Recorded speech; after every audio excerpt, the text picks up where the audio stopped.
like it was just the other day, but it's been so long. Yeah, yeah. It's been so long. Yes, but from Mr. Matukani, his resignations was not good, eh? No, no, no, it wasn't. It wasn't. It wasn't. It wasn't. I just asked anyway, it's already No, no, no. We can start. I think they will come in as you start.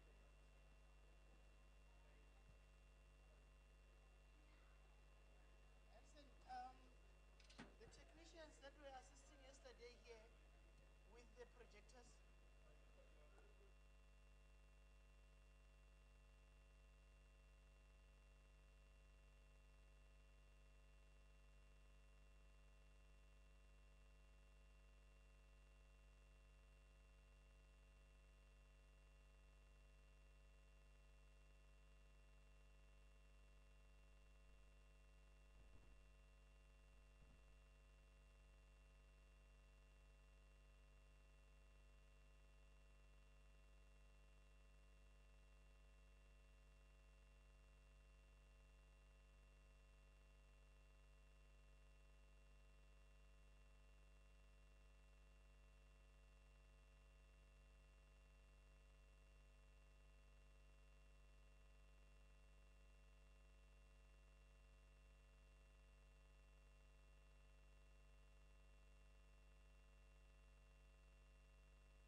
Good morning, everyone. We can settle down now. I think we were supposed to start at 9, and now it's almost 10 past 9. We can settle down and then start. Thank you. Let me officially open this session and welcome everyone. We're going to start by recap from the activities of yesterday and highlight the presentations that was presented yesterday.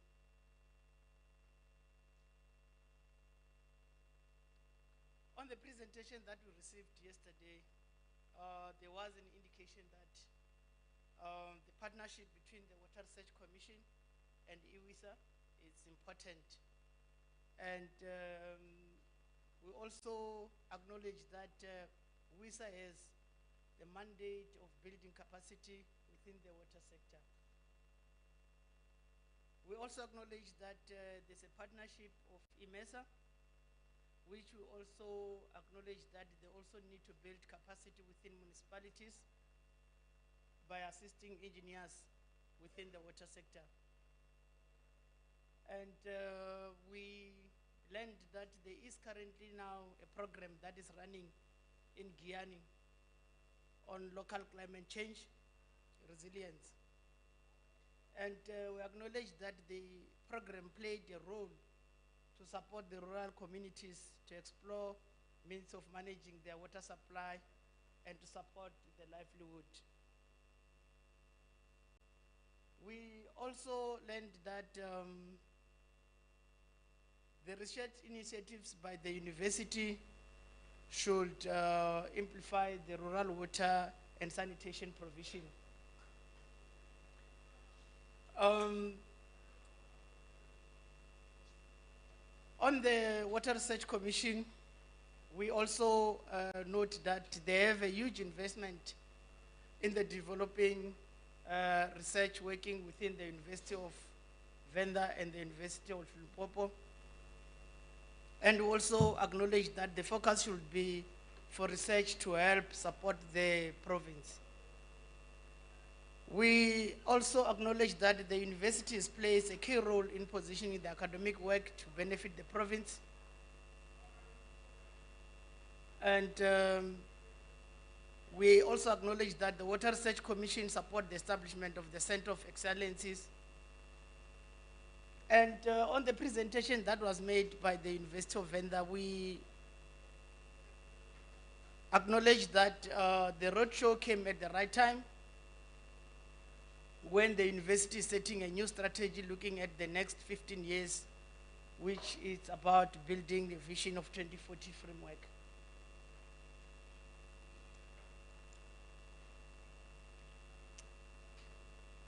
On the presentation made by Coxter,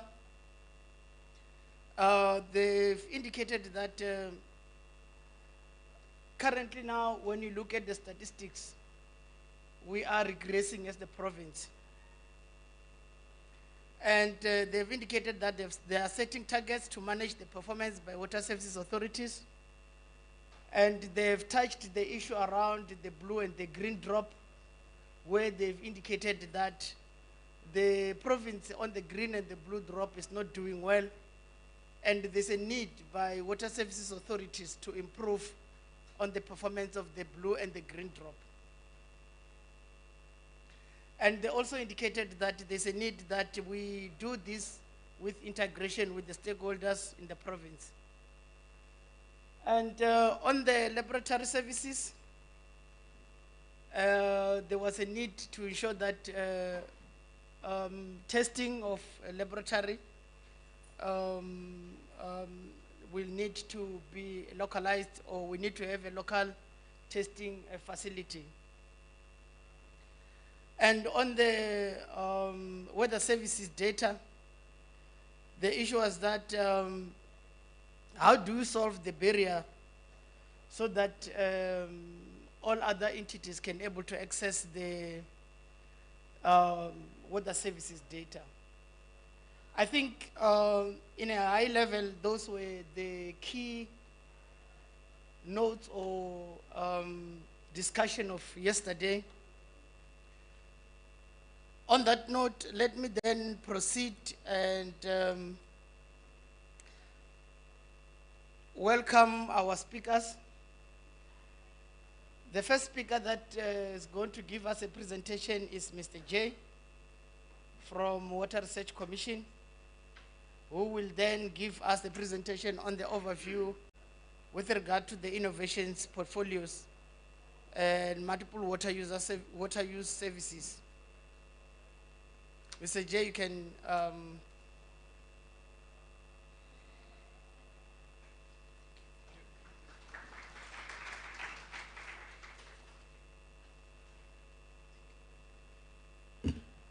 So I'm presenting this on behalf of my colleague, Dr. Valerie Naidu.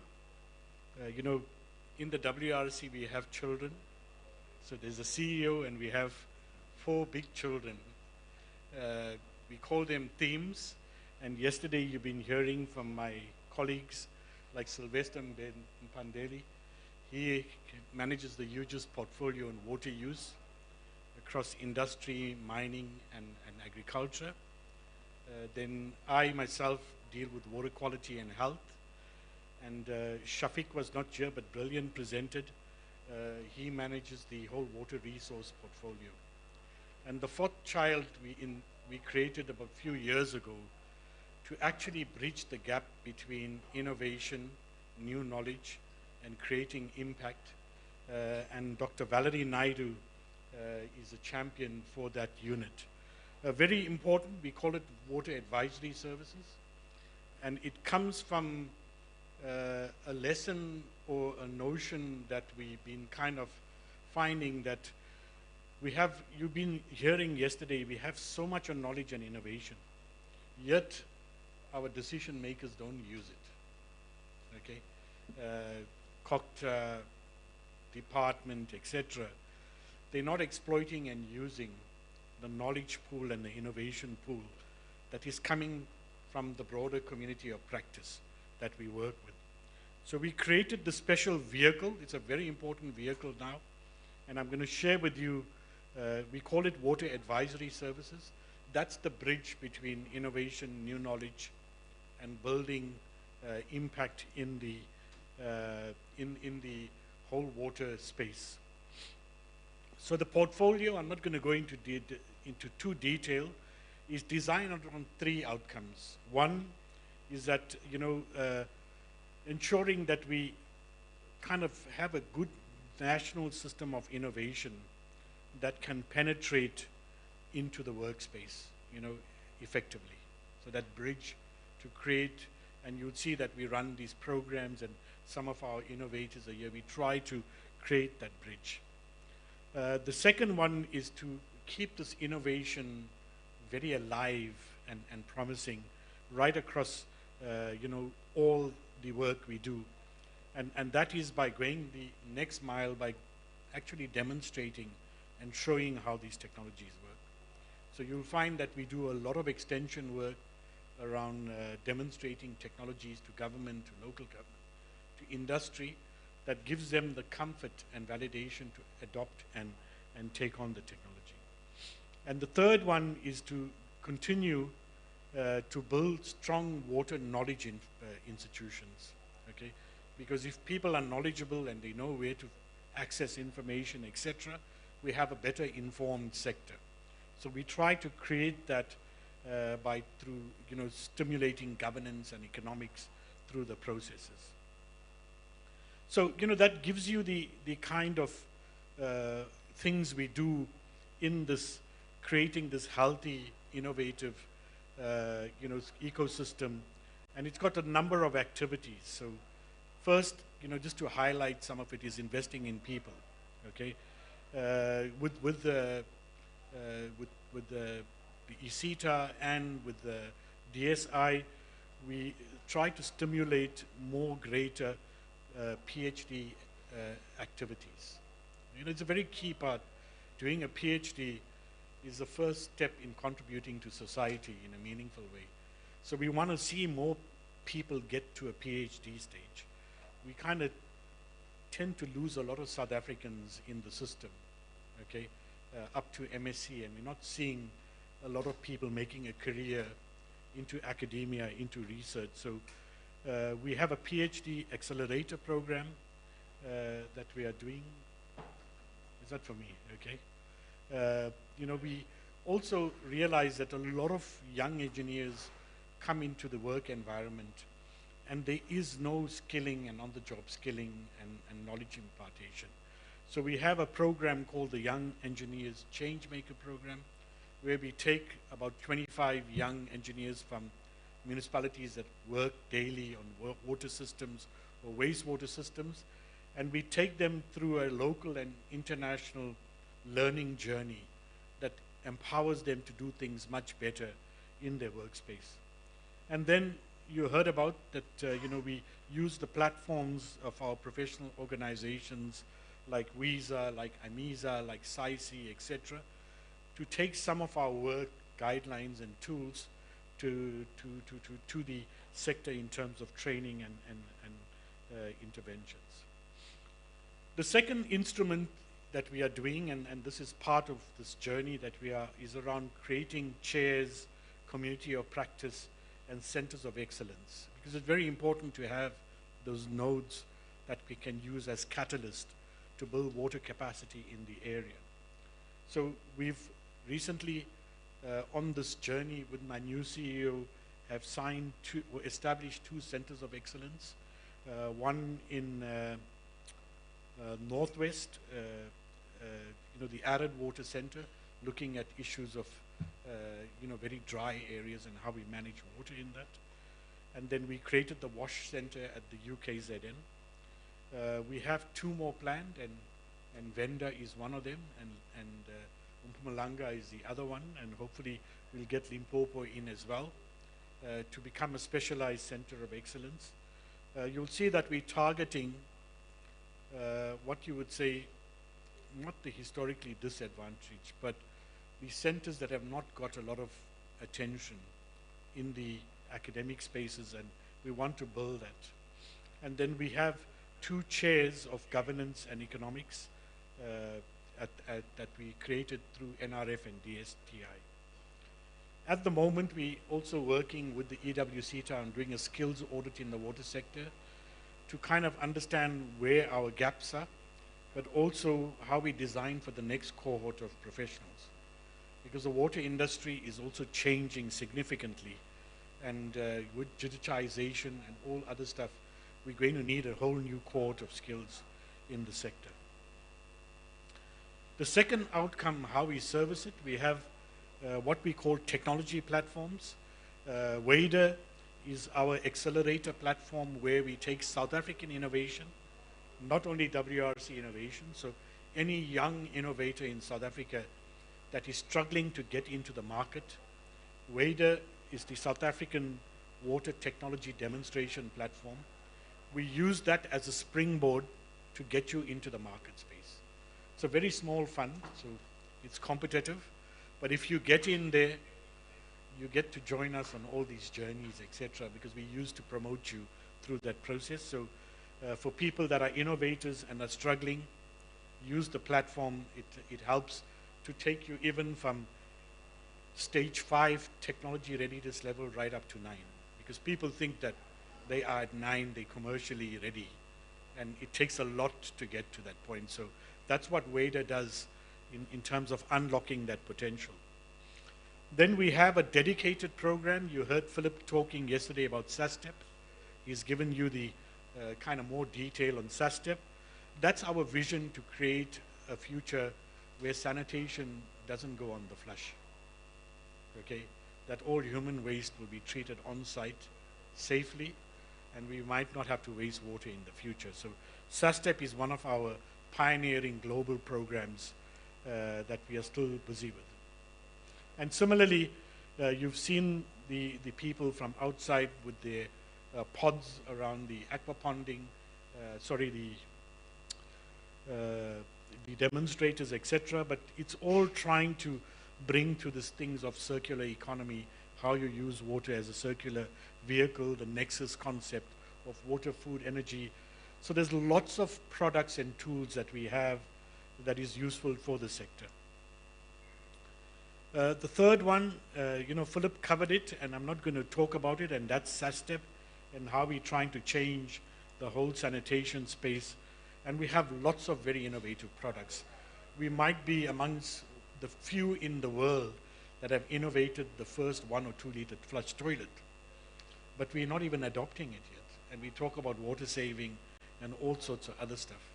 So this is where we try to break that ceiling around innovation, to get government to be the first adopters. To say, you'll lead it and people will follow, because you'll have now shown the way to the sustainability of that. So Philip did all of this stuff.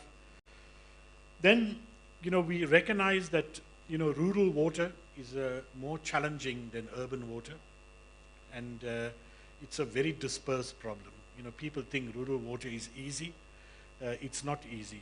In an urban system, you have one contained unit of networks. In a rural system, it could be 100 systems that you're managing. And the complexity and the levels of service, etc., brings all sorts of challenges.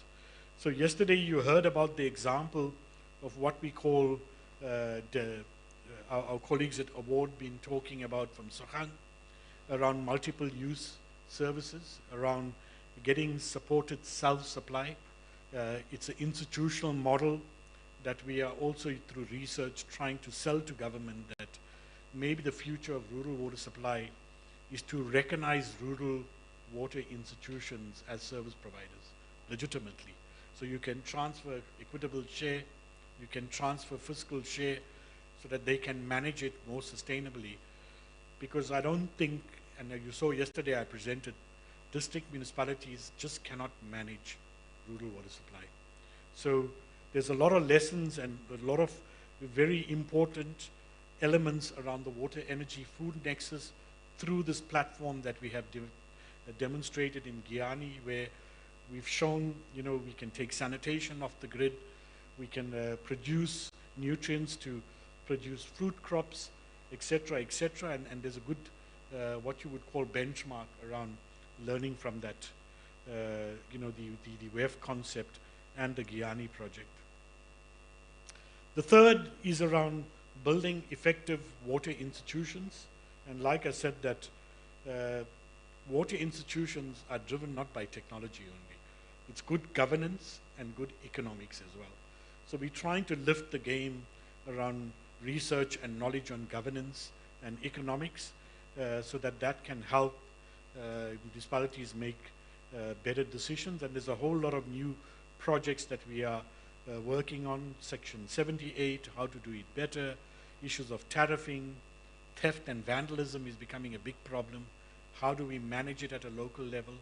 So there's a lot of stuff that we didn't plan for that we are dealing with. The key in this whole area is collaboration, okay? To do knowledge services, collaboration is important. We're just the catalyst. It's just 2 of us. But the family is all of you that work with us. So collaboration is critical for us in terms of leadership, in terms of funding, in terms of partnerships, test beds, policy, a whole lot of stuff that makes this model work for us in a very impactful way. Because we lean on your knowledge and your capacity to do the outreach for us through a variety of vehicles. So knowledge services has been purposely designed by the WRC to make life easy for our research community, our innovation community, to get into the South African water marketplace. Thank you.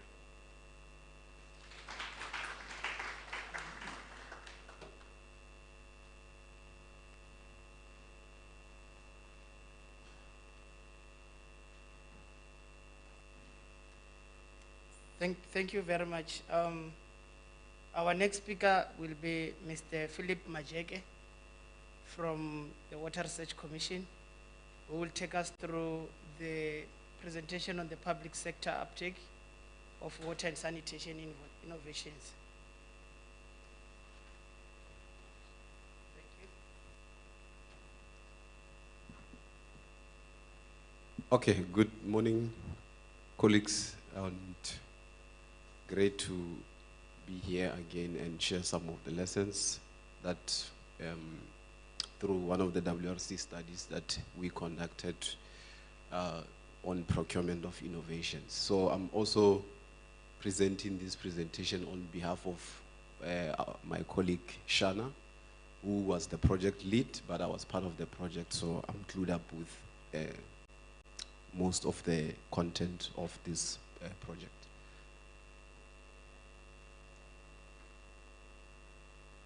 Okay, so as Jay just mentioned now, the WRC through its research portfolios produces a whole lot of innovations, and there is a challenge of taking them up by the sector as well and other related sector departments that this could benefit for. So in line with that, actually, the problem statement was that, or it was perceived to say that it is difficult to procure innovations in the public sector due to the limitations we face through the PFMA and the FMA. And then the consequence that is lack of innovation has been taken up by the sector and other sector departments that may benefit from some of those innovations. So with this project, the Water Research Commission was just checking if that is the case by really looking at the PFMA and the FMA, and also engaging with the Office of the Chief Procurement Officer to try to understand actually what is happening, or is that the case, or can someone navigate through the PFMA and the MFMA to procure innovations. And so through this, the WRC just commissioned a study to try to come up with mechanisms to try to still procure innovations in line with the regulations. So if we were to define innovation, it's the process of translating new and existing knowledge into products, processes, and services, as well as dissemination of this knowledge, enabling inclusive, sustainable development, and acting as a driver for economic growth and social development. And this process, when it's done, it will result actually in positive impact of, to the economy and social development, as some of the examples have been shared. So the idea today is just really to guide those who are professionals in the sector, especially from public institutions, to try to see how you can effectively procure innovations that have been piloted and tested through the Water Research Commission or other research entities, so that then you are able to improve your water and sanitation service delivery more effectively. And of course, the prime statement of the procurement is that it should be fair, equitable, transparent, competitive, and cost-effective. And the competitive and cost-effective does not equate to cheap. We'll zoom into it shortly. So I'll just skip that. Most of us, we know the PFMA to a certain extent, and is the framework actually that governs the procurement in the procurement space in terms of service delivery. Actually, what through the study we have noticed is that it does not necessarily encourage innovation, but you can somehow be able to procure innovations once through this framework. So this study included a whole lot of stakeholders that were consulted, including SALGA, municipalities, metros, like I said, the Office of the Chief Procurement Officer, the Water Research Commission, and other key aspects in the sector, to try to get inputs from everybody, interviewing them, engaging them, having workshops with them. And the findings were very instrumental, because we noticed that at the end of the day, the framework actually allows for procurement of innovation, but it's not incentivizing it in a way. So what is the problem? The problem is the application of the framework rather than the framework itself, which I'm going to go into details now. So we found also some misconceptions that are there, and some of them is as a result that, people in the public sector institutions, sometimes we are too busy to read the PFMA to understand it so that we can guide even the SCM guys to assist us and navigate through the MFMA or PFMA. So some of these misconceptions, the study highlighted to them that some stakeholders believe that actually single source and sole source are not allowed. And according to this section 478 of the ACM account of the PFMA, it says that actually there's a way that you can navigate and procure innovations using those two options, sole and source, sole and single source. The second one was that some of the professionals also presented a view that the MFMA or PFMA does not allow for contracts longer than 3 years.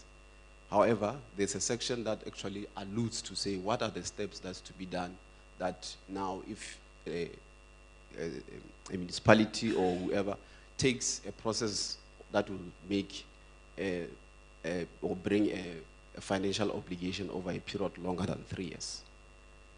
The other one was that SCM is perceived as onerous and a long process, and actually what I would say, the failure of procurement starts here.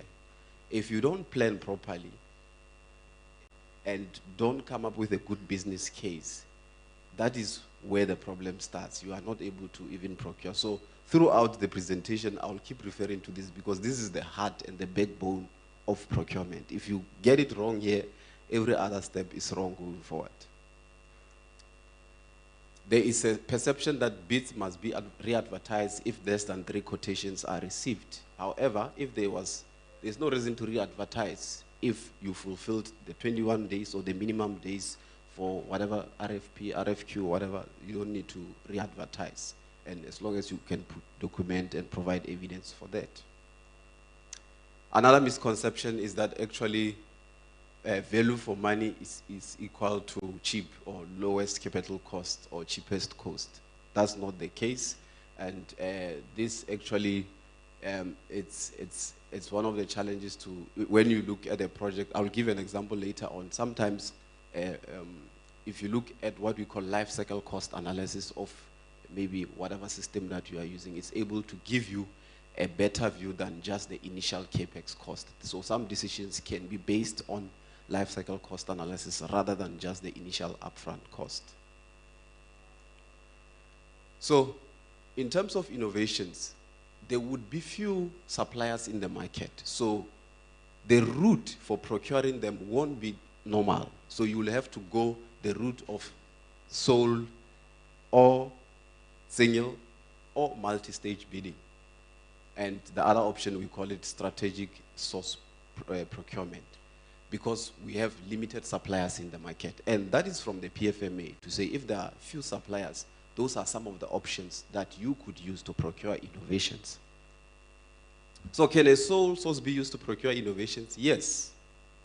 So a sole source is a procurement method where an organization chooses a single supplier to fulfill a specific need, typically when only there's one vendor that can provide or supplier that can provide the required product or service. And this approach is used when a product or service is unique, proprietary, it's a weight, and the supplier, or when the supplier possesses specialized expertise and ready, that is not easily available somewhere. So of course, National Treasury doesn't discourages that because of the monopoly around it, and also so that there should be competition, which of course is part of the initial backbone that procurement should be fair. But in a case where there's only one sole provider, that's the only way to procure.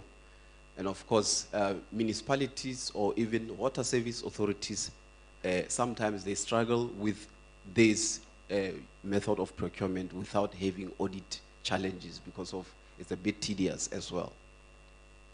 And sometimes because of, I would say, a business case was not really properly developed. So the other option is the single source also. I mean, yes, innovations can be procured using single source. This is a strategy where a company or an institution, organization chooses to buy specific products or services from only one supplier, even when there are other suppliers and there is other linked benefits that why they would procure those services to that. Example, when a company, like you use a certain software, there may be many softwares like we use Sage for, for payment of what, and payment of salaries and all that. And then we use OnKey for other maintenance things. And so there is those softwares like this that you procure specifically. There are others, but you can procure that one, indicating that it may be having additional benefits that are aligned to your strategic goals and your aims as a service provider or as a municipality or institution. And the other example is that an automotive manufacturer might use single source in terms of like a control unit that they use that has linked benefits regarding to whatever technology that they are using. So it's like there are other additional benefits that links with them other than the others which would be there in the market as well. So now, sometimes in terms of innovations, it's good to start small and then from there upscale, even if some of them have been piloted, but for local context and conditions, you may want to start small.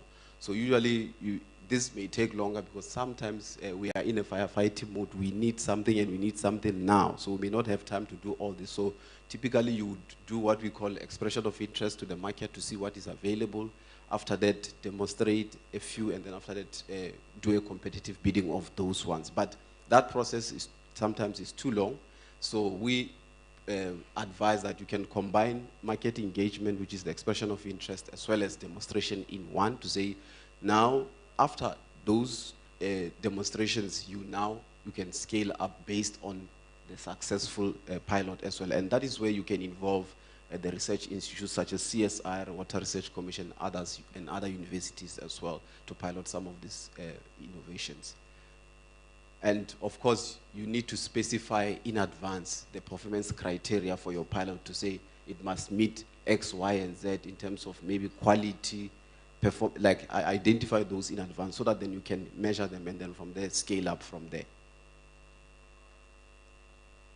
Okay, coming to multi-stage bidding, this could be built over a period of time where actually you can even build efficiencies through that in terms of like when you scale or when you do more procurement in terms of large scales, you can even get the price to go down in terms of economies of scale as well. So, so multi-stage bidding actually could be one of the options that can be considered where you aggregate the demand in terms of like if you were to plan for, maybe example, providing sanitation services in various areas, and then you do a bit of a feasibility study, and then from there you can build a case where you can strategically then start using that as a more of an approach that you would have developed to say, if I were to do all this at the same time or with this budget, I can get the prices to even be cheaper for this as well. But this requires a business case to be developed. So another option is called strategic source procurement, which is more of building a business case, looking at the feasibility, and then from there, determining the type of procurement process that you could use while you would have identified needs. So you build a case to say, hey, here in this province or in this area, in this region, we are having X and Y, Z challenges. We suffer from, drought, this, and then from there, like from some of the information that has been presented here, you can even say it is predicted that strategically in this municipality or in this region or district will have these challenges. So from there, you build a business case to say we need to go in the direction of water efficiency in terms of sanitation, or you need to go in terms of agriculture, you need to go. So then you build a case to procure those innovations that way, so that it's more like a business case that is supported, supporting and signed off by the the authorities like the council to go ahead with that as well and present it. Then that way already your procurement strategy involves that. It will be more like implementing now, which will follow the source strategy for implementation.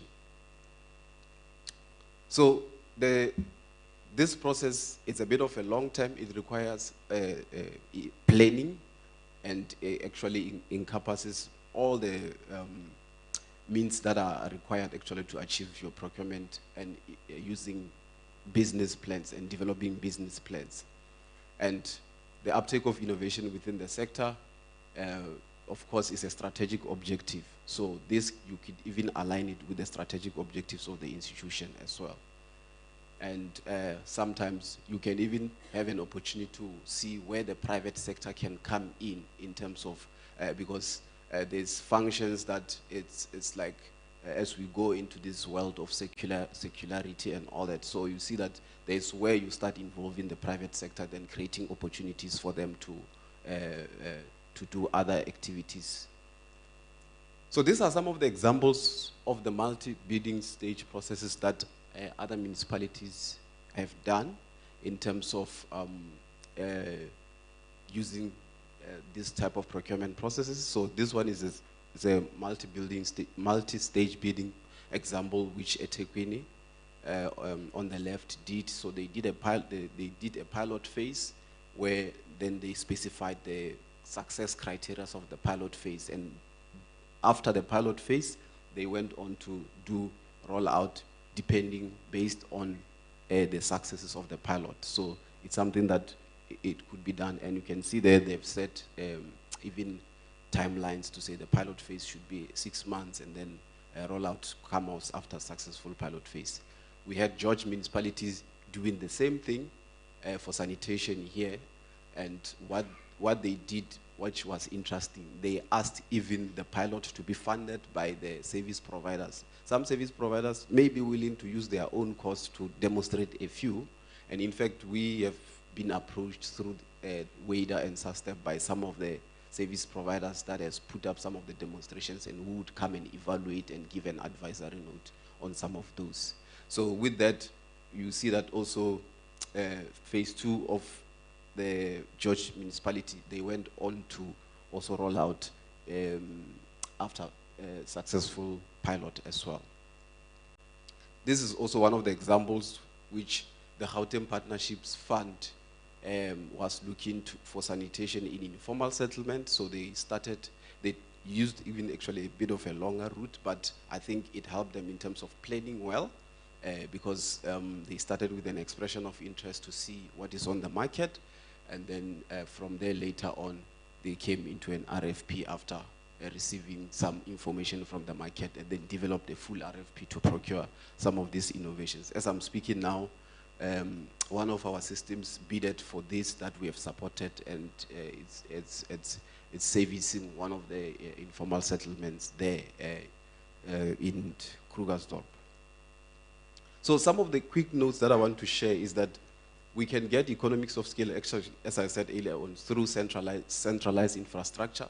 That's the typical bulk systems that we are used to, and also through distributed infrastructure, but with a centralized service model, which is something that we could try and see, and also aggregate demand such that suppliers can mass produce and have savings as you bulk. Okay, I'm just wrapping up. Okay, of course, policy must support all that. So key lessons is that actually we need to be programmatic and don't do projects, but be a bit programmatic in terms of planning way in advance. And also look at various models that we could put in or look at in terms of like providing our services, like a business-focused model, community-based models, and also triple Ps.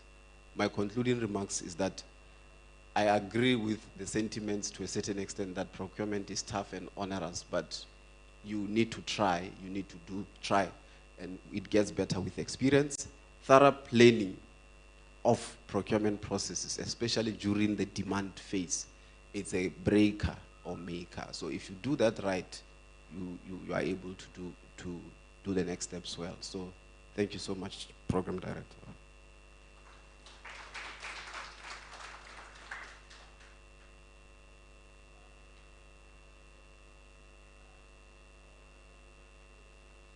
Thank you very much.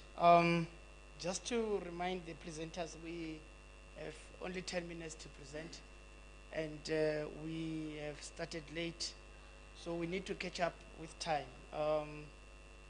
Our next speaker will be Mr. Kenny Pasha from Tsohang Water and Sanitation, who will give us the presentation on the pore flush, which talks to the case study at Hamolema, Go Makudutamaha local municipality. Thanks, you can come at the podium.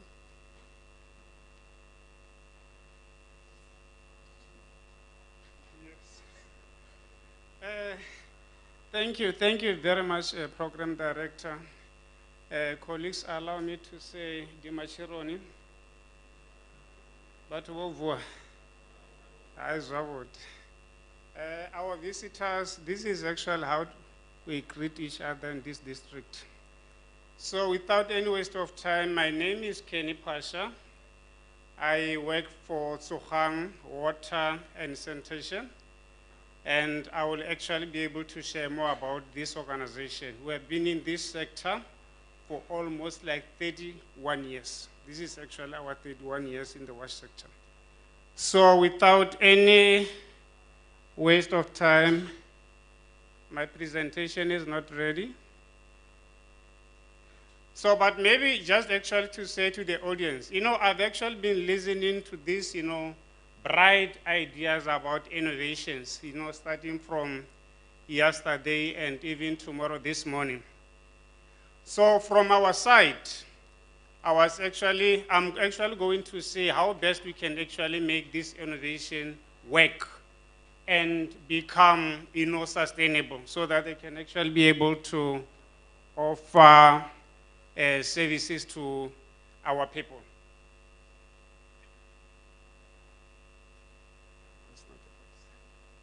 Okay, thank you. Thank you very much.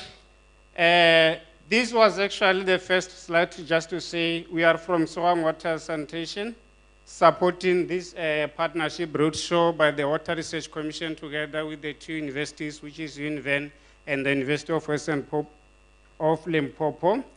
And the second slide is, I think there is actually something here. I'm sure, let me use this here. Yeah. Thank you.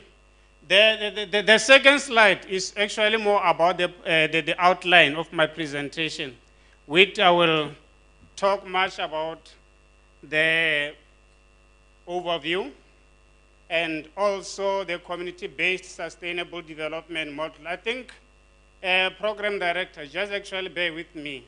I just thought like I was supposed to have presented this yesterday, but I said, you know what, maybe to do justice to our participant, let me also bring in this presentation as well. I will find a way of managing time. The other thing is going to be the impacts. We really need to talk about the impact of this community-based, sustainable development model. What are actually the impacts on the ground?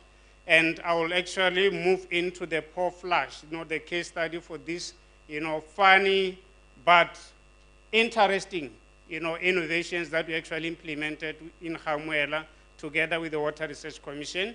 And the last one is to be the interconnection. This is where I'm going to invite Prof. Mbandeli, to talk about the interconnection between water, sanitation, energy, and food innovations. Because on the ground, we have already started seeing this interlink, between these four. So allow me to talk about the overview. So Hang, in partnership with Water Research Commission, honestly speaking, colleagues, we have actually implemented quite a lot of projects in this province. Our first program was the Multiple Use Water Services program, which was actually implemented in Skukune District Municipality, VDM, and Mupani District Municipality. In total, we actually have 10 sites, whereby some of these innovations that we've been talking about or being introduced to us since yesterday, they've actually been tested and tried. And honestly speaking, 99% of these innovations through these programs, they are actually working, they are actually sustainable, they are providing services to our communities. The next projects, I won't actually elaborate more because I will actually talk about it later on. We also have the Guyana Local Scale Climate Change Resilient Program. If you remember Award's presentation yesterday, they actually talked much about this program. So I'm also not going to spend time, but it's one of the programs that we implemented through the Water Research Commission. And the agricultural cooperatives, as we were actually being implementing the three, this concept just actually came up. That's why I actually talked about the interlink between water, energy, food security, and sanitation. Because this issue of, small-scale farmers just actually came up as we were actually implementing the three programs. And we said, you know what? Time and again, colleagues, we talked about integrated development, whereby you actually put almost all these elements into one, and you just actually do a development at once. So I would like to share with you this sustainable development model, because like as I've said, all these fancy innovations that colleagues have been talking about since yesterday, somewhere, somehow, they need to be implemented. Where are these actually innovations implemented? They might actually be in communities, it might actually be in municipalities. So, at the end of the day, we need to make sure that these innovations are sustainable. As they are actually sustainable, they will actually be able to continue to provide services to the end users. So, this model, we have actually tried this model with all those 4 projects that I actually mentioned before. This is actually working. So, it actually had the 6 steps, starting with the introduction up to the aftercare and the evaluation. If you really follow this model, and you are not following it alone as the development partners or as the municipality or as NGOs, you move with people, the end users, the beneficiaries. They are actually quite very much involved right from the first step up to the last step. What are actually the benefits? You are actually open to this intensive, community participation. This is very, very, very, very much important, especially if you talked about sustainable development. Open a room, for our end users, for our communities, for our the beneficiaries, to make sure that they actually have a say. Starting from step 1 up to the last step. The other element that actually comes up, as you talk to them, as you workshop them, as we have meetings, also this issue of skills transfer taps in. Because at the end of the day, as implementers, we are not going to be there for the rest of your life. There will be some times whereby you're actually pulling out, you'll be leaving something with the community. The other element, which is very much crucial, there is the ownership and the sustainability part. Once people own things, it's like when you own your car, you'll actually know, it's time for me to take this car for service. So it's actually the same with implementation of these innovations. Once people take the ownership, the innovations will actually be sustainable. They will actually continue to provide services to our people. The other one is operation and maintenance. As good as they are, they need to be maintained. So once we actually get people in, they will actually be able to look after these things. Smaller yana repairs, I think yesterday Award also talked about the co-management. There are actually certain things that our water services authorities can do. There are certain things that our communities can actually do themselves. And honestly speaking, since we had water services authorities, I've never seen technicians go into site to repair taps. Those are actually smaller things that our communities can be able to do themselves. The last thing, it will be, we won't actually have these things of disruptions and strikes because people are actually involved. Somebody from Kokta yesterday, or the Premier's office, was actually talking about these challenges of programs not being finished because of strike. We have this construction mafia. We also have now my water mafia. So all those kind of things, they might actually be avoided when we actually apply this model, because people are involved right from the planning phase up to the aftercare and the evaluation. Let's move to the next slide. These are actually more like the impact. You know, when we follow the model that I actually shared before, this will actually what we'll actually come up with. So I won't be able to go through them. I think people will be able to just actually read. These slides will actually be shared, I think, as part of the package to our to the audience. Let's talk about this Hamuela Pofla sanitation case study, which was actually implemented in Makudutamaha. Makudutamaha is under Skukune District Municipality. So this village, you know, is one of those remote rural areas. You know, just driving into Hamuela, honestly speaking, I'm sure most of my colleagues, like Mr. Bangwana, has actually been there. It's not actually easy to access this village. So in terms of the population there, it's a very small village of about 120 households, and majority of the people who reside there, they speak Sepedi, but we have few Swazis, and we also have the Zulus. The village is situated on top of, those who know Skinot, on top of the mountains there is actually a village, a very funny village called So. Lolo is actually known of something else. That one we'll talk about it later. Why poor flush sanitation in Hamuela?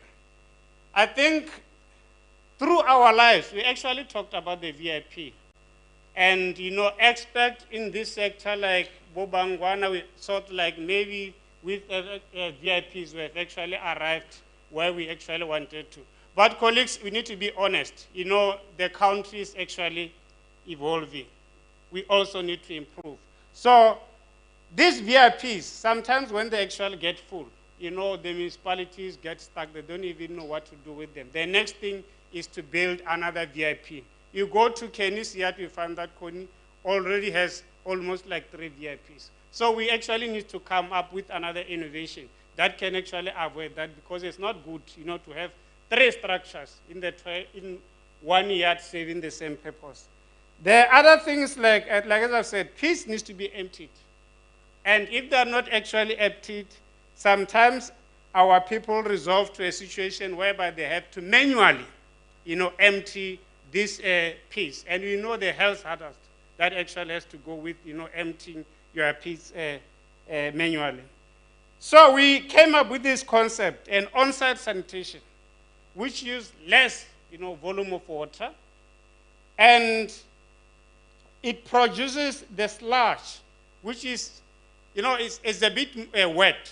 It can actually be emptied using your standard vacuum technologies. That doesn't really need, you know, this costly, you know, waste treatment works. So that is actually why we actually opted this, for this on-site sanitation project in Hamuela. So the methodology we actually conducted, you know, like we followed the model, the sustainable development model that I actually showed with colleagues before. But allow me, program director, just to go through each and every one, but I will try to summarize as much as I can. So the first one was more like the introduction. We actually held workshops just actually to share this concept, get people's ideas and stuff like that, so that at the end of the day, we can actually be able to determine, to say, you know what, these innovations will actually work in this particular community. We conducted community survey, you know, in each and every household, collecting data, understanding what is actually the current sanitation facilities that actually people are actually using, and how best we can actually improve on that. The site preparation, the installation of up to 120 flush units in the area, I think this was actually the achievement. But this was not only about technical, also the social aspect was also taken into consideration. Because we make it a point that we trained our communities on how to look after these things, how to install these things.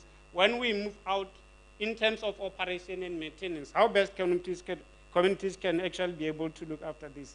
The post-implementation engagements, it was more like the end users' education, the surveys to assess the impact. We wrote the report about, you know, these interventions in Hamuela.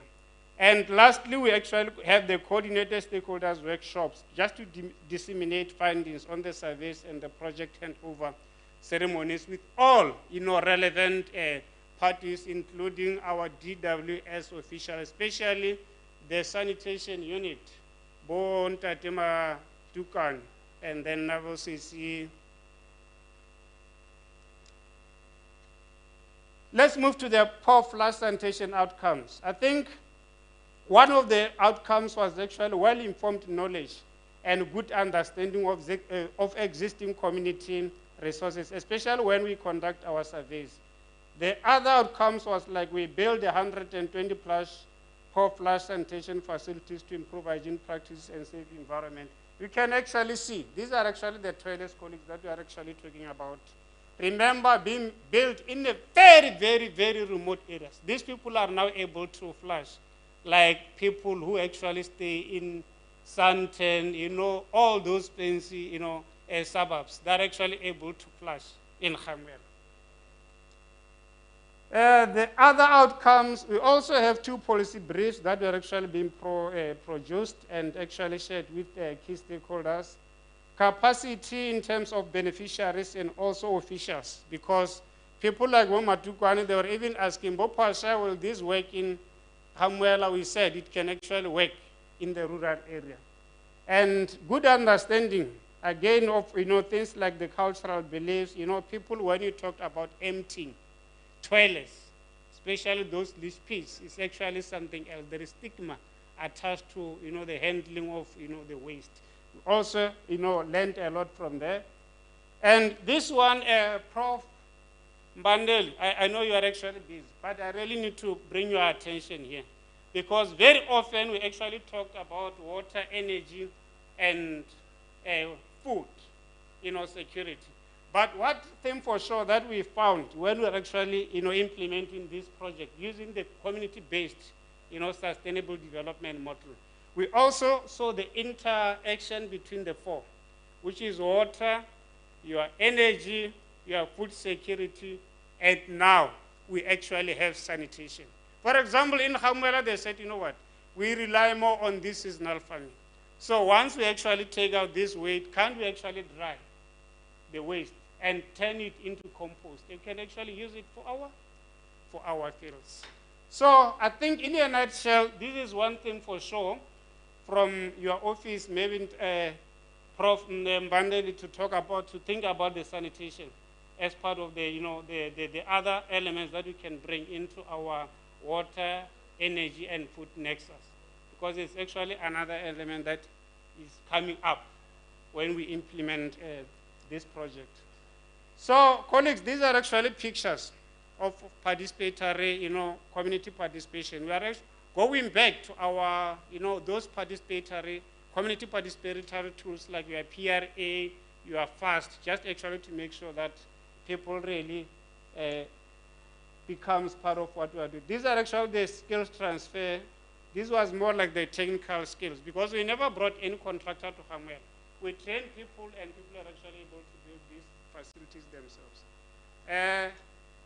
Yeah, I think these are actually pictures of the work that we did, and these were actually the Khamwela water resources. Before the multiple use water, we found these people, drinking water from these wells.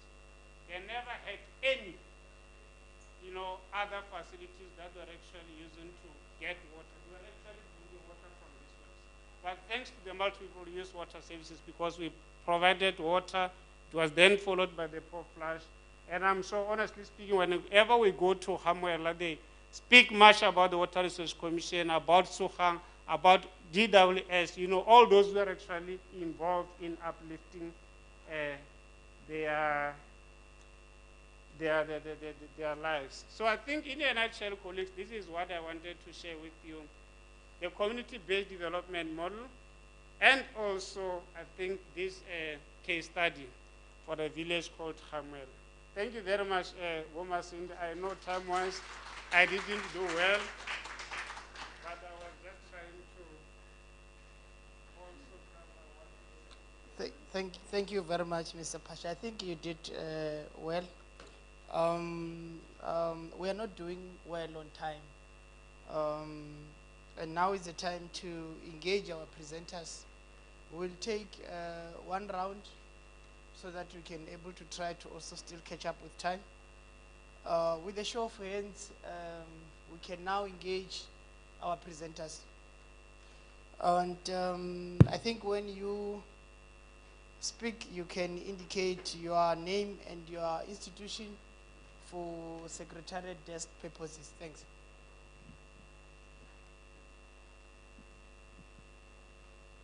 Anyone on the floor?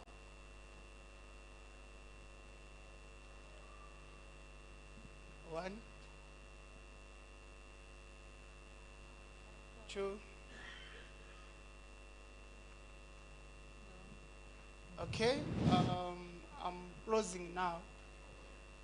Okay, it's closed. Then we'll take the two hands. You can go on, ma'am. My name is Florence Negondeni. I'm from Chakuma. I am also a community builder. Learned a lot from the Tsohang Water Research Commission and the department as in large. What I have learned most is that we must be united. We must be united. And if I am having a vision, I must be the one to implement it with the community.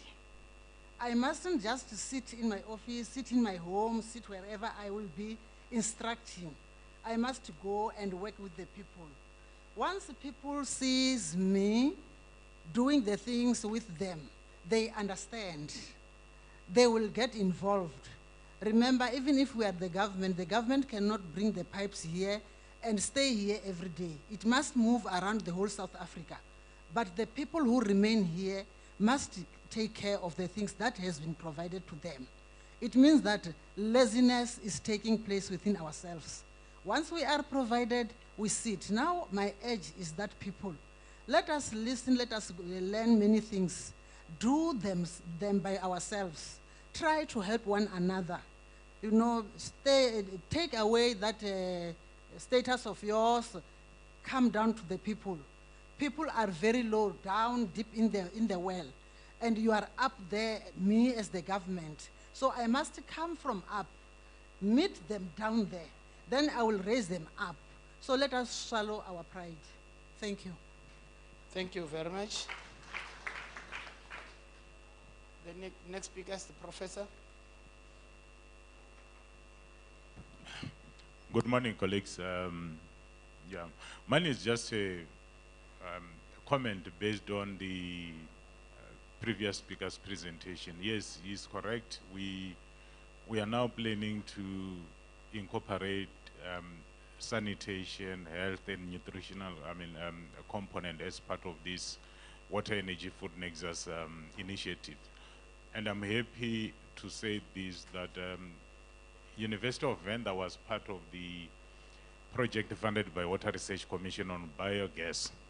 And we included the biogas component as part of the WEF initiative.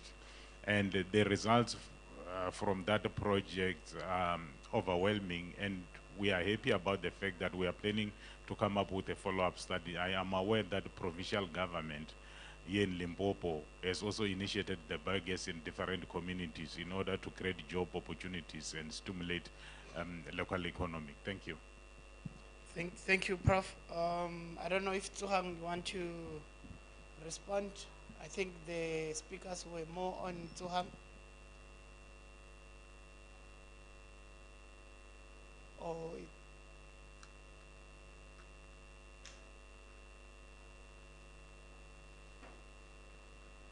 Omdao, is it a new end? Okay. Good morning, colleagues. My name is Francina Mudau from Office of the Premier, attached to Infrastructure Planning and Project Management Coordination. I'm just touched by the ZT comments from I think it's a resident or a MUS beneficiary from Chakuma. Am I right? Is a beneficiary? Yes. So she mentioned something which is so touching. Government is for people.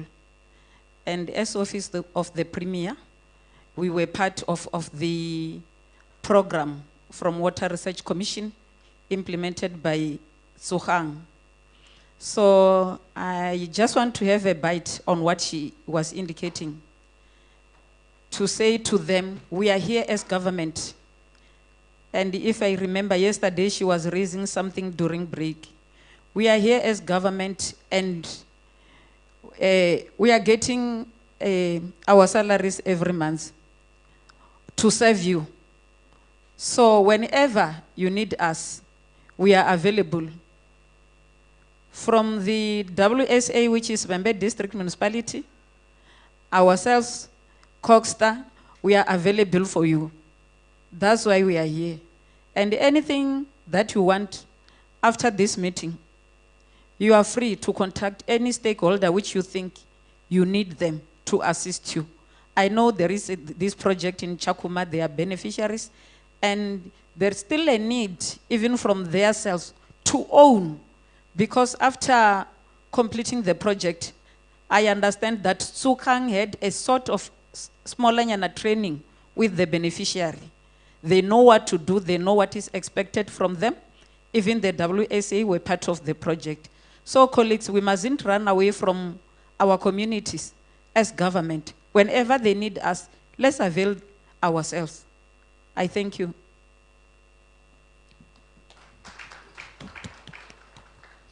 Thank you. Zohang, do you want to respond?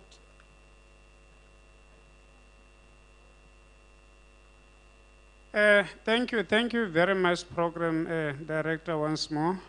I think I'm very much happy, especially hearing from Prof. Mbandeli that they're actually taking this into, thinking to say, how best we can actually integrate sanitation into the water, energy, and food next. Because honestly speaking, we can actually see the importance of sanitation or what role sanitation can actually play into the nexus. I think to Mama Florence comment, honestly speaking, if we follow that sustainable development model, I don't think we'll actually be able to leave our communities behind. Remember, I even said we move with them from step 1 up to the last step. So whether we are actually government, whether we are just actually institutions of learning or NGOs, we follow that community-based development model. I'm telling you, we'll actually be able to move with them. We won't actually be leaving them behind in terms of planning, projects and stuff like that. So that was actually my comment. And to the Office of the Premier, honestly speaking, from most of our projects, they've actually been there, especially the multiple use water services program. They were actually there as technical advisors, but also from the research forum, which was led by Dr. Malindi and Bo Mama Joyce Mukobi. They were also always there to give support, not forgetting about other government departments like your DWS, your Limpopo Department of Agriculture, and also COCTA. So they were actually there. It's not like it was only Sohang Water Research Commission. So they were there providing support. Thank you. Thank you very much. I think now we have to break for tea, but I would like to indicate that we are in the partnership roadshow, and we need to strengthen the partnership. And I've realized that we are not passionate on time, and I want to propose that to make this partnership sustainable, when we break for tea, we'll come back at 10:45. And those that will come after 10:45, then we'll find the team from the partnership administration desk standing at the door collecting donations. You can donate with anything. You can donate with your phone, your cash if you have, and I think the partnership then can become sustainable. But those who doesn't want to donate, then they will have to be here before 10:45. Thank you. Let's break for tea.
who will then come and present for us the non-revenue portal, which talks to a solution for non-revenue water.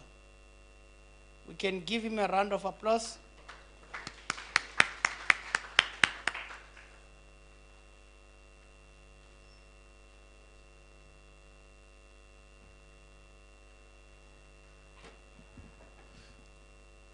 All right, good morning, colleagues.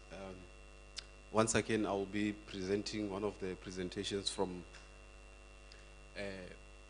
that was supposed to be done by one of my colleagues on non-revenue water. So, having heard yesterday that the province sits at 57% in terms of non-revenue water, so I believe this portal will be very much helpful in trying to cap non-revenue water. So the WRC, in partnership with the Department of Science and Innovation, has developed this online portal that basically is a one-stop shop containing all existing knowledge, tools, guidelines to try to plan and even respond to non-revenue water. And it's made in such a way that it's easily accessible. You can just go online on your phone or laptop or tablet. So the portal is open for use for anyone, and it's basically targeted to municipalities to try to reduce non-revenue water, but also the private sector companies that are responsible for that as well. And it can be used to try to gain an overview of the extent and the knowledge around the non-revenue water management. And also you have a chance, if you have a successful case study or something to share, also to contribute to the portal, which actually it gets vetted before it's approved and uploaded there. And there are some specific information relating to non-revenue technologies and guidelines, and even some step-by-step guideline to try to guides that tries to help you to plan in terms of non-revenue water management interventions that as a municipality you can work on, as well as funding and implementation. So there are about 85 resources available on the site, and currently there's around 800 users online that have registered to use the portal. And if you can see the breakdown there, so it covers a whole lot of technical categories with regards to non-revenue water, from commercial losses, metering, water, that is a tongue twister, but most of us know that, water conservation, demand management, so it's a tongue twister for me. So water loss, non-revenue water, and can't see properly there, and no drop.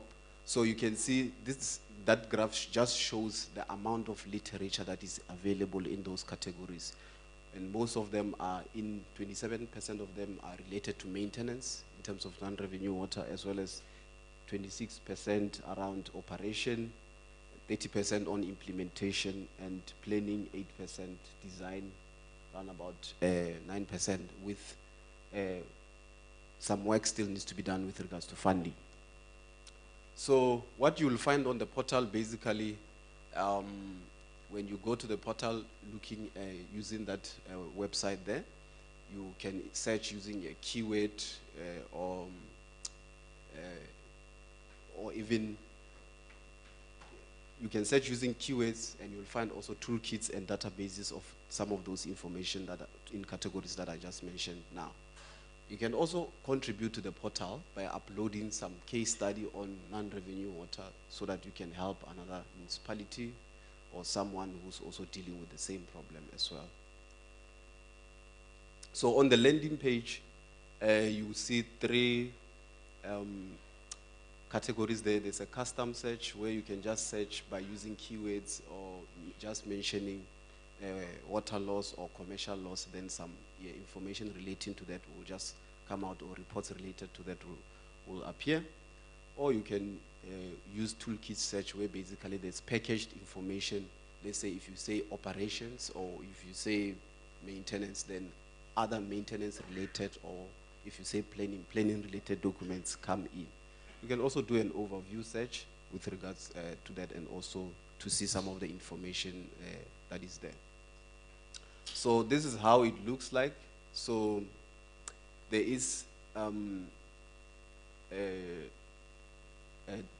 drop down there which you can select to say, are you looking for an advisory package? Are you looking for technology? Are you looking for software or anything, or legislation regarding non-revenue water? And then you just select there. Then from there you can press search, and then it will show all the reports, studies, and tools that are related to that particular search. So the other option, like I said, it's toolkit search, where now you look at whether it's planning or design or even funding, operation, various technical categories of non-revenue water, and then you find all information packaged nicely for that particular aspect of non-revenue water. If it is planning, it will find documents related to planning, policies, and related to that particular stage of non-revenue water management. Same as well for design and other aspects. So this is also the second or the last option, which is the database. So if you go to the database, it will show you there that there are about 62 guidelines or advisory packages, guidelines, and tools. And then you can scroll down to see many other things that are there actually, and even it's able to give you a glance in terms of what is available in terms of the database. So if you want to upload something, you will have to register. Registration just needs your email address, where you stay, and all that. So it's easy. Within a minute, you can already even register now if you like. And then if you want to upload content, this is the page that you will have, where now actually, if you know your content is in any of those categories, you will click the category that your content in, and then it will not appear immediately. There will be a vetting process just to check it, and in case maybe sometimes they may want to check with you to just vet the system and check check what you are proposing, whether it's a guideline or a tool or a case study or an innovation or something that were around non-revenue water. So someone will come and review it, and then from there approve it to be part of the content as well. So we can also contribute to the portal as well. So as I'm almost closing, we are in a process of doing the second phase or development of the portal, where actually we want to strengthen the technology component, where we even include some of the innovations and technologies that are related to non-revenue water, and list them under that categories, and even include more case studies that have been done in the country as well, and also internationally. Of course, we also want to explore the long-term business model for the site, to say, are we going to be keeping hosting it as the Water Research Commission, or looking at sustainable ways to still maintain the site. And of course, we are trying also to engage and disseminate in sessions like this, and we are going to be working with the WISA in terms of the training on no drop to try to accommodate this, because this is one of the tools where even a lot of information that already the no drop training includes, this could benefit the participants through that, but also is a form of dissemination that can happen through some of those trainings that WISA is doing on behalf of the Water Research Commission. Yeah, okay, lastly is just maintenance, like I said, and support and site policy operationalization of the site, just to ensure that it's still user-friendly, and sites sometimes they have challenges and issues. So just to support those, to ensure that it's still operational and reliable. Someone can find data when they need data. They can find a case study when they need it as well. So thank you so much.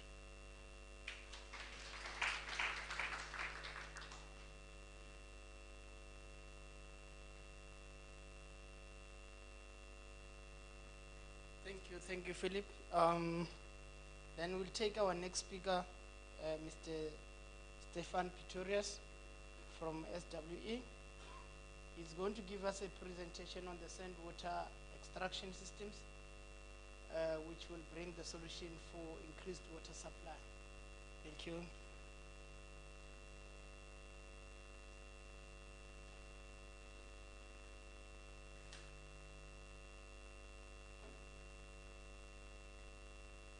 Morning, everybody, and Nda and Huemora. Thank you for the opportunity to be able to present to you guys today, especially to the WRC and the WADA program, which has given us a great platform to be able to pilot the technology and to assist communities in need of water. So what we're going to discuss today is sand water extraction technology. So we believe we're extracting untapped water resources. So the first thing I want to do is, what is a sand river? What do we define as a sand river? If you walk around in Limpopo, just a few examples. If you look at this is the Nzalele River. So not far from here, you'll see the potential of getting water out of this river is very low. You've got a small stream, but it's very shallow, so it's very difficult to get that water out, but it is full of water. But then again, you get a different scenario. Here you've got Mogalakwena River. Most people will look at this and think there's no water anywhere near this, but that water, or that sand, is full of water. Another example is the Mutale River, also using an example in the Vembe District Municipality. Again, full of water and potential to supply communities with water. And we will discuss that in a bit more detail. So firstly, why do we look at sand rivers? If you look at the water that you get from the sand, it's already filtered, so you've got minimal bacteria that is in your water that you take out. Your sand acts as a dam, so you've really got a storage vessel that you can harness. And then also, if you take Limpopo, it's very warm. Not today, usually very warm. So your water is protected against evaporation. And an important note is that sand water is not groundwater. It's two separate entities. Sand water is more in line with, I'm scared I'm also going to be too loud. Right, perfect. So, your sand water is closer to surface water. An estimated 30% of your sand volume can contain water, can store water. The biggest challenge has always been to get that water out of the sand efficiently. So if you look about the SWE technology itself, so it places a suction force on the water within the sand. So we suck the water out. It's not just normal infiltration like your standard systems work on, and so you get up to 10 times faster extraction. The system is fully concealed underneath the sand, so it protects it against flooding. It is quick to install, and the system is also automated, so it makes it easy to use and to maintain. Just a basic diagram to show how the system functions. So your system is installed vertically, and we only abstract from the bottom section of the unit. So the lower down you go into sand, the cleaner your water is. So we get the cleanest water that you find in your sand. We extract that, and it's pumped underneath the sand out to the surface to where it is needed. So the main needs that we address is firstly a remote village without reliable water supply. Secondly is water treatment plants that are overstressed due to poor water quality, emerging farmers lacking access to quality water, and as found in this area is game reserves in need of water for the animals or even for lodges or accommodation. Now, to summarize what the potential in Limpopo is. If you look at this map, this is just a summary of the large rivers, sand rivers in Limpopo. And all those dots are villages within 5 kilometers of sand rivers. So those are all villages with the potential to get water from sand rivers, but they don't have the means to get to that water. Now, just to show how the system works then, if we relate now to the potential. A system that we did, a pilot project that we did with Lepelle Northern Water in the Guyana area, when we got to the village, this was the reality of their lives. Every day they had to go and dig into the sand and collect water so that they can have drinking water. And I think we all know a lot of villages sit exactly in that position on a daily basis. During the installation of our project, what we did is we already installed the unit, which is able to extract water from the sand so that the community can already start benefiting from the water coming from the sand. So we basically, on average, pumped close to 60,000 liters a day for the community that they came and collect while we were busy installing the project. Now the completed project, if you look at the river at the back, that is the Molototsi River. If you look at it, most people will say there's no water there, but that river stores vast amounts of water. So the plant that you see here has got a capacity of 700,000 liters of purified water per day. The other site has a capacity of 300,000 liters a day. And I think what's important about this image, this plant, when this photo was taken, was running around 4 years. Nothing's been stolen, nothing's been broken. You can see how they're looking after the plant. They planted trees, grass, fruits, vegetables. So the community sees the value that the system is adding to their lives. So they're really looking after their asset. Now bringing it back close a bit to where we are now in the Vembe district, in the Mutele area, Mutele A and Mutele B, Exara Resources is doing a project, very passionate about their communities, and we are busy finalizing projects for them there. So this is one of the sites, and if you look at the river where it's installed, a very challenging area. So for the Vembe district municipality, it is a challenging area to drill and get borehole water in this mountainous area, and the water is very saline. So it's a very big challenge, but right next to the villages, you've got a sand river with quality water that they can easily access. Now just to focus back out again into the village potential. Now if we look at the Vembe district, just to zoom in a bit more on this, you've got your Levuvu, you've got your Mutale rivers, you've got your Limpopo rivers. All of them have got very good water availability in it. If you more north you go into this district, the drier it becomes.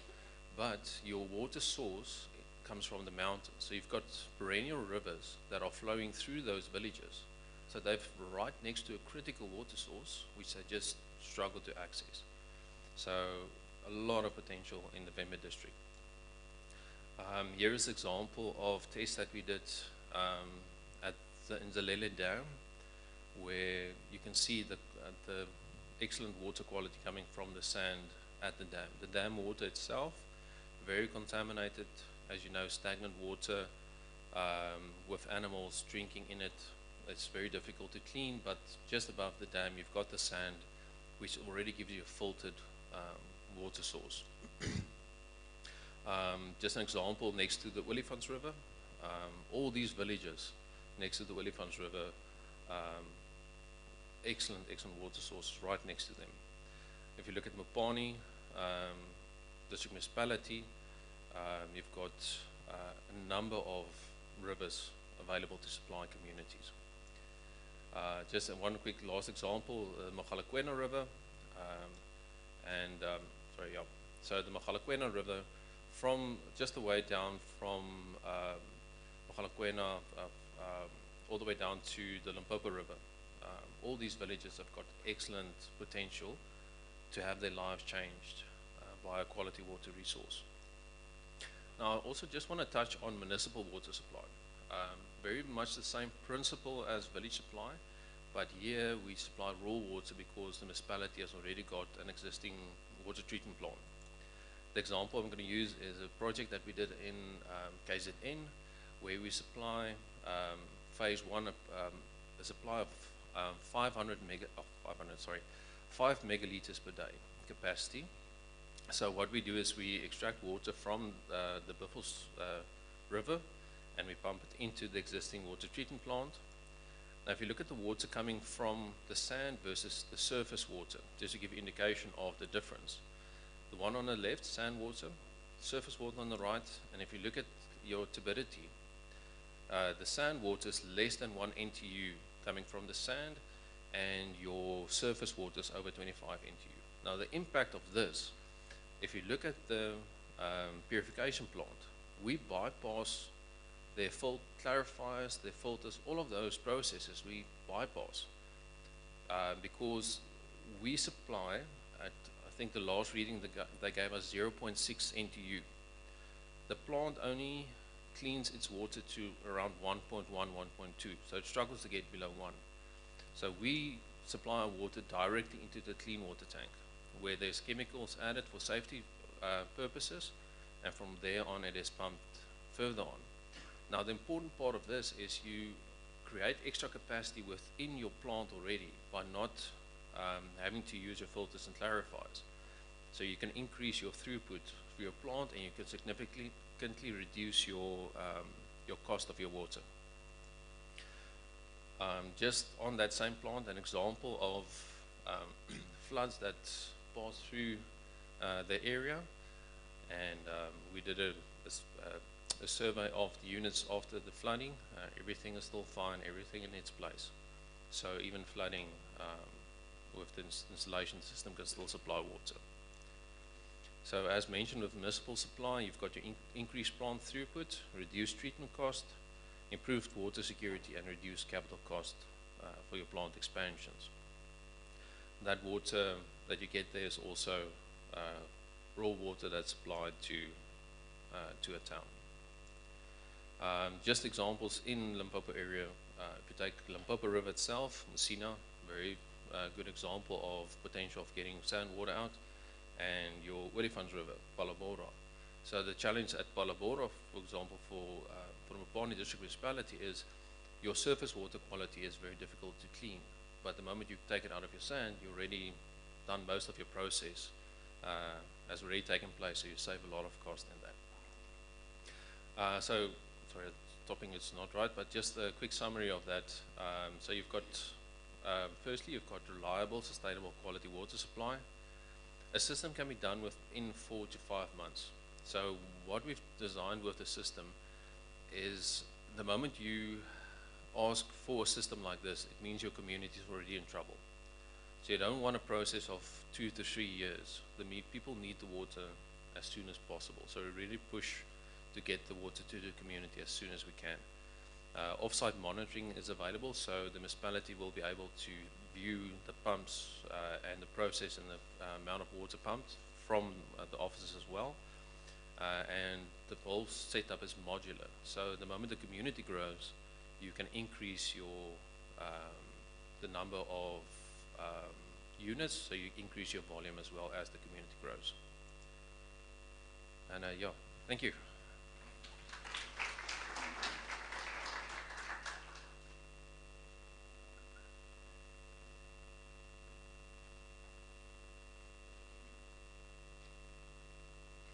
Thank you very much, Stefan. I think we are managing time now. The next presenters, I think, if they could do the same, we will manage to be able to catch up with time lost.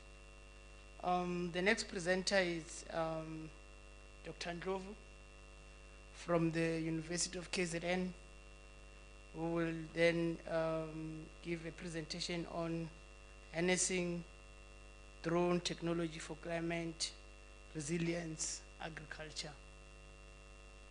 I don't know if the presenter is here or.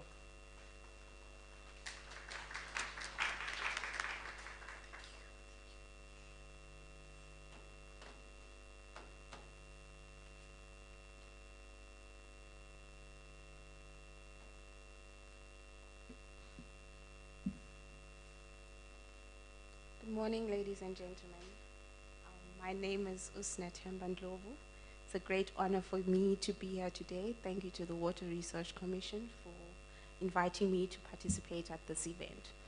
So, ladies and gentlemen, I think in Southern Africa, it's not a matter of, we also need to realize that smallholder farming systems are faced both or struggling from water scarcity as well as from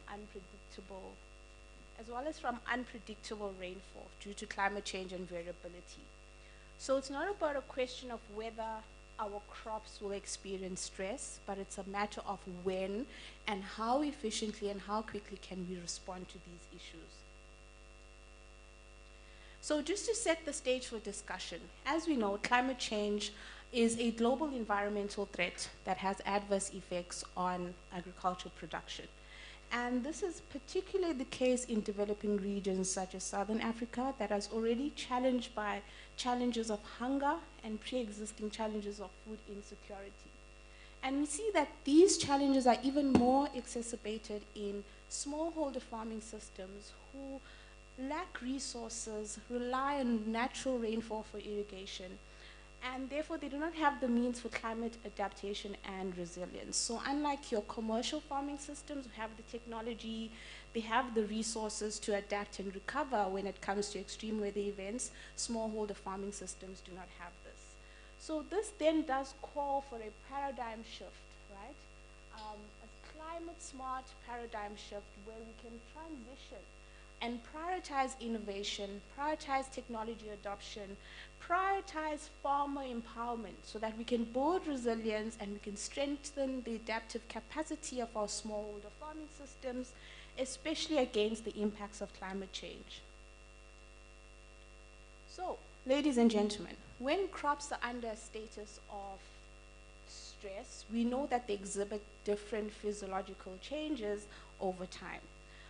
So these changes are stuff that we might not be able to see with the naked eye, right? Because they happen immediately, but we cannot pick this up with the naked eye. But physiologically, there are certain changes that are taking place. For example, if you look at leaf temperature, increase in leaf temperature, a decrease in chlorophyll content, all of these issues can be an indication of crop water stress. And if we can monitor this over the seasons, over growth stages, we can then be able to come up with efficient interventions to support these crops and maximize production. And we see that while traditional methods of quantifying this have been accurate, we know that these are time consuming, they're labor intensive, they require us to go out to the field consistently. And that is not feasible for the long-term, large-scale monitoring of crop water status or crop health in general. Therefore, if we look at satellites have then allowed us the opportunity to have broad coverage of an area while allowing us to capture that important information. However, we see when it comes to satellites, especially freely available satellites, the spatial resolution and temporal resolution of these satellites is limiting.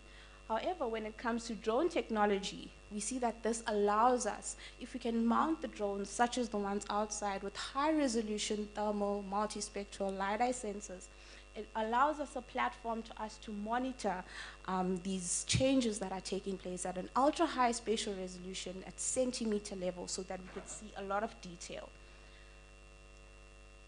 And basically what we are saying here is that if we can integrate your remotely sensed data, that being from your drones, your satellites, and then if we could integrate climate data, biophysical variables, right, from the field, and integrate this using AI machine learning models, we could then develop predictive models that could show us the status of our crops over time. However, what does this mean, right? Yes, we are contributing to the scientific community, we are contributing to publications, but the real question is, beyond the publications, what is the actual value of such work? For farmers, where's the value for farmers? Where's the value for policymakers? And we can't just stop at producing the papers at the manuscript because we are now following a linear approach where we are working in silos, where we repeatedly go out to site, we collect the data, we produce the manuscripts, and we start the cycle all over again. So the real value then lies in us transforming such information into near real-time action that's suitable for smallholder farmers. And if we see at the silo approach where we are able to go in and develop these models, we have a situation whereby we could create temporal and spatial maps showing the water stress, the health stress of the crops, but this is in a very siloed approach in that it's providing a snapshot. How can we then move away from this snapshot, from creating these publications that are produced to something where the farmer can benefit in almost near real time? So ladies and gentlemen, what we do propose is that we want to start involving the community and the stakeholders from the beginning, from inception. We want to look at a digital, transformative tool, a climate-smart tool that prioritizes smallholder farmers, that prioritizes the communities, and that can enable farmers to be able to see the status of their crops. Is my crops healthy? Is my crop stressed? Do I need to intervene? We also want to enable the system whereby there's climate warnings that could be shared. Maybe there's a hailstorm coming about, maybe there's droughts that are expected, so that farmers can plan ahead. At the same time, it's important that we could utilize such platforms to share resources. Remember, this is a smallholder farming community with limited resources. So if we could create a system whereby smallholder farmers can interact seamlessly together to share tractors, equipment, maybe even assist each other on their fields with weeding and upkeep, and if we can create a system whereby we can connect them with the local markets, if they could align their planting dates to when the market's demand come together, that could maximize profits as well as yields. And what's most important is that we need to ensure that the platform enables knowledge sharing, integrating indigenous knowledge systems with scientific research for the value of us all. So ladies and gentlemen, what I'm proposing is not just an app, it's not just a dashboard, but it's a shared space where farmers, extension officers, municipal workers can access information that actually matches to them to inform decision making. And we see that we do have some good examples of such tools that have been taking place in a local scale as well as globally. We have the CSIR's Precision Agriculture Information System that Prof spoke about yesterday. We also have Digital Green Advisory. This is based in India. This is a global example. And basically, they are connecting farmers with practical knowledge through digital extension. And then we also have Plant Village Nuru, which is much more local because it's in Africa, based in Kenya. And basically, here it helps farmers to diagnose the pests and diseases of their crops. So basically, this shows the possibility that this is possible. However, we need to tailor this for our smallholder farming systems who are currently vulnerable and require the support. And if you look at our conceptual model, we see that the smallholder farmers are at the core. They are at the center in that whatever we are developing needs to benefit them directly. And then if you continue, you would see that our key partners, our co-creating partners, your NGOs, your municipal workers, us as the researchers will come in with developing the models. The extension officers will assist us get in contact with these communities and implement these models. And then we have the tools that we are proposing would allow us to reach this stage. We have your earth observation tools, your machine learning tools, and integrating this with all your biophysical in situ measurements could then allow us to have tangible outputs whereby we can improve water use efficiency within these smallholder farming systems, the early detection of crop stress, as well as build resilience and strengthen the adaptive capacity of these smallholder farming systems. So at this point, it's not just about drones, but it's about building a living, breathing ecosystem where farmers and additional stakeholders benefit. So we see that for far too long, smallholder farmers, or even farmers in general, are seen as the end users of products. So they're not involved from the inception stage. They're not consulted on what are the needs. And we see that there's disjoint in the realities of what we produce as the scientists and what the communities need. So what we are proposing is something that goes beyond that, because we want to co-create this system with the smallholder farmers. And technology alone, ladies and gentlemen, cannot bridge this gap when it comes to crop productivity. We need the communities to come in. We need to ensure that we could train them in terms of digital literacy to use such tools. We need to ensure that we could capacitate them in terms of our scientific knowledge, as well as get capacitated from their indigenous knowledge, so that we are co-creating this system. And it's very important that we ensure that the community feels the sense of ownership, so that we ensure long-term adoption of this tool and integration into these systems. And most importantly, ladies and gentlemen, is the youth, who are the future generation of leaders. It's important that we start engaging them from now. Already with the work that we have done, you see that little kids have been coming to us while we're at the sites, inquiring, what are we doing, what is this drone technology, how can we get involved? So, as I come to the end of my presentation, I want to highlight that the time for agricultural digitization is now. We are at a stage whereby we have moved from agricultural indigenous tools, manual labor, to a place of the fourth industrial revolution, whereby everything should now be, or it's moving in a direction towards being autonomous. And smallholder farming systems are often left out from this, especially despite that they are the backbone of local food security in our country. So it's important that we can bridge this digital divide, that we could bridge this issue. And for us to do that, it's going to require us to come together and partner up and collaborate as stakeholders, give our inputs on how can we make a system that's purely beneficial for the smallholder farmers and that can improve crop productivity, not only in South Africa, but in the southern or the global south at large. Thank you, ladies and gentlemen.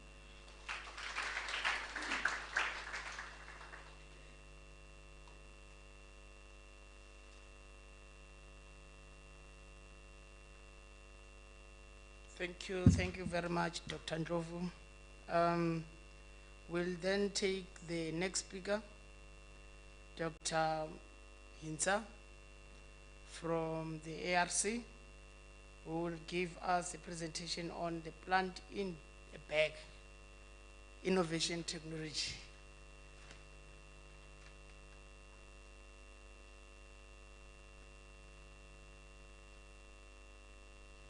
Good morning, everyone. I'm Hinza Araya from the Agricultural Research Council. I'm sure that most of us we are familiar with the bag system now. And after my presentation, I expect everybody to be the expert and start adopting this beautiful production system. So it's, what I'm going to present is that it's a teamwork project that was funded by Water Research Commission. From the start, validating and piloting the project all the way to rolling it out to the community. So as the previous speakers mentioned yesterday about the challenges we face every day, we live in a country that is hampered by water scarcity and which is affecting, am I too soft or too loud? You know, this technology sometimes exposes you when you are nervous. So I'm trying to be very, you know. So the challenge we face every day, like what I mentioned, is that crop production, especially under rain-fed condition, is becoming a challenge. Not only in food crops, but the whole agricultural sector, which the vegetables are not exempted from the challenges we face every day. This is the true reflection of our community. We scramble for that little resources we have. So then in addition to that, even if we look at the arable lands, our arable lands is also becoming very much limited due to urbanization, and the health of the soil is also becoming a challenge. And in addition to that, pest and disease management is also a major challenge for crop production. And again, also weed management. If you see that most of our smallholder farmers, they spend majority of their labor time in controlling weeds and under open field condition. So because of this challenge, the team, what we have done is that try to identify a simple solution. Might not be for all the food crops, but at least for the important crops like the vegetables that have got the potential to play a great role in combating hidden hunger, like can be good sources of iron and zinc and beta carotene and all these other essential minerals and nutrients. So we try to identify that what are the other options that one can use. Let's say if we are having so much challenges to produce these crops under open field condition, can we come up with a simple solution that can easily be adopted by anyone? It could be smaller farmers, or it could be households, schools, and so on and so on. So the team, we come up with this bag system. As you have seen from yesterday and even this morning, this is a beautiful bag system which can be integrated into the garden and play a role in combating food insecurity in our community. And in addition to that, one can produce higher yield compared to open field condition. Save water. It doesn't require any weeding and other agricultural inputs. So, like what I mentioned is that we started by piloting this technology. If we're going to roll it out to community, then we should have a proof to say that, okay, instead of producing vegetables under open field condition, let's say if a household has got 2 meter by 2 meter unity area, instead of producing these vegetables or these highly nutritious vegetables under open field condition, if it can be integrated into the bag system, then one can produce a better quality vegetable and of course also higher yield as well. And again, in addition to that, also conserve more water. So we conducted, we piloted the technology, compared it to open field condition, and as you can see that the blue bars, they reflect the biomass that was produced by the bag system. Then in addition to that, we have also to prove that it can conserve water, which we found that the bag system is much more water efficient compared to the open field condition. Then after conducting all this research, looking at the nutritional quality that can be produced by the bag system, compared to open field or conventional system, then we also look at the nutritional quality and all those other parameters. As researchers, you all know that we care more, we like a lot of data, we love our data so much, publish the information and so on, but we don't want to keep the whole information only under the publications, presentations, or student theses and dissertations. The technology has to roll out and create an impact in our community. So we roll it out to Guyane in Limpopo, and as you can see that the community was involved in the project, and we implemented it into co-ops, households, schools.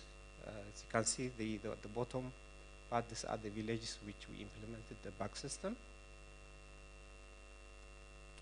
Then we also don't want to do just throw the technology into the community and then ask them to start adopting it. We want them to participate. Once the project is completed, then they should be able to sustain themselves so that they become more self-reliant also, because they adopt the technology better. So from the start of the project, we start involving all the community members who are beneficiary to this project, from acquiring the sawdust, which was collected from the locally available sawmill, and again also the seedlings. There are a number of nurseries which are available around the area, and so the seedling, although we encourage especially the co-ops, to produce their own seedlings, which one can have a small seed bed, and they can produce their own seedlings, and train them also in connecting irrigation and so on and so on, so that they can become more independent. Then, of course, also the project has to support the local businesses or local entrepreneurs. Like, for instance, we are all familiar that Gianni area like that, like Gianni, is hampered by extreme weather conditions, high temperature. So in such situations, one can produce or integrate the system with the shade net, and all these materials, they can be sourced locally, like the poles, the wires, or the cement. They can be bought locally and support the entrepreneurs or the local businesses. And of course, also the seedlings, they can be bought from the nurseries that are around the area. So this is the manuals that we used, or the info tools we used to train the farmers. This was translated into the local language, into Tsonga, so it can easily be adopted by everyone who is the beneficiaries of the project. This is one of the info tools that we use. So, in summary, what I would like to say to everyone, ladies and gentlemen, is that this kind of simple technologies, they can play a great role in combating food and nutrition insecurity in our community. If each one of us who are sitting here could start adopting such technology and disseminate the information to our friends, family members, neighbors, and so on, then we can contribute to becoming like more self-reliant and food secured with such a simple system. And it's very cost efficient. For instance, the sawdust that's used to grow one cycle of crop growth, or let's say one cycle of lifespan of a vegetable, can be reused as long as you solarize it, disinfect it, and then it can be reused throughout for a very long time. And it's environmental friendly because we save a lot of water. And of course, also, if one takes this kind of system, it can be a business, which is, for instance, if one adopts such technology, it can be a good source of income. And then at the end, what I would like to say is that this kind of system, they can easily be scaled and rolled out to different, not only limited in Gianni, but it can play a great role in the province. And of course, not only in Limpopo, but throughout the country. With that, I would like to acknowledge the funders, and especially Water Research Commission for funding the project and inviting us to be part of this great event. And of course, also the community members for allowing us and start implementing this technology. With that, I would like to thank you, and thank you for the opportunity.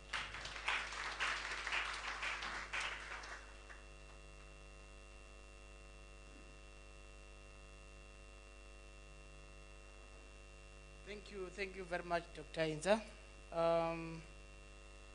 The next session, we are going to take a video by Mr. Mohale Malega from AB Farms, which will be about the hydroponic solution for farmers. I don't know if the technicians are ready to play the video from the backstage. Thank you.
quick question to the audience, right?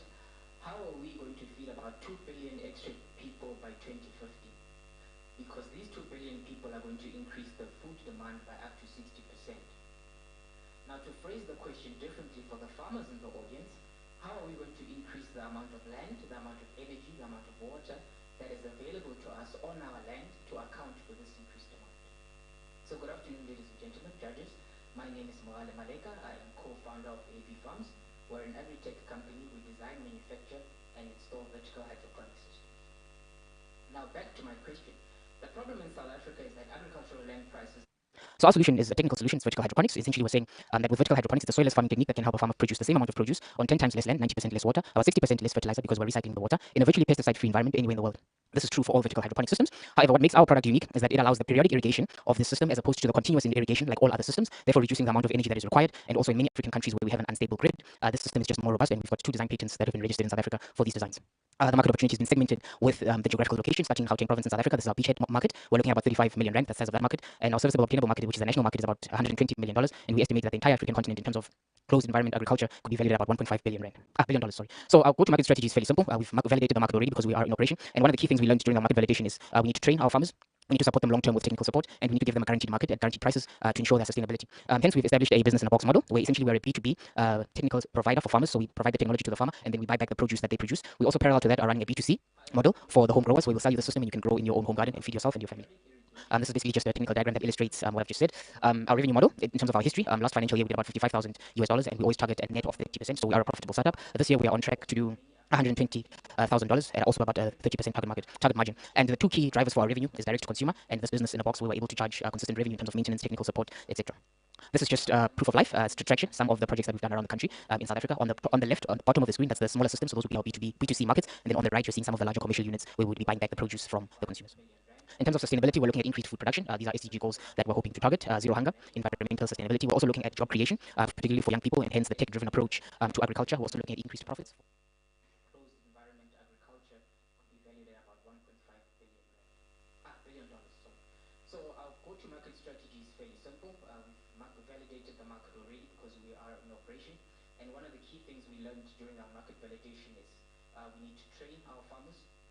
We need to support them long-term with technical support, and we need to give them a guaranteed market at guaranteed prices to ensure their sustainability. Hence, we've established a business-in-a-box model where essentially we are a B2B technical provider for farmers. So we provide the technology to the farmer, and then we buy back the produce that they produce. We also, parallel to that, are running a B2C model for the home growers, where we'll sell you the system and you can grow in your own home garden and feed yourself and your family. This is basically just a technical diagram that illustrates what I've just said. Our revenue model, in terms of our history, last financial year we did about $55,000, and we always target a net of 30%, so we are a profitable startup. But this year we are on track to do $120,000 at also about a 30% target margin. And the 2 key drivers for our revenue is direct to consumer, and this business in a box we were able to charge consistent revenue in terms of maintenance, technical support, etc. This is just proof of life, traction, some of the projects that we've done around the country in South Africa. On the left, on the bottom of the screen, that's the smaller systems, so those would be our B2C markets. And then on the right, you're seeing some of the larger commercial units where we will be buying back the produce from the consumers. In terms of sustainability, we're looking at increased food production. These are SDG goals that we're hoping to target. Zero hunger, environmental sustainability. We're also looking at job creation, particularly for young people, and hence the tech-driven approach to agriculture. We're also looking at increased profits for our farmers. Our team is made of 3 key stakeholders, myself being the co-founder and CEO. I've got a mechanical engineering degree, and I'm an MBA candidate at the BITS Business School. My co-founder, Dumelo Bule, who's also got a mechanical engineering degree, as well as my sister, who was smart enough to be an early investor. She's the CFO. She's a CA, she's a chartered accountant. She's got a master's in accounting. She handles a lot of the financial modeling around the business operations. Hence, uniquely, we are a profitable startup.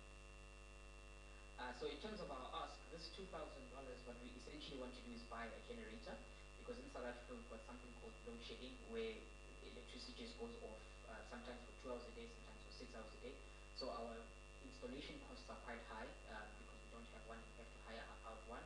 So if we could buy one, that would enable us to reduce our cost of installations, that will be reducing the cost of production, and then we can lower our prices and reach the market better. Thank you very much.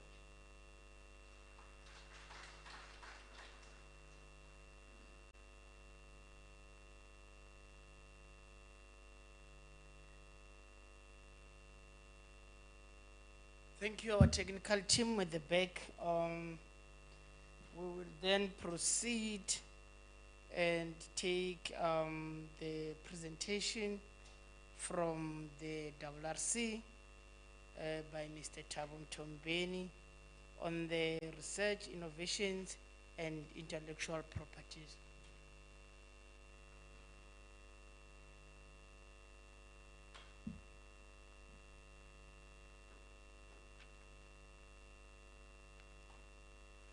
Afternoon, everyone. Yeah. I know when people start talking about intellectual property, people become very afraid, especially researchers, because researchers think you only publish. They only want to publish, and protecting and creating IP, they are mutually exclusive. No, they are not. That's why I'm here. I want to tell people that you can do both and be hugely successful. Now, what is intellectual property? I know a lot of people think intellectual property is patents. No, it's not just patents. It's trademarks, it's copyright. When I say copyright, the document that you write on your laptop, that's copyright, because you did it, it's from your mind, and it's owned by you. So, why should we protect these intellectual assets? As a country, if people didn't know, for example, actually I should ask people, which are the big innovations that have come from South Africa that people know? Anyone? Okay, let me give you examples. The battery that you use in your phone, the lithium-ion battery, was actually developed at the CSIR. But is South Africa manufacturing those batteries? No. Right? The biological nutrient removal systems that we use on all our plants, where was that developed? At UCT. Membrane technologies for desalination were developed at UCT, but Israel is the one that actually commercialized them. So as a country, we've lost a lot of technologies. Why? Because people don't want to protect their innovations. Now, as the WRC, why do we worry about this? We're funding about 90% of all the technology, all the water research, development, and innovation in the country. And we are not seeing a return on investment in terms of people applying for patents, starting companies, creating employment. And IP, although it's not the only modality, it's one of the core modalities to actually create businesses, to protect people. Because no bank is going to fund you if you don't have something to protect. That's why they ask for surety. Even if you want to buy or start your company, they might say put your house as surety. IP registration is surety to a funder that actually no one else is going to do the same business as you. So that's why we need it. Now, what does my office do at the WRC? We're here, I call ourselves the glue that sticks everything together. What we do is we help innovators and researchers to protect their innovations and commercialize them for the benefit of the country and the people. Now, who are our stakeholders? It's everyone here who's sitting here, including industry, universities, and the inventors. And the major stakeholder for us is government and the public. Now, what are IP assets? I've given you examples of trademarks, patents, and so on. But why do we need to properly manage them. One, to avoid premature disclosure. We also want to guard against the risk of infringement by others on our IP rights. You know, recently, actually last week, our CEO and the government, they went to it's a global youth prize where students present their ideas in Sweden. What people don't know, I think the inaugural one in 2004 was won by South Africa. And they didn't protect their idea. 2 years later, the product which they had thought about was in the market and being sold in a European country. So this is the reality that we live in.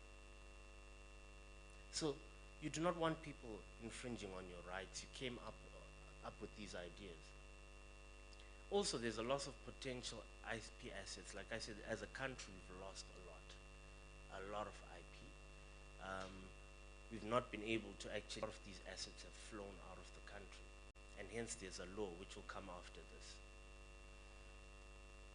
Now, this law is called the IPR Act of 2008, and it was formulated by the government. Why? So that all publicly financed research, development, and innovation must be identified, protected, utilized, and commercialized for the benefit of the people of the Republic, whether it be social, because we saw a lot of social innovations, right? Social, economic, or military, or any other benefit. So there is a law actually in place. So we are the custodians, and everyone in this room should actually follow this law. And this law stated that all the universities should have offices of technology transfer. So University of Limpopo has got one, University of Venda definitely has one.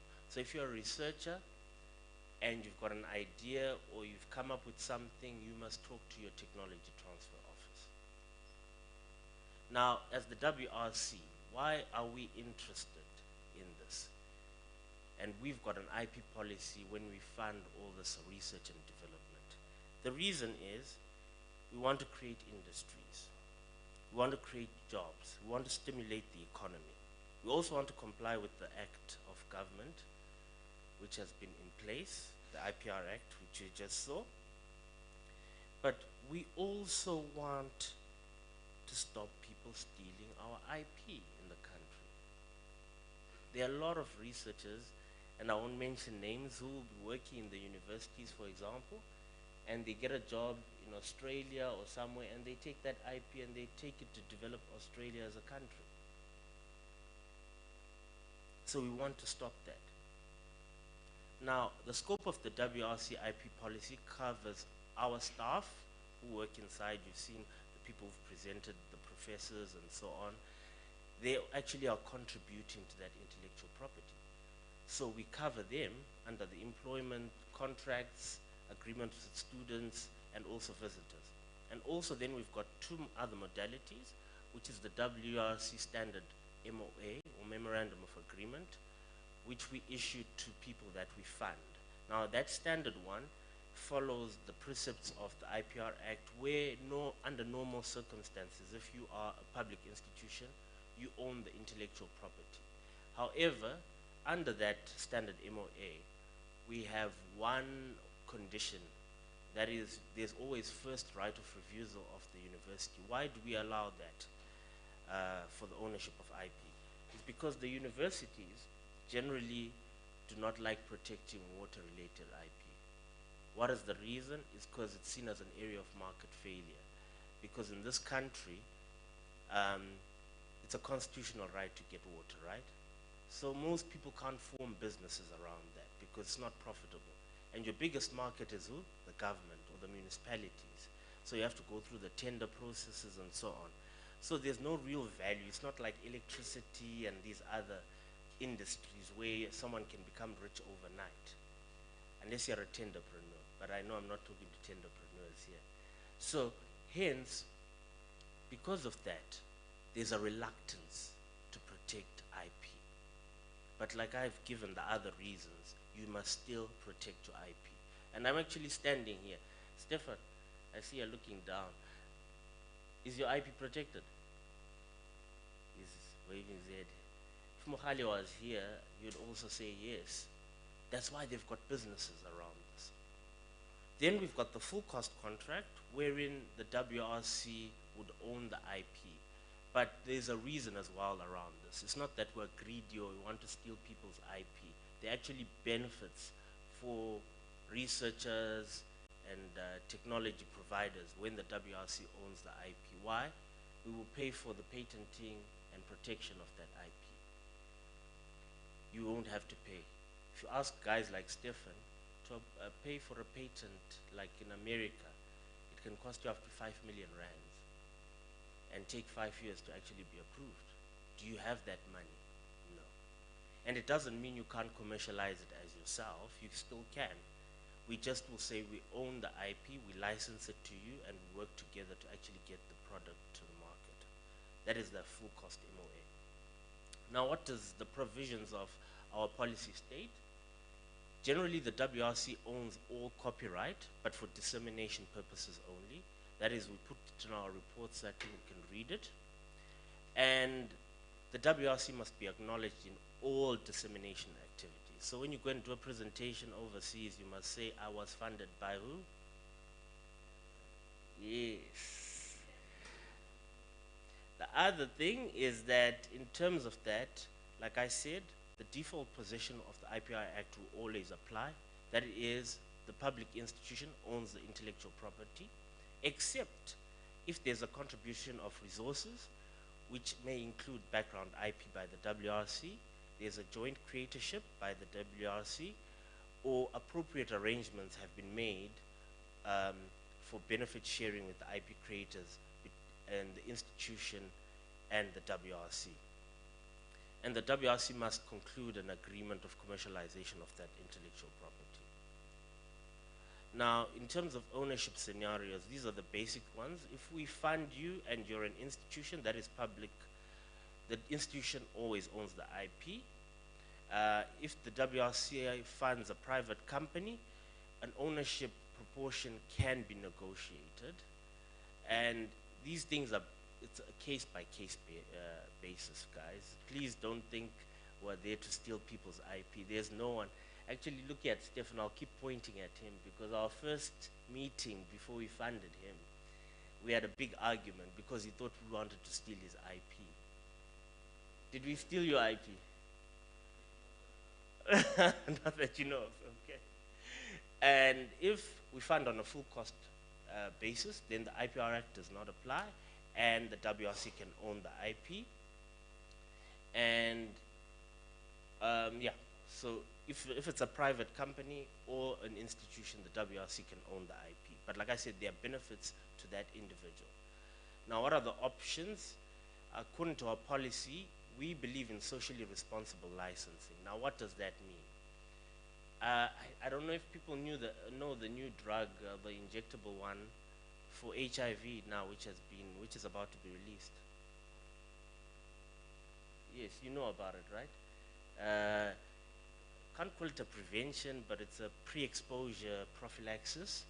Instead of people taking pills every day so that they don't contract HIV, you can now take an injection, which is once every 6 months. But that injection right now costs about 800,000. But there's what we call socially responsible licensing. Now, what you might find is that as a government, we can go to America and say, we can't afford 800,000 per person. But we can pay for the cost, not the profit of that injection. So maybe if the cost is only 2,000 rand, we negotiate just for Africa or South Africa, that South Africa only pays 2,000 rand for that injection, so that everyone can actually get the injection. Because to the Americans, we are not really a big market. They want to exploit their country or the European countries. So literally, this is what socially responsible licensing is about, whereby even if something costs a lot, we can actually reduce the cost so that we can actually involve or have a socially responsible impact. We believe in localization. That is, everything must be developed locally. We should create industries locally. We also believe in the triple BE measures, which encourage previously disadvantaged individuals to actually participate in the economy. We also believe in helping SMMEs, and we usually prefer non-exclusive licensing. However, if you've got good reasons, we can exclusively license a technology to you. And we obviously would like to see a return on investment in terms of people who actually use these technologies. And this is a benefit which I want to talk about. So according to the law, if you are an inventor, whether you're at a university, whether you are in your private company, and that technology, maybe you say you want us as the WRC to issue a full cost contract, you will always be entitled to at least 20% of the first million, and thereafter 30% of the net revenue of any royalties generated by a technology that you actually do, with very little risk. Because people think patents make you money. No, patents stop people using your technology. There's a whole nother business outside of that, where you have to start a company like Stefan, you have to solicit for business. But imagine just sitting in your office and you're making 30% of those net revenues because you own the IP. So the law allows for that. And there are other incentives for researchers and staff, which are non-financial, such as recognition. You could be promoted, and so on. And again, there are financial incentives as well. The last thing is that, according to the law of the country, is that the government has always an entitlement to march in on your technology. It's not yet been done, but in an emergency situation, the government is allowed to come in and use your technology. And their preference, obviously, like I said, is manufacturing in South Africa, preference to SMMEs, compulsory licensing, and ownership reverting to the government in the state of emergency, like when there was COVID. But they've never done it before. But there's a possibility, if you had a technology, that they're allowed to do that for the benefit. And this law is not unique to the country. Globally, America, those Google Gmails that you use, in America, if you try or you are a terrorist, literally the American government can go to Google, even your iPhone, and say, we want that person's emails, we want that technology, and they've got access to it. So people must not be afraid, because this is not unique to South Africa, it's actually a global phenomenon. And with that being said, thank you.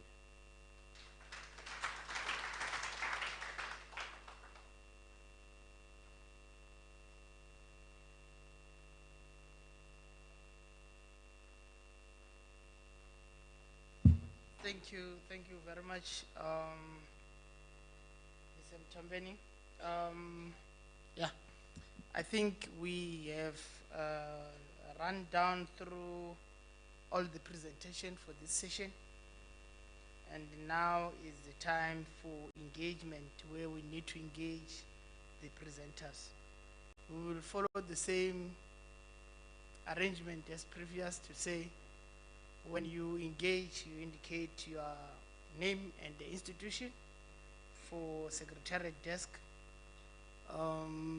With a show of hands, I will take those that want to engage the presenters. I will open for only one round, so that we will be able to hand over to the new facilitator.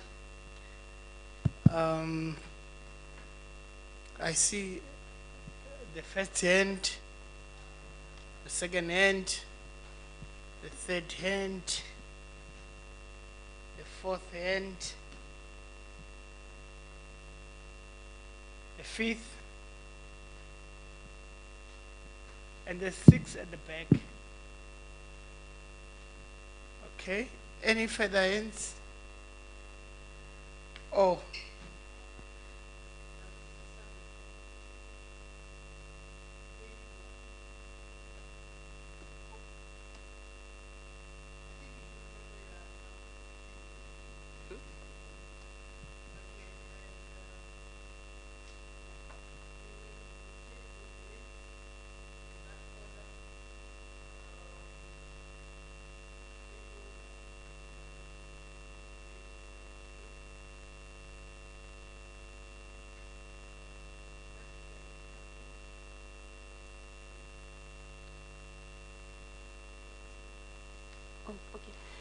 Okay, afternoon, ladies and gentlemen. My question is my name is Dr. Tefusia Kamela from Jamzimba. My question is for Mr. Thabo Mtombeni. I just want to ask him if whether, like, you're from WRC, so when you were explaining other things, I just had some questions in my mind that when you look for, like when we're applying for funding, let's say, and you are still negotiating, because some universities sometimes, they have a tendency of wanting a bigger percentage maybe. So while you are still negotiating for IP, so is it important at WRC that do we stand less chance if whether maybe we are still negotiating with the IP, because let's say we are still under the university and like they own our intellectual or something, you see. So do we stand a less chance to be funded when we still haven't reached the conclusion of the IP with them, because they have a tendency of taking time sometimes because of they will look for a bigger percentage or something like that. So I just want to sort out that so that we can be clear, and then just maybe go with whatever they give us, so that we don't miss chances of being selected or something like that when we're applying for funding.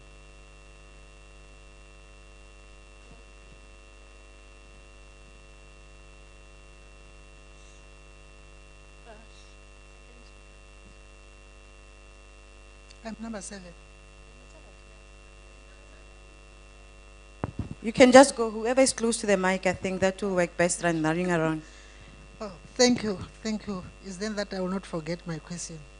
My question is directed to Stephen Pretorius. He was talking about the water in the sand, rivers. Presently, rivers are dry, but there is water underneath. Now, I want to know what happens to the materials or the machines that they insert in the river during this time, dry season. Because when rivers are in flood, will the machines that they've planted there not be wiped off or whatever? If I did not hear him talk about that, I'm sorry for him to repeat. Then my second fact is talking or encouraging or understanding. You know, I've learned a lot from the presenters here when I was looking at them. Most of them were not reading. They were talking, saying what they know, just referring to points and saying out whatever they understood. That means they do things themselves. That's why they are not forgetting of what they are supposed to say. Like the Mr. Pasha, he was talking about water supply, just looking at the picture, telling us what is happening. Mr. Ndlovu was telling us, Mrs. Ndlovu was telling us about climate changes, saying that the community must be taught to identify the changes, climate and everything, so that they are able to face those problems and fight against those problems. She was talking that on her own. I was looking at her. I saw also Araya. Araya was talking about the planting of the seedlings in the bag. They were just giving an eye, but talking continuously. I congratulate you, children. You have done well. Who was next? This side? This one is, no, this one is long. Rather give number 5.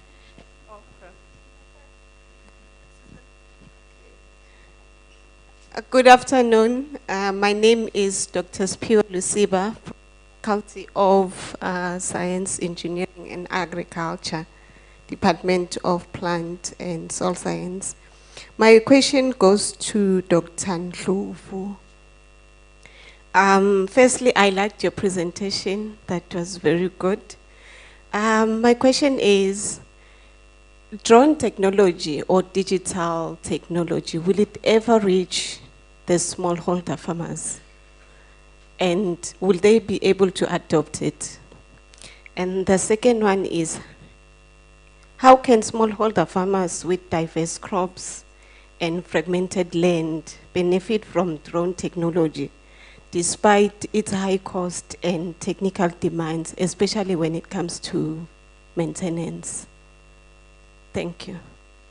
Thank you. Hands up again. Thank you. Good afternoon. My name is Chilidzner Mondo from the Department of Cooperative Governance, Human Settlements and Traditional Affairs, Limpopo. It's quite a long one. My question is to Stephen Pretorius. I wanted to check the cost implication of your system. How much does it cost? And I also want to find out. I think you mentioned that it can produce up to 60,000 liters per day. So I also want to check, like in terms of households that can benefit from that plant, from such a plant. How many households can benefit from such a plant? Thank you. Thank you, Tlengi. Over to your side. Okay. Good afternoon. My name is Tumelo Satechi from Lepelle Northern Water. My question is to Dr. Hinza. The project is an interesting one. We can do it at home with the kids. So I wanted to check, does the texture of the sawdust matter in terms of decomposition rate? Thank you. Good afternoon, everyone. My name is Madela Kumalo. I'm a second year student here at the University of Venda. I'm also a student assistant at the Center for Entrepreneurship and in the Vembe Biosphere Reserve. My question goes to Dr. Araya, who was speaking on the Baguette Initiative. I just wanted to know more about the local scale climate resistance program and how we can bring it this side in the region of Thando. Thank you. Any more hands?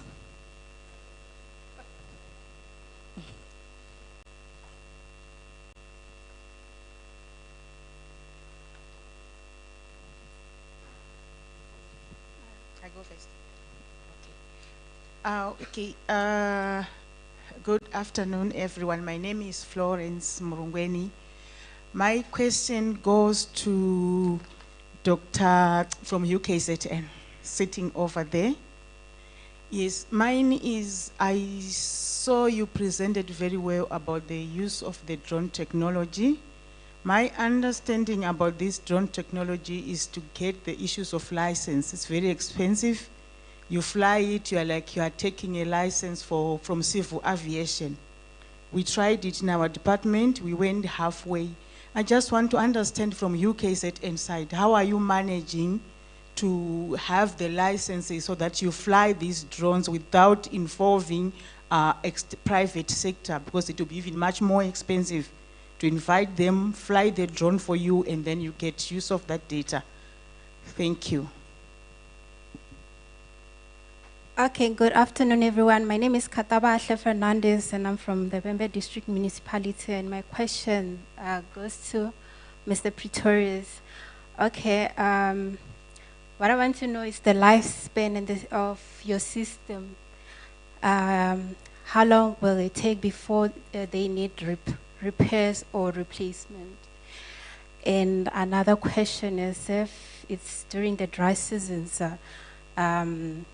what happens to the moisture when the moisture is low? Will you be able to still? Will they be able to still perform during the dry seasons? And then the environmental impact of your system, like will it alter the sense stability and something similar to that? Okay. Afternoon, everyone. My name is Tendo Mbedzi from Vembe District Municipality. My question is directed to Stefan. I wanted to know about the issue of quality, because during rainy season, will the quality of the water still be the same? Because I know, for example, in Musina, we have a borehole system directly inside Limpopo River. So during rainy season, we usually battle with the water quality. Yeah, thank you.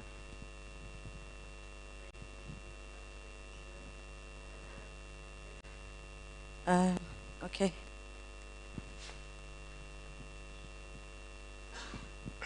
Thank you. Good day. My name is Gift. I'm a master student in environmental science, the Department of Geography and Environmental Sciences, and also an intern in the physics department. I just have a question directed to Mr. Petrorius and Dr. Hinza. Will I be criminally liable? I just, learned that you have intellectual property rights. Will I be criminally liable if I were to just, implement your ideas without consulting you first? I would love to understand that. Thank you.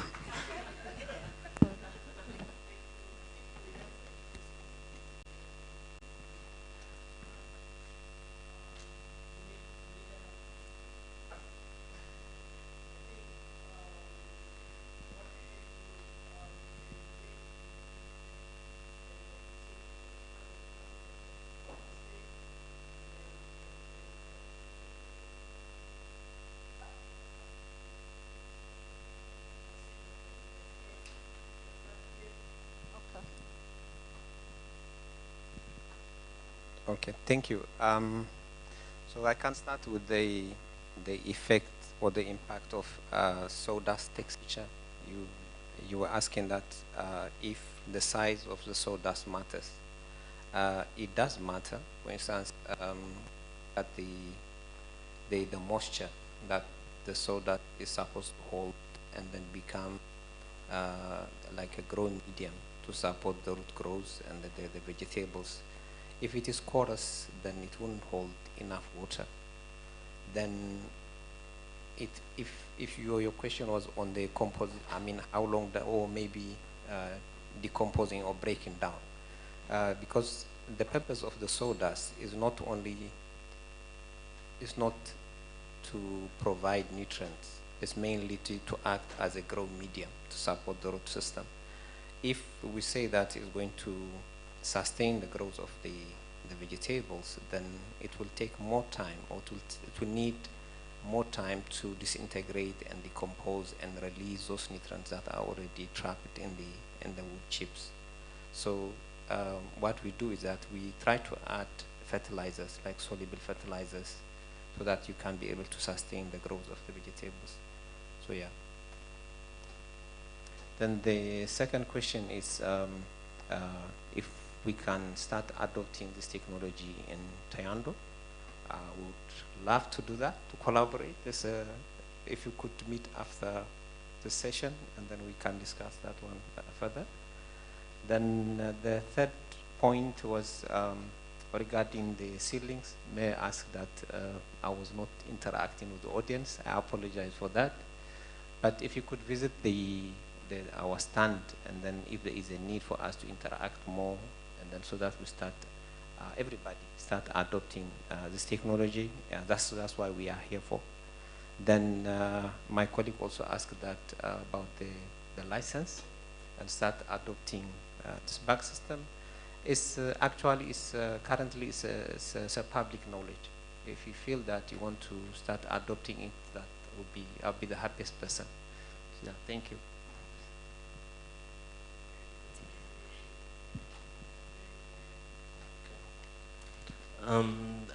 Thanks for that question. Does IP disqualify or a lack of, like closing of an IP matter, does it disqualify your proposal? The answer is no. So at the WRC, we're not strict in terms of IP. All we're saying is that, are you going to commercialize it for the benefit of the country?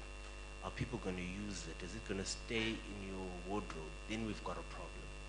However, if it's going to benefit people, we are very open. You will never be disqualified in terms of IP.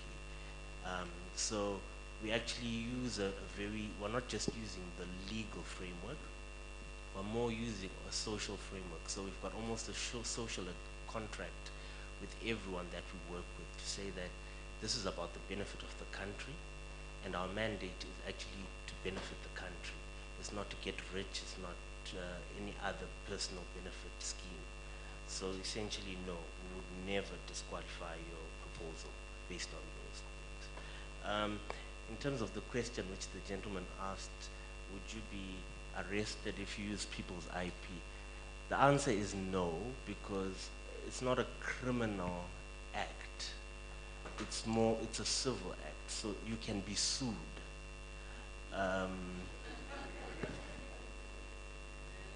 So you can have a judgment against you and things like that. You can end up in the credit bureau as an individual. You may not be able to access credit and all sorts of things, but you won't necessarily be put in jail for stealing people's IP. Thank you.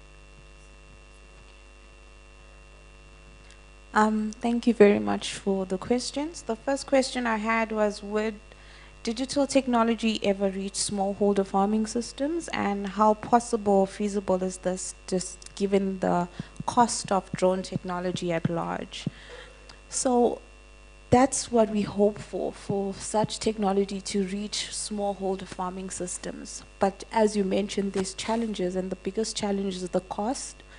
And with the app itself is also about how can we maintain long-term durability and adaptation of this app, who can manage this app, who can maintain the app. I think it's something that would take time for it to be executed. If you think of where we come from cell phones, having people with no cell phones moving into the space of everyone having a cell phone, I do see it being possible. What we are currently proposing is doing a prototype in KwaZulu-Natal in the smallholder farming systems in that area, and basically show proof of concept. And going back to the question of cost, if we can link these smallholder farming systems to markets that are reliable, that could buy their produce at good rates, because currently the rates that they are selling back their produce is very low for them to even make a good turnover. If we can increase those profit margins, we can even look at how can we incorporate a shared probably drone system that that entire community could use. But the app itself could also answer these questions, because if we can develop an app and we can give them the imagery, we can show them the status of their crops, they would not need to fly the drone or have the drone in position with them at the smallholder level. I hope I've responded, but I'm happy to engage further. The other question I had was about the licensing. That is a significant issue. The licensing does cost a lot. You're looking at about 20,000 to 40,000 to get the license. And as a university with limited resources, it is a challenge for us. What we've been focusing on is basically capacitating a few individuals in the department who can go in and get the training. However, it does become a challenge now when these individuals move on to greater opportunities. So what we do in the institution is that we have a system whereby someone gets capacitated and then capacitates the rest. However, we are limited in terms of flying because we don't have the legal license. But in terms of person who can do the flying for us, we save costs because we've invested the once off in getting the license for someone instead of having to hire out a private institution all the time. Thank you for your question. Thank you. Mr. Torres? Okay, thank you. Now I think the first question with regards to the impact of floods. So if we look at the system installed near Guyani, the system was installed, the units in 2020. Currently, everything is exactly where it was installed. No impact. There's been some strong floods that's gone through that area.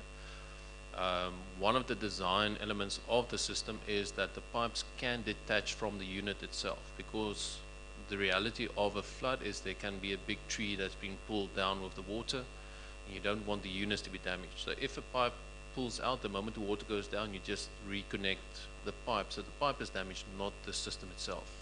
So it's a very quick reconnection. So the design is in such a way that you protect your main equipment through that.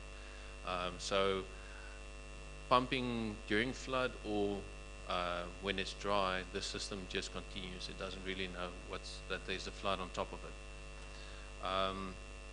In terms of, let's first discuss at the back the volume aspect.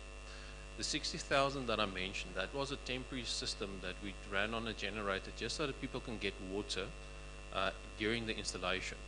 But the design of the system, each system is designed according to the community need.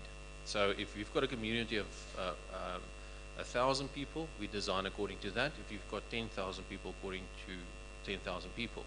So we usually try to design around 100 liters per person per day volume, and then you can set according to what is allowed for in your water use license to use.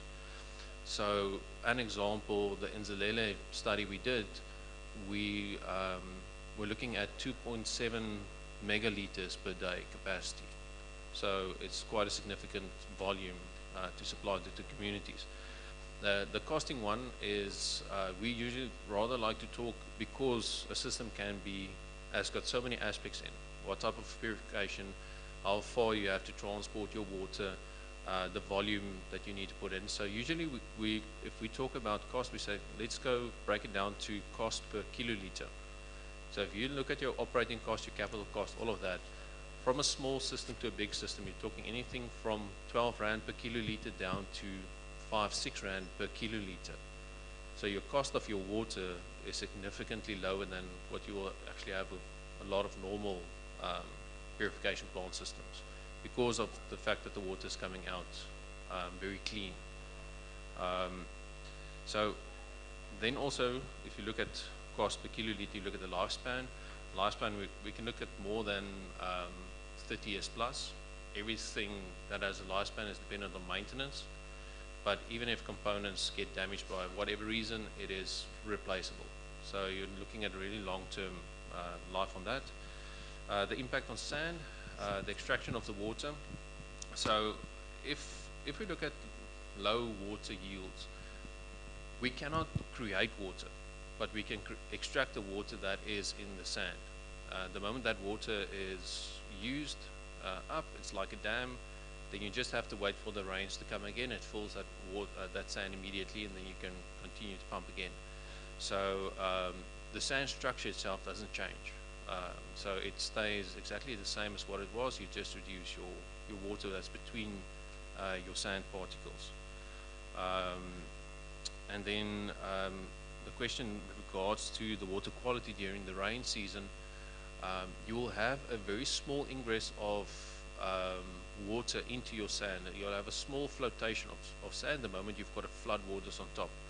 But still, the type of water that you get from the sand versus your surface water, let's say surface water, you can't see your hand 2 millimeters under the water.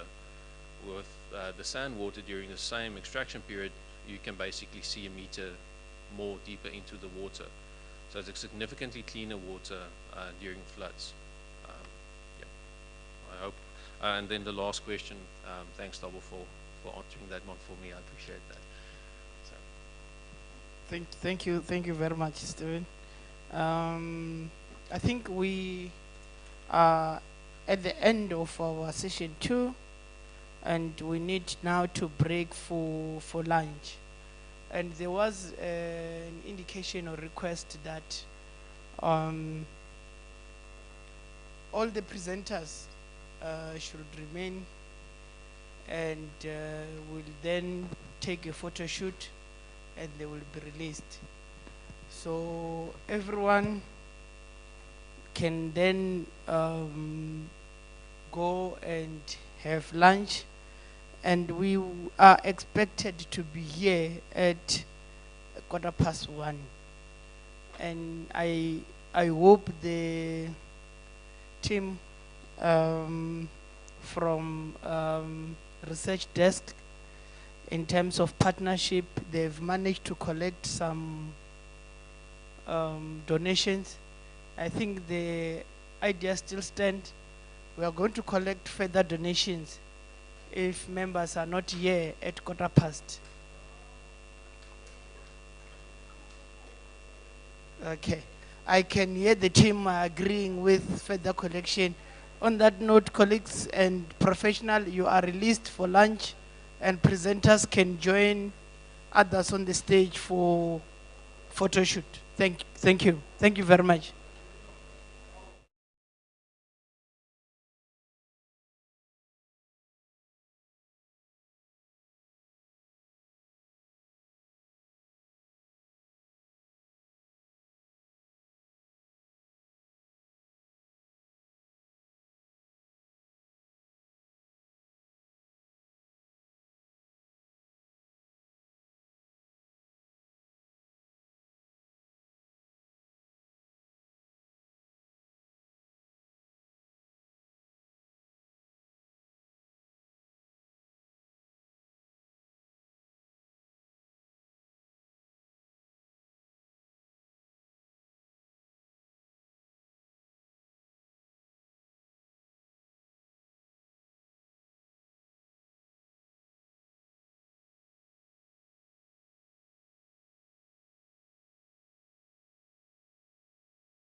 that colleagues are talking about in this roadshow.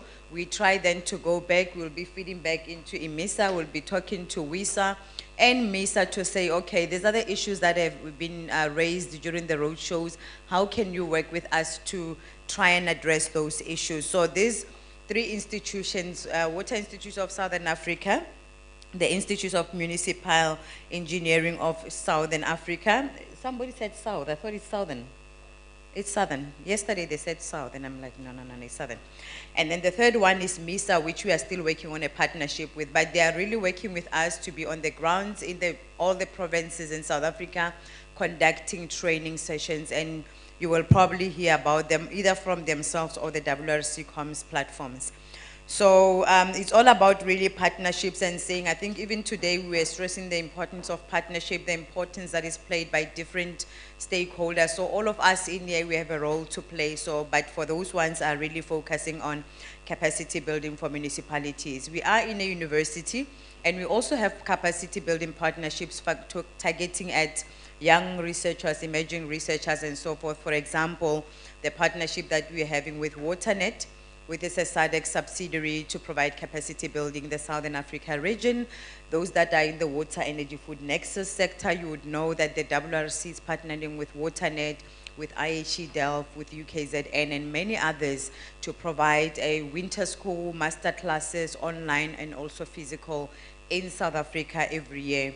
So there's lots of capacity building partnerships that we have in place, but today we're talking here about the municipal ones.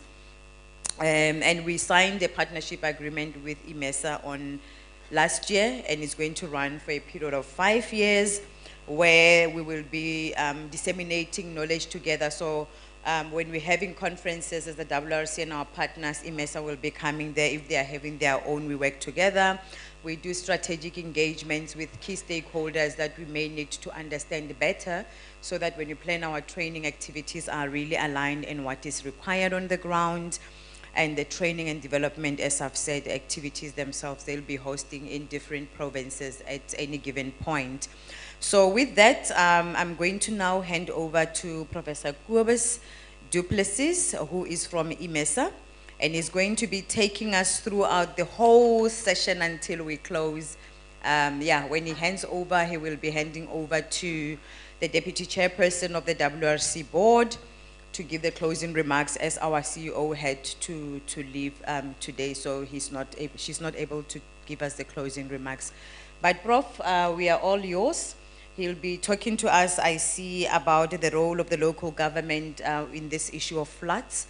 So he'll be giving us really what needs to happen, how best to do it, and so forth. Over to you, Prof.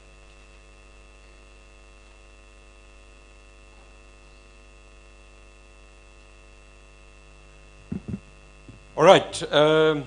Good afternoon, and thank you for giving AMISA the opportunity to present on this partnership. I know that yesterday you've had a very brief introduction about AMISA, but I can't resist to also make it just a couple of points. What this presentation is going to be all about is really one of these outflows as a partnership with the WRC, being a flood guideline for local authorities. So the whole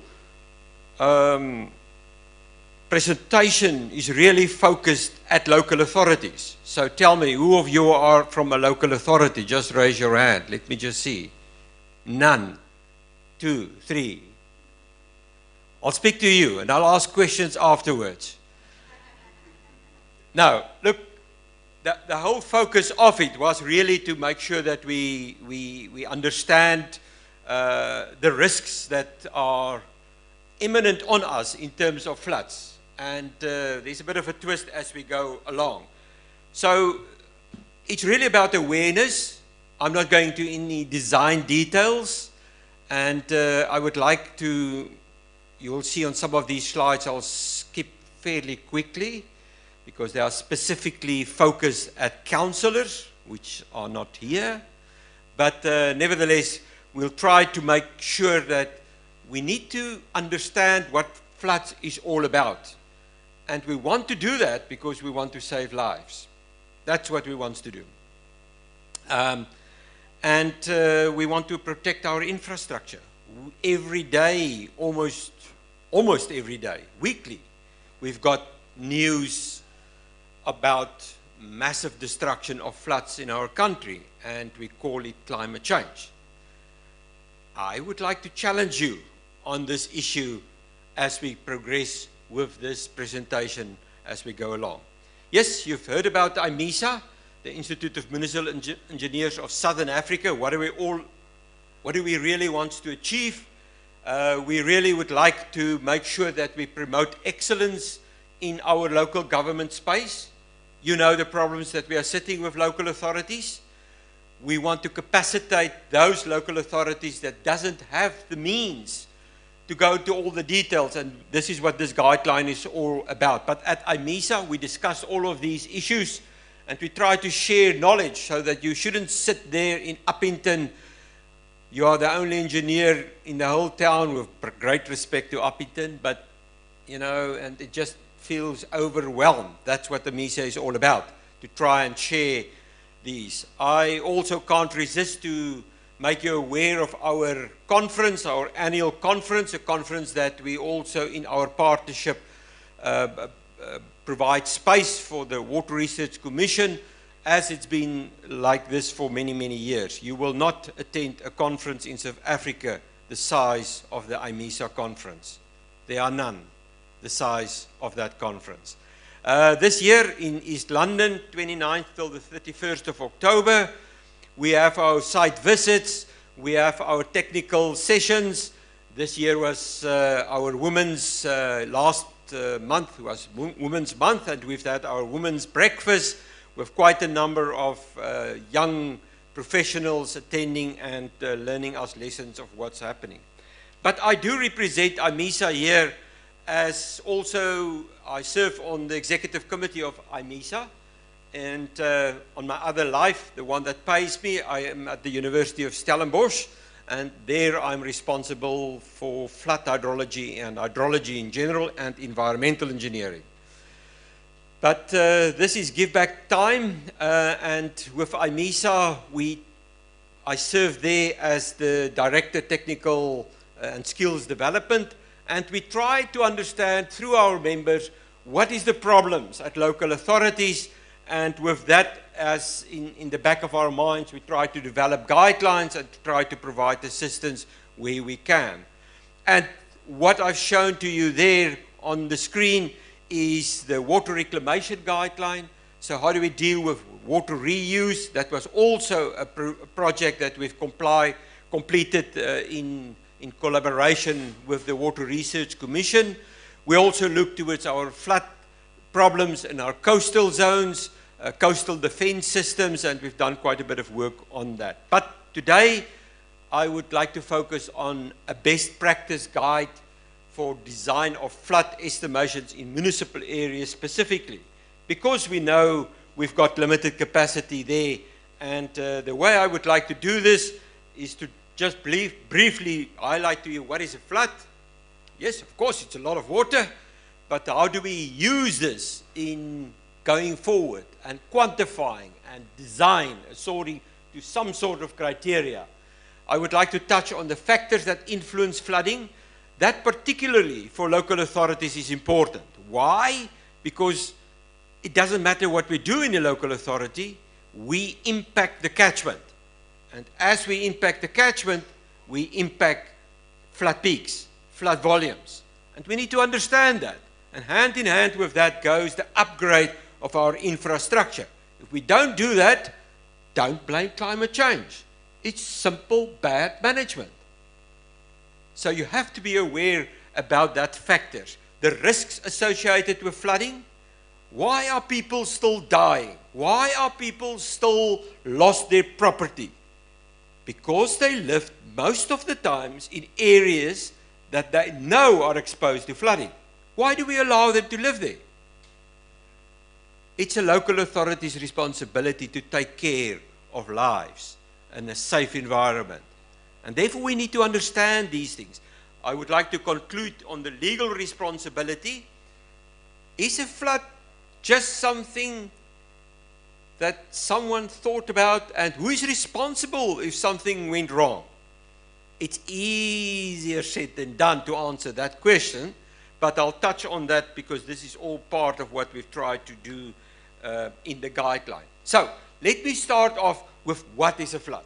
Now, in very simple terms, we all know the hydrological cycle. It all happens with rainfall. The rainfall accumulates, it infiltrates, and depending on whether there's dams in your catchment, the water first fill up the dams, or otherwise it accumulates to a point where the catchment can't retain it anymore.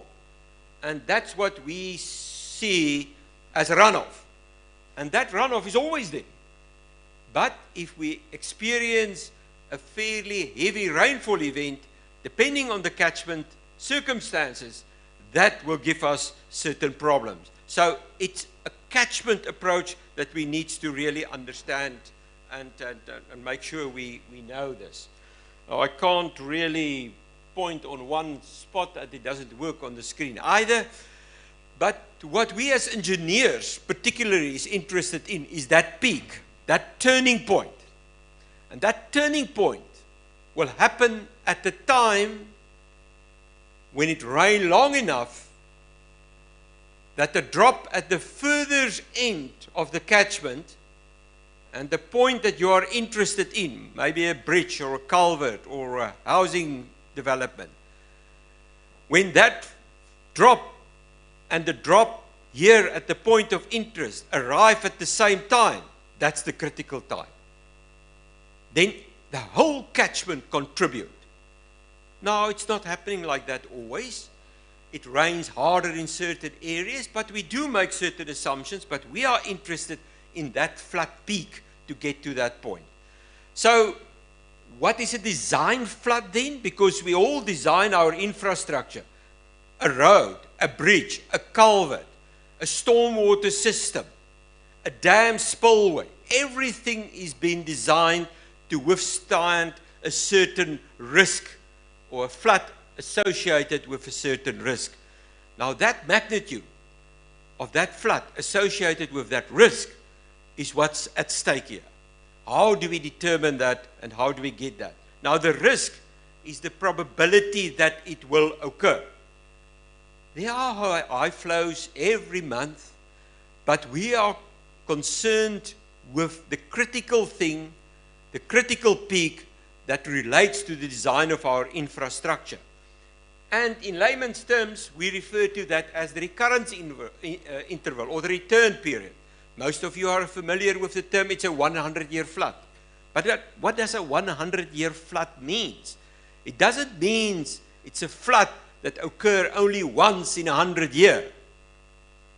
It means there's a probability of 0.01% that it will occur in any year. And there can be 4 100-year floods in 4 consecutive years. It's just stats.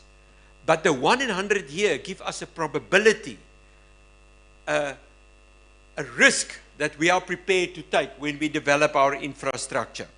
So we use it for flood lines, we use it for the design of our infrastructure, and to manage our flood areas, whatever is below a certain flood line. So a flood line, ladies and gentlemen, is not a limitation to any development. If we draw a 1 in 100-year flood line, we're simply saying there is a risk associated with the catchment and the rainfall that will end up in the water to rise to this level of this line with a probability of 0.01%. It can happen. That's all that we are saying. We don't say you can't develop there, because what's wrong with a parking area beneath a 100-year flood line? Nothing. You just move the cars. A sports facility. But there is something wrong with an old age home below the 100-year flood line.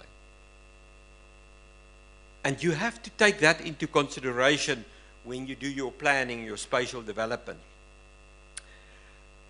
There is a responsibility, and I'll talk later, a little bit later on the legal framework. There is a responsibility that water management institutions must show the 1 in 100 year flood line and make it available to the people that live in that area. And that is in the legal framework, that you have to show it. But it doesn't tell you you can't develop there. Right, so in terms of our flood understanding of the risk associated with it, it's also part of how we deal with disaster management. We need to work together in disaster management and the hydrologists and the civil engineers in the stormwater section of in each and every municipality. Whenever I get to a local authority, that's not the case. The disaster management teams sit with nice screens and all over the place, and they've got all the hotlines. But do they understand what will happen if a 1 in 100 year flood arrives?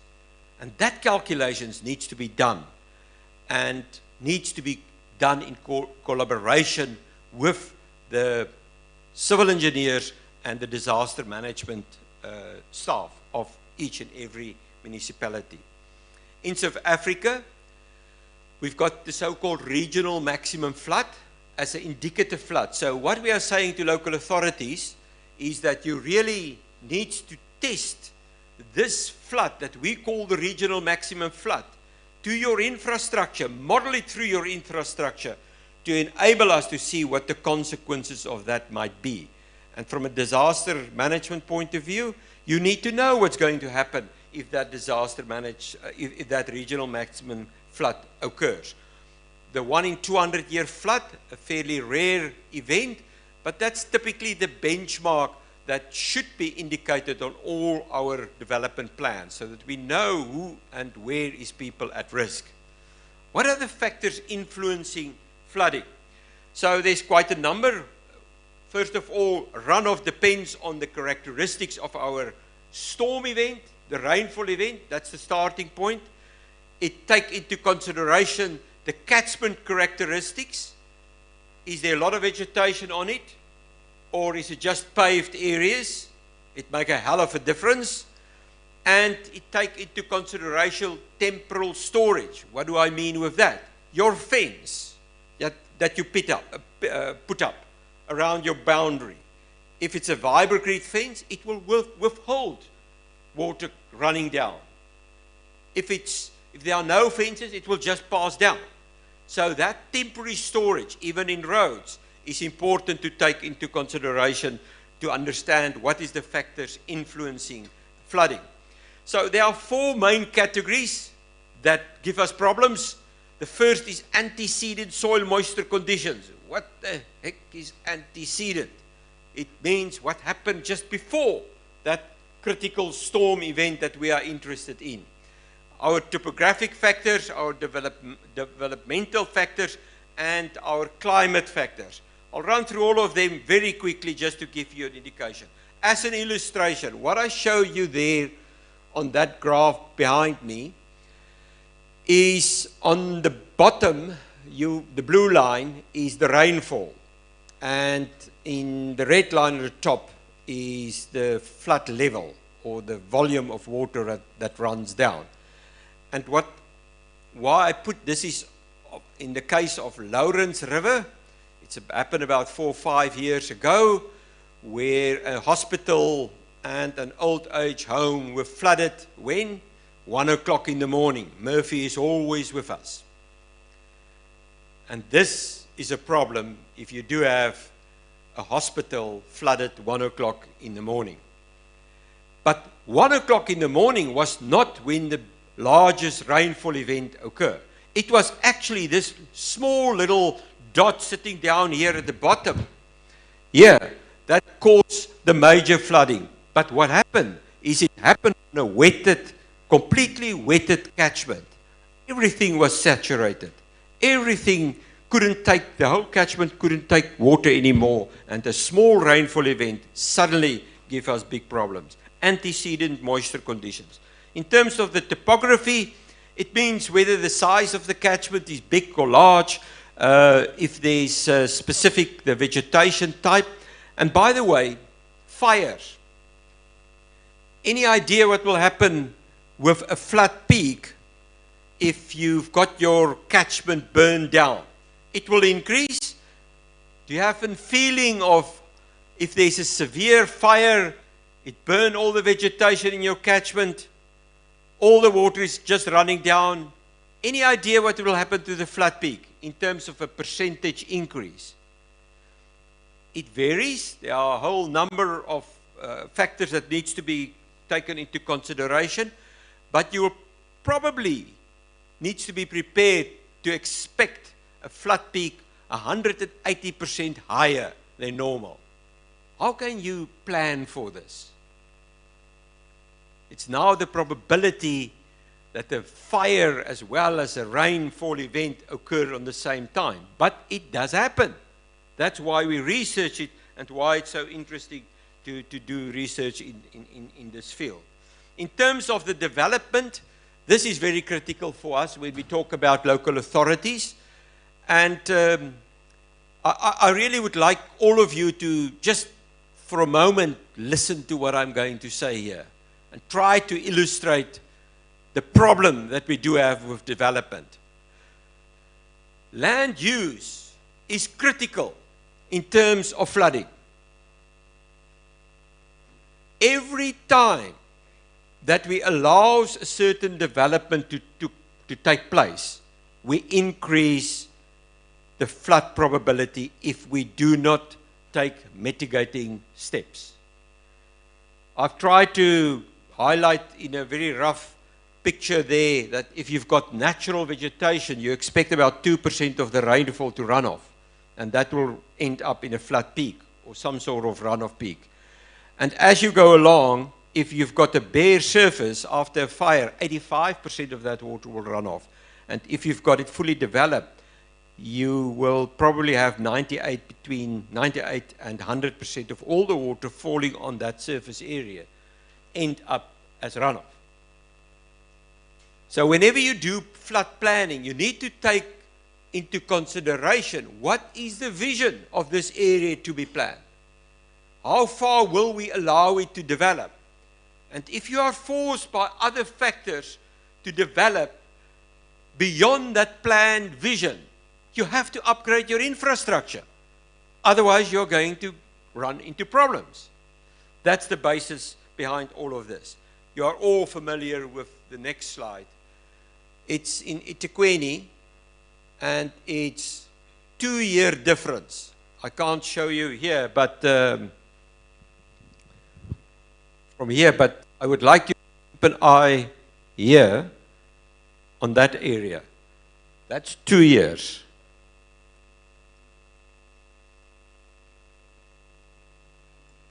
Two years. Is the flood the same? It can't be. It can't be. From natural vegetation to roofs. Quick response. Quick runoff. Why are we surprised that we are losing property? Why are we surprised that people lose their lives there? You know it's going to happen. And if you don't know, then the local authority is at fault. Because it's his responsibility to make you aware of those risks. It is a problem that's common in our country, and we need to deal with that with appropriate planning. I'm going to skip this slide and want to touch on climate can influence our flood peaks. So here comes the question. I'll start walking around and ask specific people just to see that everyone is awake. So, hand in the air if you think climate change impact our rainfall in South Africa.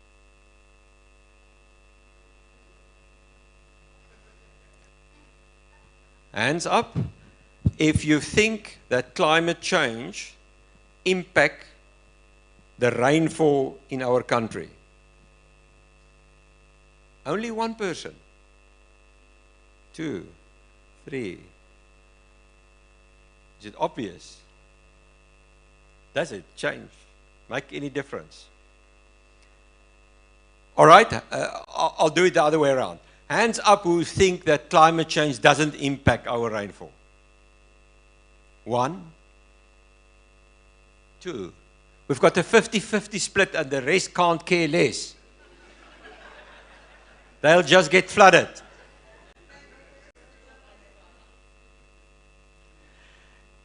Yeah, so we can do nothing about the reality of climate change. We know for sure that our temperature is clearly showing an upwards gradient, and our climate change models clearly indicate to us that we can expect in certain area less rain but more intense rainfall, meaning that you will have a bigger probability of a flood event occurring. Now, you are a strange group of people together, because normally everyone say climate change will make the difference. I'll just show you a small little bit of my research that we've concluded in South Africa, and you can look towards your northeastern interior. We've got about 2 or 3 stations there. We only use stations with more than 120 years of data, which, by the way, 120 years of data for us is nice, but in the context of climate change is sweet bogger blow all.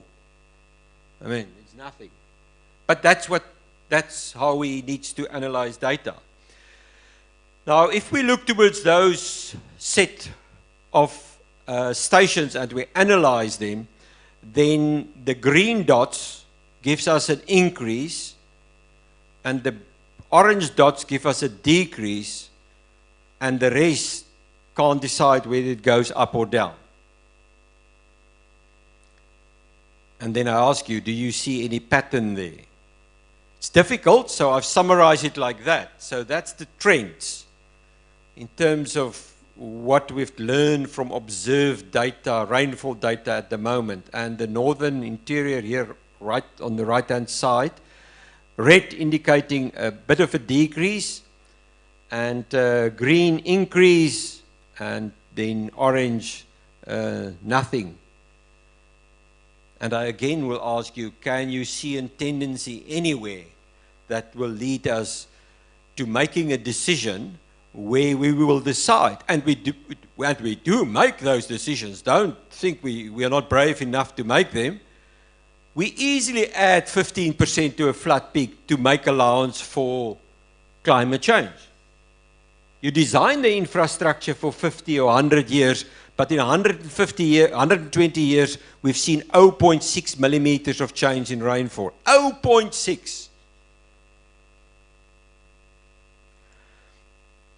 So what now?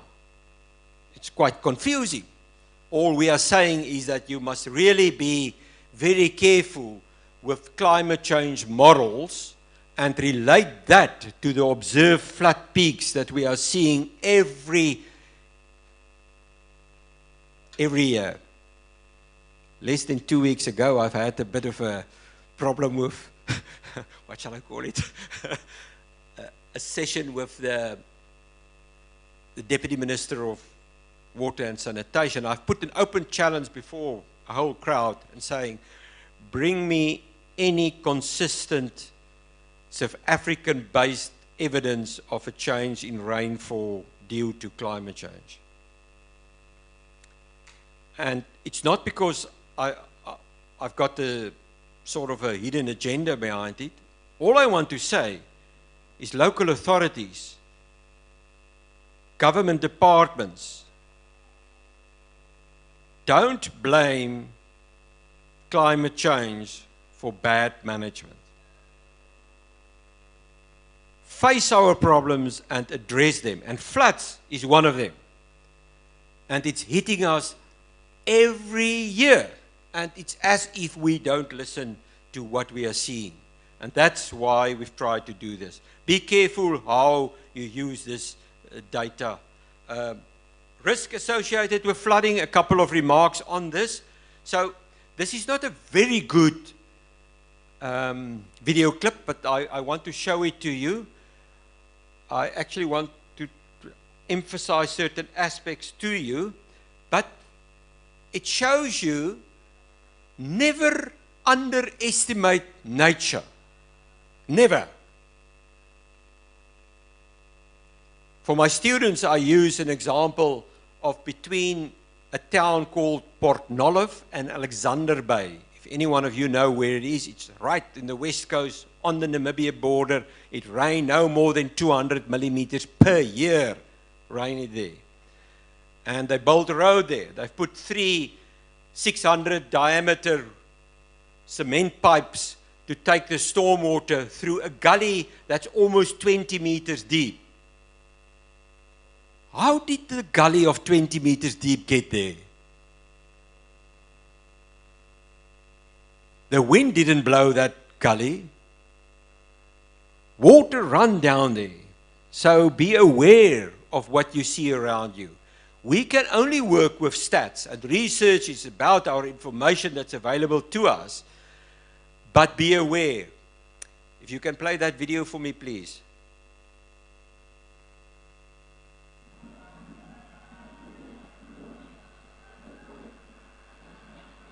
So what you will see here is everyone gathering on the bridge because the flood is coming. And you can see on the right-hand side of the screen, there will be a car appearing soon.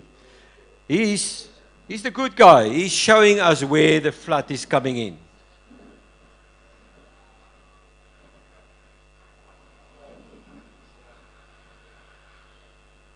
So you can see behind that car how the flood water is actually approaching this bridge, all in real time.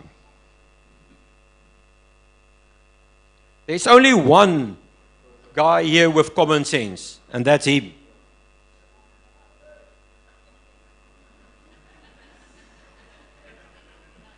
Probably because you've got 2 kids. But look where the water is coming from. Look where is the culvert. Someone must tell the water to take a 90-degree turn here.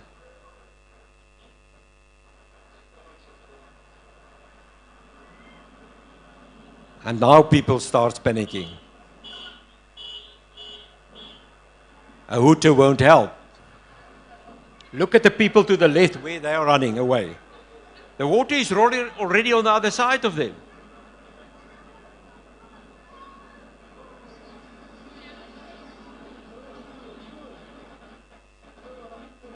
Keep watching. It's getting crazier.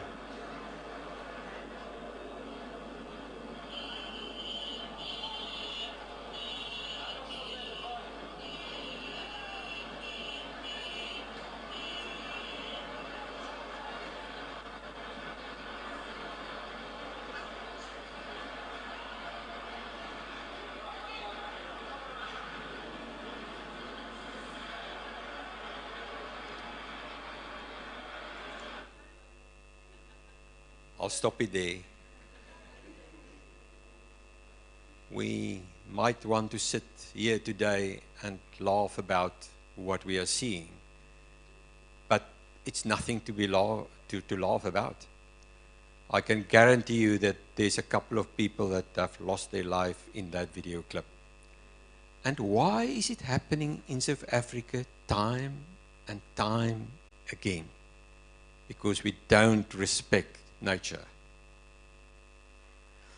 And the guideline is there to help us try and highlight some of the critical issues. It's a complex system.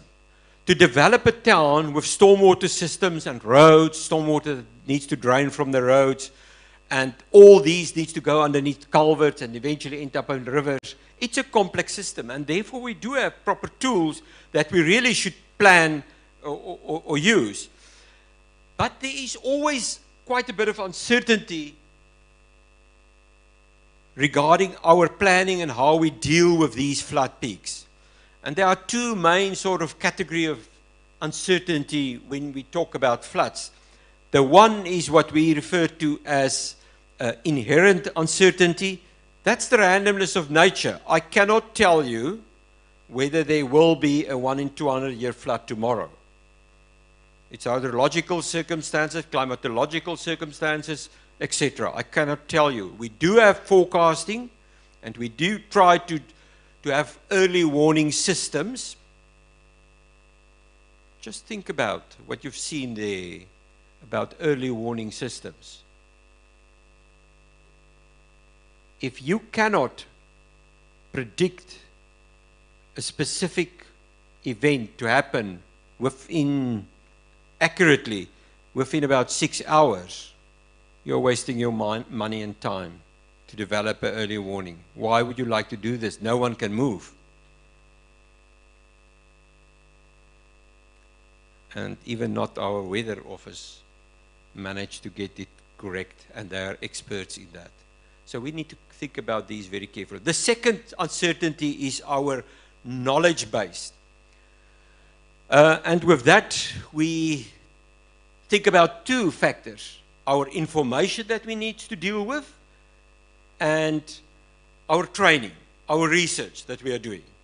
Now, in terms of the data, it's worth to take note of the fact that depending on the record length, you can influence a rainfall or a flood event by between 4 and 24%, just not having enough record length. And if you don't have enough gauges to measure these rainfall, it can have up to 60% impact on our information that we are working with. If we look towards our available information in South Africa at the moment, it's a scary story. What you see in the red, there is our rainfall stations, and our runoff, and the blue is our rainfall stations. We've got now less rainfall stations in operation than what we've had in 1920. You've heard correct, 1920. So how can we still keep up with what we need to do? And local authorities are part of the problem because they think it's only the Department of Water and Sanitation and the South African Weather Service problem to accumulate data. It is not. You need to understand it within a local authority content, and you have to collect that data, correct it, and make it available for your own design and your planning exercises. We do have a rather complicated problem. And lastly, GIGO, right at the bottom. What the hell is GIGO? Garbage in, garbage out. We have to have a clear understanding of what we try to do. In terms of our data, we do make the point in the guideline that they've got a very important, local authorities do have a very important role to play in developing a data collection system, and therefore they need to establish their own weather systems, weather gauging stations, and they need to test what they measure against after the event, what happened. Go and measure it and test it against your models and see whether it can help you in your future design. Similarly, you have to establish a management set of data available. Now, I've worked for the city of Cape Town. I know there's none here, so I can tell about the city of Cape Town whatever I want to. I see they're recording me, so that's a bit of a problem. But I worked for the city more than 30 years ago, and I was responsible for their hydrological data system. We've had an extremely well-covered system. Today, there are less than a quarter. Why? We need it. We need that information. Expert knowledge. When I talk to the municipalities as well, I try to make the point how strong there needs to be a link between urban planning, stormwater management, and our disaster management teams. They are dealing with the same problems. We need to talk to each other. Your asset register, you need to know what is the capacity of a certain culvert, so that if you develop and increase that expected flood peak, that you can attend to that. If you don't know what it is, you're lost. In the guideline, we try, and that guideline, by the way, ladies and gentlemen, is free of charge, available with the compliments from the Water Research Commission and IMESA on the IMESA website, as well as the Water Research Commission website. There we've tried to make all the data sources available. If you never ever want to look at that guideline, it's fine with me. But there's one chapter about data. Go and have a look there. You will never have a library of so much references available to you, free of charge. Please make use thereof. So in terms of the requirements for a good flood estimation, in practice, there is a couple of things that's really very important. The first is you need a responsible person. Someone must do that calculation. And he must take responsibility of his assumptions, because he will end up in court soon. And that someone also needs to be a professional registered person. It might be a professional registered engineer, scientist, as long as you understand hydrology. You need to make use of the best people to come up with those factors that do have the biggest impact on your infrastructure planning. When I speak to the local authorities, I said to them, the worst thing that's happening to me, and I'm getting a little bit to the wrong side of my working career, to put it, mildly, is that I arrived now at local authorities to try and assist them with their work. And who is the director? It's a big name. Director of Engineering Services. My student from 4 years ago. And I thought, hell, did the municipality answer, look at these scripts?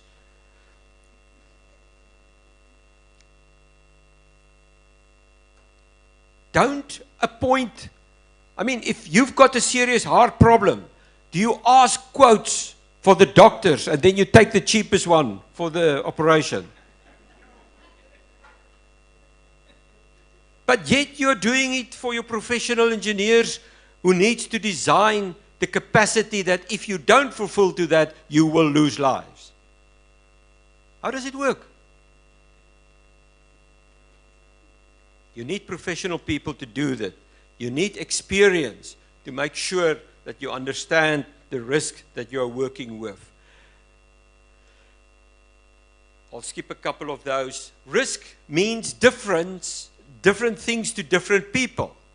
On the far right, you can see that even though if the water level is not that deep, for elderly people, it might be a problem. So when you plan, or children, when you plan facilities, you must take this into consideration. A flood is not just about a flood peak, but also about the velocity of the water and the hazard that goes hand in hand with that. When we do these flood calculations, I'll give the same information to 10 people, because we are not working with an exact science, and I'll probably get 10 answers. So where are we in that diagram? Probably, if we don't take care, left bottom, all over the place. But where would we like to be? Right bottom. But it's not always possible due to limited data. And therefore, at least, we must try to get consistent results if we get different service providers to help us with our flood calculations. This diagram just indicates to you the broader picture in terms of the impact of specific uncertainties in flood calculations. On the left, if we do make a mistake with our flood peak, right on the left, that flood peak mistake, whether it's a magnitude or whatever the case might be, will mean that our cost of uncertainty when we deal with the management of our flood structures, the way that we construct our culverts, will have an add-on cost. If we are not accurate with our flood calculations, we run into that problem. And so we can progressively carry on with maintenance cost. In the center, I've got opportunity cost.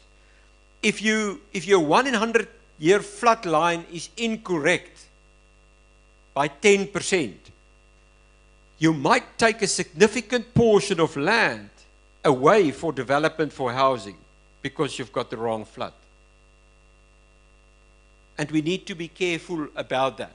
And therefore it's so important that we should be cognizant, take care of how we plan and do these planning, these flood calculations. Before I start with the legal side of the flood calculations, is there any questions at this stage, or any comments or contributions? This is now the time to do this. Please do so. Ask in terms of what is flooding and how it can impact our daily lives. That's what I've traveled 2,500 kilometers from Cape Town this morning to be here. I left home at 3 o'clock and I'll be back at home tomorrow at 6. So don't let me fly up and down for nothing. Ask the questions. You're more than welcome if there's any uncertainty or anything that you would like to raise. But I think flooding is hugely underfunded in terms of the research that we need to do, and the underfunding part thereof comes from the availability of data, information. And I know that the Water Research Commission and the Department of Water and Sanitation and South African Weather Services are in a great need to have a collaborative discussion to try and make information more easily available. But I've already also made the point that it is not only those institutions' responsibility to collect information from which we, on which we can base our designs. It's also the local authorities, and we must maintain those, take care of our data, otherwise it's garbage in, garbage out, if we don't manage our data appropriately. And ladies and gentlemen, let me tell you that we are not talking about a budget of billions of rands. In terms of a tipping bucket rainfall gauge, you can get a fairly decent one now for 20,000, 30,000 rand. It's nothing in terms of what you can use it for to save if you do have your flood peak correct with that data. So please consider this and make sure. Look, if there's no questions about it, then I would like to carry on with the legal responsibility and the need for careful planning of local authorities. We can decide, do we want to take a leg stretcher or shall I just carry on?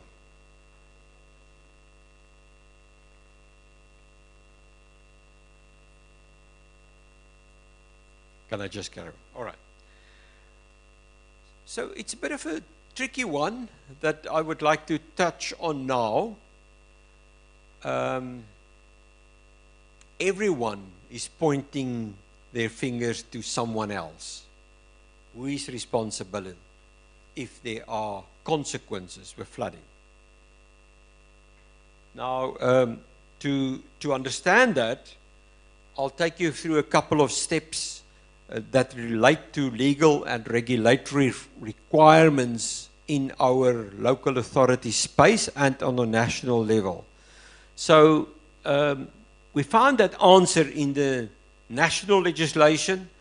That's one of our problems in our country, is that our legislation, how good they might be, are quite spread over quite a whole number of acts, and you have to read quite a number of acts together to understand this. I also would like to say something about, when I say other legislation, I refer to bylaws, for example, that each and every local authority needs to have. And also want to make one or two comments about reporting standards. If you are in a local authority and you do not have the capacity and you want to appoint an expert support person that can help you with that, then at least you need to know what to ask him. And you need to clearly indicate what needs to be in the report. I've heard about cases where a flood line was being open for tender, the doctor scenario. You know, it's fine if you are flooded as long as you don't have a bad doctor for a heart attack.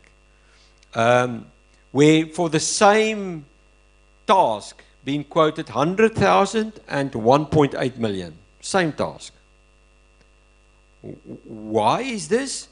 Because the local authority, the person in charge of requesting this, didn't know how to clearly stipulate the requirements. And that's what's all about the reporting standards. So we've highlighted in the guideline what we consider as good pointers that we can use to help and to assist you with this. In terms of the national legislation, I'll start with the Constitution. The National Water Act is really very important for us. Then the Water Service, the Municipal Structures and the Municipal System Act is important. The National Building Regulations I'll touch on because it is such a very important piece of legislation within local authorities.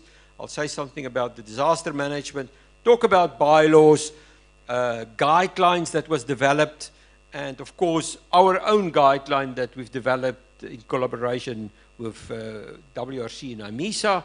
We also make certain clear guidelines here that can be used if you consider it fit to be used in a specific local authority environment. And then a closing remark on the interpretation of the legislation. Now, let there be no doubt that the requirements for future development within the context of our legislation rest with local authority and the municipal engineer. They are responsible, local authorities are responsible for development, and the municipal engineer are responsible to design those and to make sure that they adhere to the necessary requirements. A professional engineer, and that's why you also need professional registered persons, is also professionally liable. You can take him to court if he made a bugger up with his calculations and his decisions. Local authorities, we know, is undercapacitated. We know it. That's why we've put this guide together. But they at least know what questions to ask. And that's what I've just highlighted in my previous slide in terms of the guidelines that we provide. So you have to make sure that you appoint an well-trained advisor, not the cheapest one, not the one with the least experience, but the one that will give you probably the correct flat peak so that you can save on infrastructure and lives. A safe environment is one of the key aspects. If you want to make sure that we provide a safe environment in a local authority context, you cannot do that without an understanding of floods and the various levels associated with that. And we start with that with our Constitution. So who of you do have a copy, your own copy of the Constitution? Raise your hand.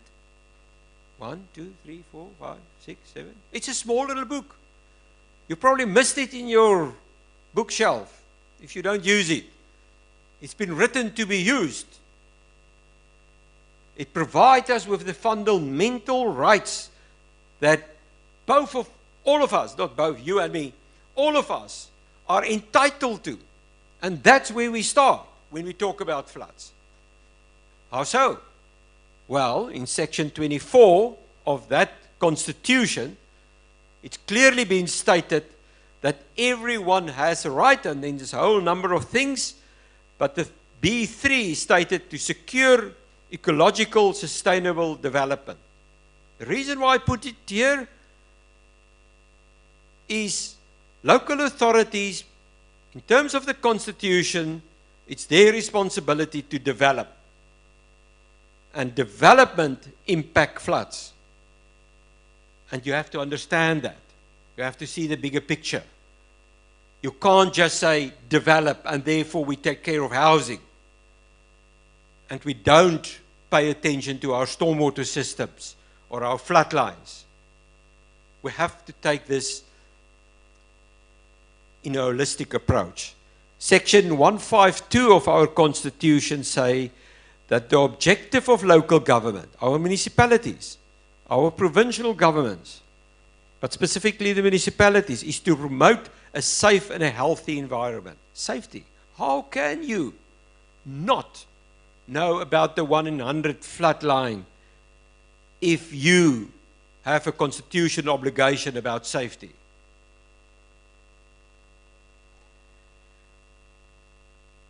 The National Water Act. Everyone's sort of looked towards the National Water Act to find where does flood lines come in the picture. It's in a safe environment in the Constitution in the picture. But if you then go to the National Water Act, Section 2 of the Act states that the responsibility for managing floods and drought rests with a water institution, which in our case is the Department of Water and Sanitation in most of the instances.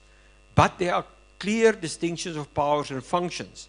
Flood lines are clearly highlighted in the National Water Act in Part 3.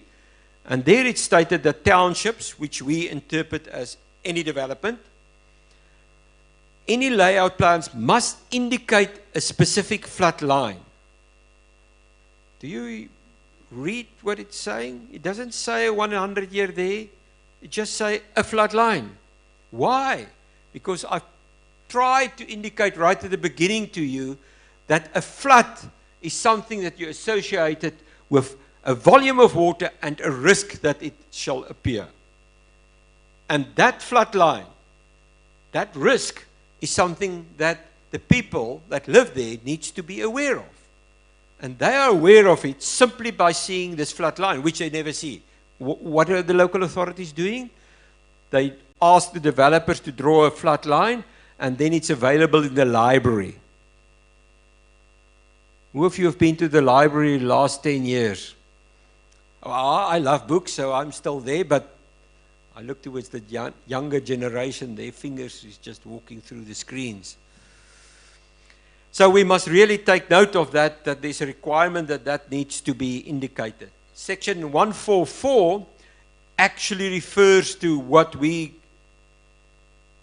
consider as the 1 in 100 year line. It stated that for the purpose of ensuring that all persons who might be affected have access to information regarding potential flood hazard, no person may establish a development unless the layout plan shows in a form acceptable to the local authority. You can't hide. It's in the Act. You must accept it. Lines indicating the maximum level likely to reach by flood waters on average once in every 100 years. So this is where the 1 in 100 year flood line come into the picture. We in the guidelines said, look, it's the same work to draw up a 1 in 5, 1 in 10, 1 in 100, 1 in 200 and the regional maximum flood. Do it. Draw those lines. Make it visible to the people where they live. Plant balustrades so that they can see markers, so they can see where is the flood level most likely to rise. I'm sure the people that illegally sometimes occupy land close to a river, if you put in a marker there and say, listen, this is the 1 in 50 year flood line. if you live below this, there is a good probability that you are going to be flooded out. I'm sure they think twice whether they would put up their informal shack on the left or the right of that marker, but there are none such markers. It's in the library. The Act requires us to do that, to make sure. The Water Services Act, just to put the context for us there, defined the municipality as a water service authority. It also makes sure that it highlights the fact that you have to compile a water services development plan, and the water services development plan is part of the IDP, the integrated development plan, and within these plans, the safe developments are key in the legislation, in the constitution, and therefore it's an integrated part of what we need to do. The Municipal Structure Act is make the municipalities responsible for the integrated development plan, of which the water service development plan is one part, and I know that we are now in the phase where we try to combine these acts because they are quite confusing, they are different sectors. But certainly you have to make sure that you do have these, accept the responsibilities that's in the legislation for you. The Municipal Systems Act, why did I include it in the legal responsibility and what we have to look at? Well, the Municipal Systems Act set the framework for the IDP, and very importantly, it delegates the responsibility to the executive committee or the executive mayor. Now, I'm an academic, so besides for the video clips, I don't care what the municipalities and the politicians might say or might not say. We need to do the right things. And I would love to see the first municipal manager, in court if people die due to flooding. I would love to see that. Because from a legal point of view, the Municipal System Act make him responsible for the IDP. And the IDP require development and a safe environment. We really need to understand that, and that's the part of the message that we try to take out to our local authorities. We've summarized throughout the guideline, we've summarized quite a number of what we consider as very important points, and I'll highlight them here and there for you to stress what we consider in the guideline. The municipalities must ensure a safe environment. That comes from the Constitution. They must at least have the 100-year floodline shown on all development plans and have a clear understanding of the flood regime before they can approve the IDP. That's the minimum that we require from our local authorities. The National Building Regulations is a document that in the planning section of each and every municipality, that's your yay or nay book that you have to work with. And there it's clear in section 10 that if any building or earthworks is being or is to be erected on a site which is subjected to flooding, or, and then a whole lot of other things, such local authority may by notice, that's soft, but it's there, notice in writing, prohibit the person to erect such a building or an earthwork or causing, which can cause such a flood, on such conditions as such a local authority may determine from time to time. Ladies and gentlemen, the National Building Regulations squarely put the responsibility for accepting the development plans with the local authority. And here, it clearly states you have to take the floods into consideration. In section 16, it goes further and says that the minister may order such local authority to report to him if they don't do it. I haven't seen a minister do it yet. Municipalities must ensure that any building or earthworks likely to cause damage due to flooding be managed properly. Refuse an approval of building plans if such a planning building might be a danger of life or property. That's it. When we've written this guideline, and excuse me for not emphasizing right at the beginning the credit to the whole team. There was a team of 5. There were people from the University of Free State, KwaZulu-Natal, Wits, and 2 practitioners. That's more than 30 years experience. We jointly have written this.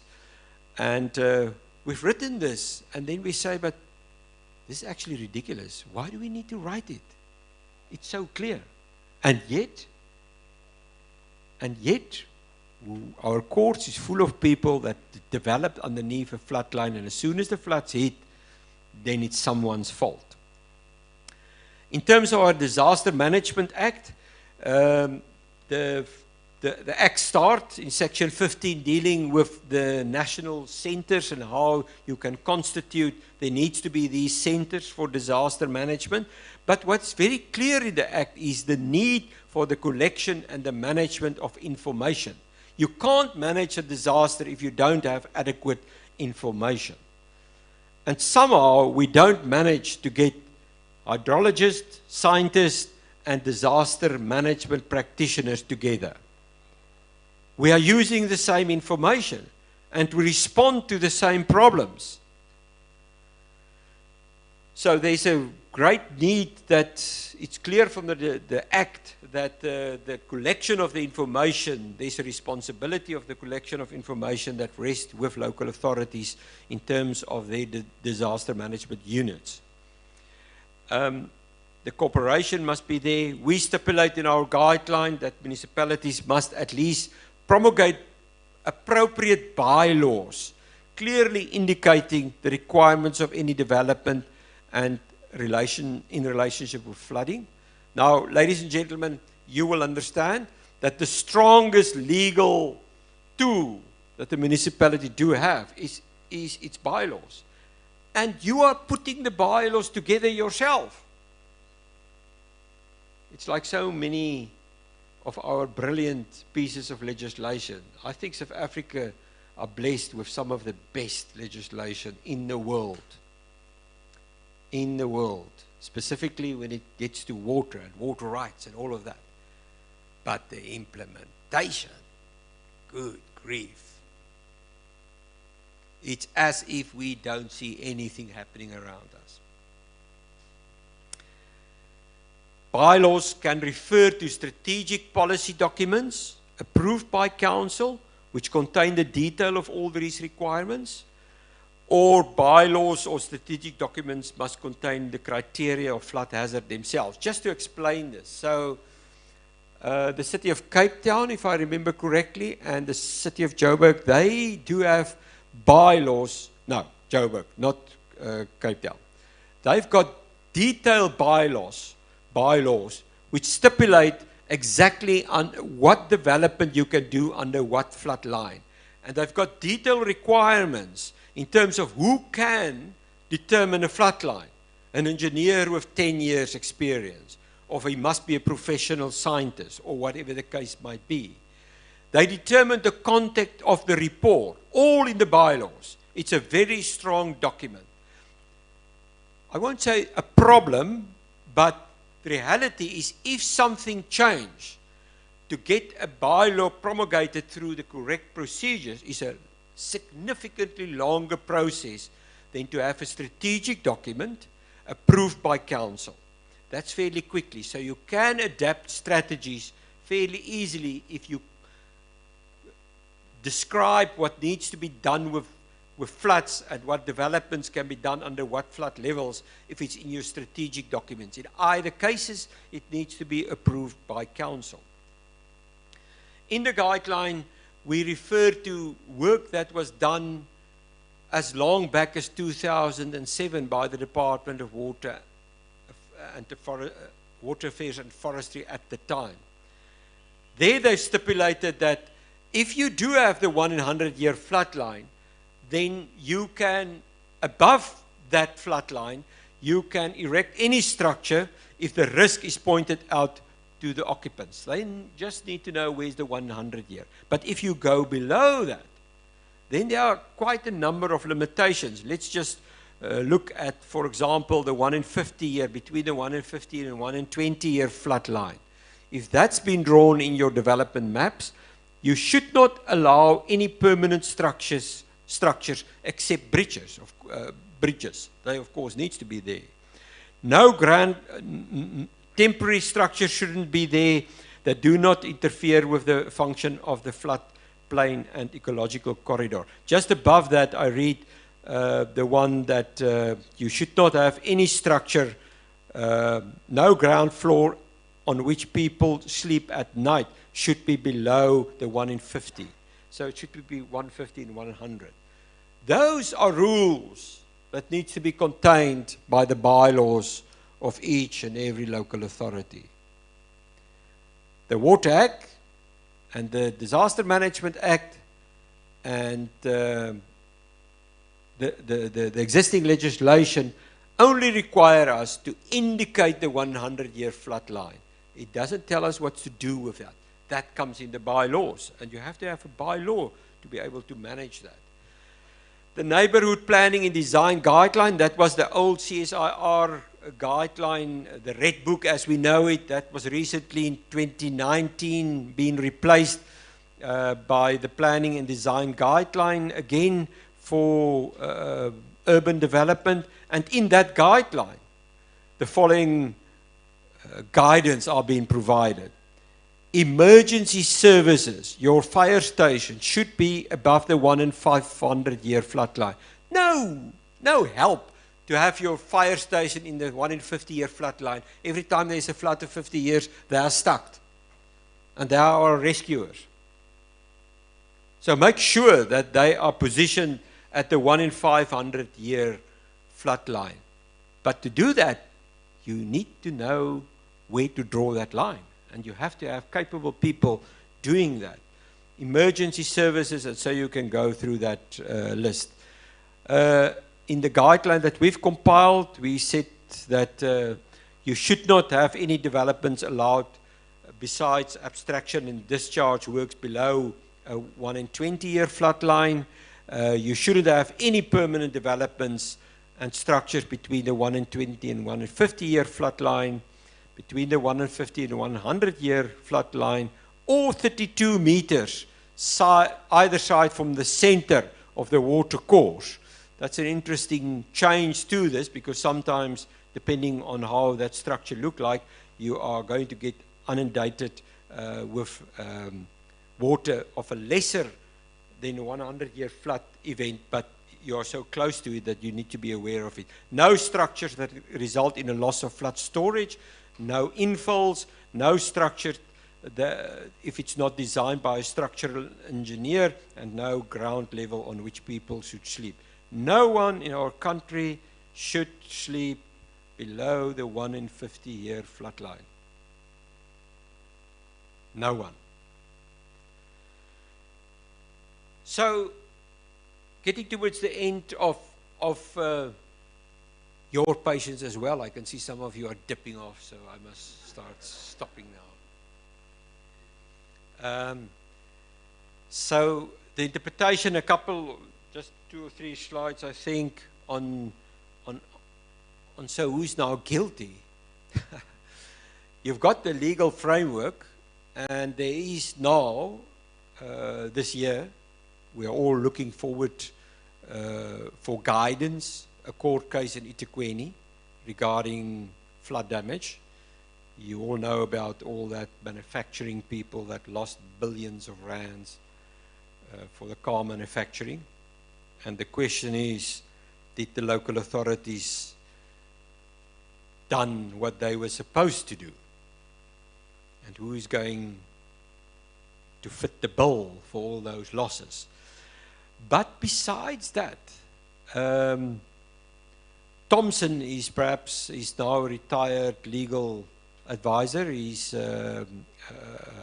written such a thick, all the legal books are thick, I don't know why, because they just confused everyone. But perhaps the most guiding book on the water principles, and we've had him in to help us with this, and he clearly give us an indicate that a potential of an infringement of common law right exists. You can take someone to the civil court, and you'll probably end up with a fight with the municipality in common law, besides all those acts that we do have in terms of what I've just run through.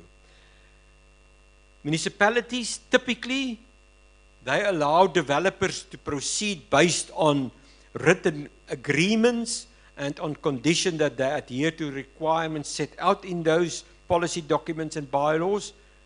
Again, it's fine, but the policing and the implementation thereof is critical.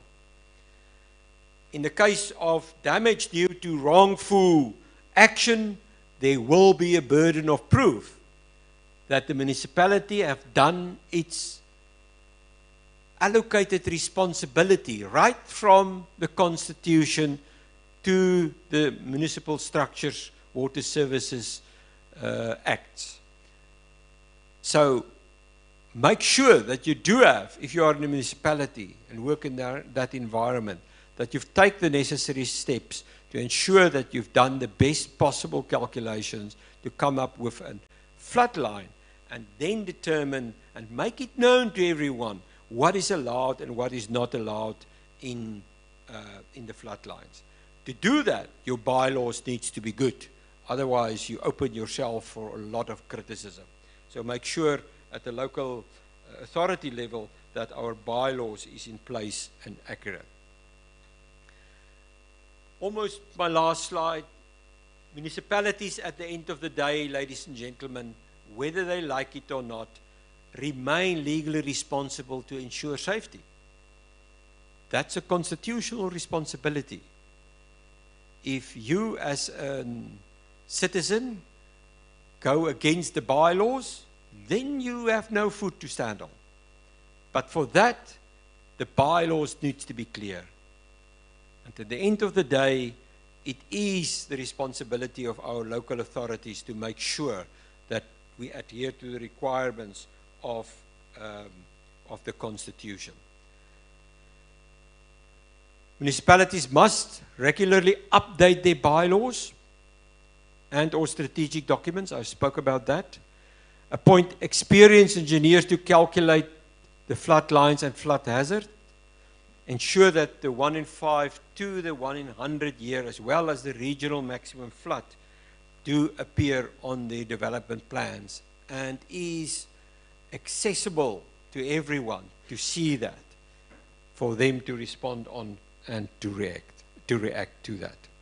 It is a risk, and you have to decide whether you are prepared to take that risk or not, till a certain point where it is the responsibility of the municipality to take care of that. Thank you very much. That's my story. A little bit earlier done, but nevertheless. And again, any remarks or questions, more than welcome. There is a question there.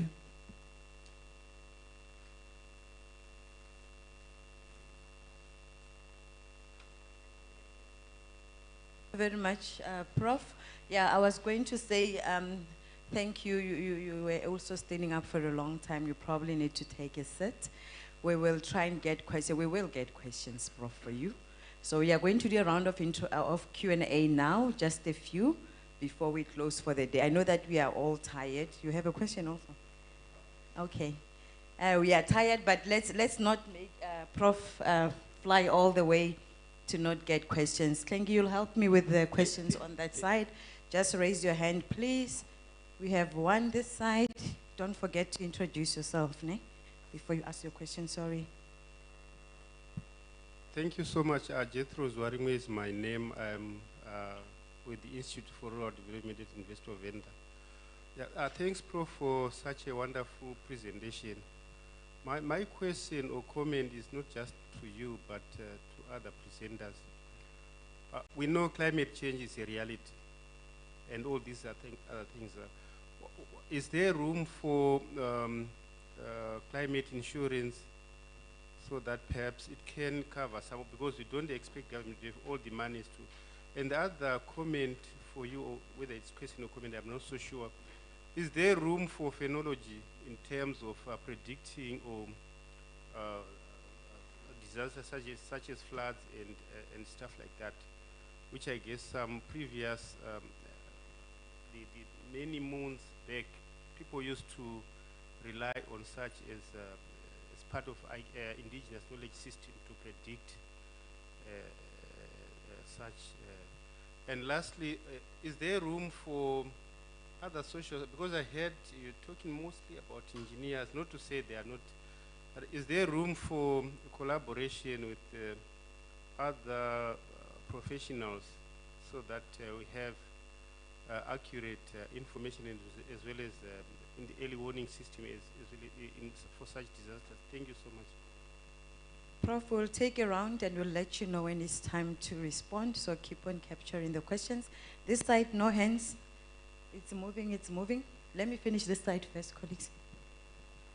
Thank you for a wonderful presentation. My name is Khao Masela. I'm working for Coxstar. I would like to know the difference between flood and tsunami. I haven't heard since something about tsunami. Okay. I end up in the front.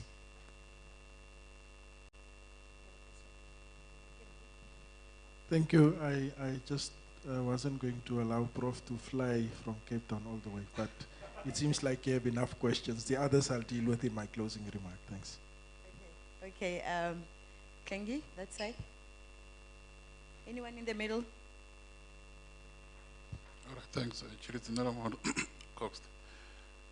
My question is, in terms of if a municipality has done the bylaws and people continue to disregard, those bylaws, does it exempt a municipality from liability from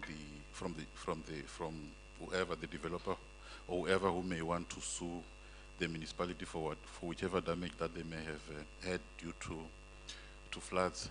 And then the second question is, these conditions or bylaws, do they only, because more often than not we only see them applying on new development. What about what happens in existing developments? More so because you have a lot of movements. I mean, you have one controlling authority changing, maybe one municipality doing redemarcation, and then another new entity coming to being. So can a municipality that has inherited an area where they had disregarded some of these the bylaws that applied on the previous municipality be held liable for floods that happened, yeah. There's another hand next to you there, Dimpo, just there. Good afternoon, everyone. My name is Mukobe from Vembe Biosphere Reserve.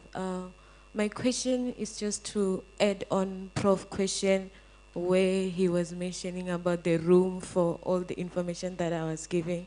But for me, I just want to know is there a room also for indigenous knowledge, especially on the early warning system? Because I guess in back days, there was some indigenous knowledge that was considered for early warning system. So even in this time, looking on the engineers and the scientists that we have, do we have a room also for IKS? Thank you. Thank you. Prof, thank you for your presentation. I have a question that I think is also about the laws. We know that engineers is a scarce skill in South Africa, so all municipalities do not have engineers. And then you sit with all these shacks that come up, and we must remember that many of these people that stays in shack is desperate. They need to be close to where they live.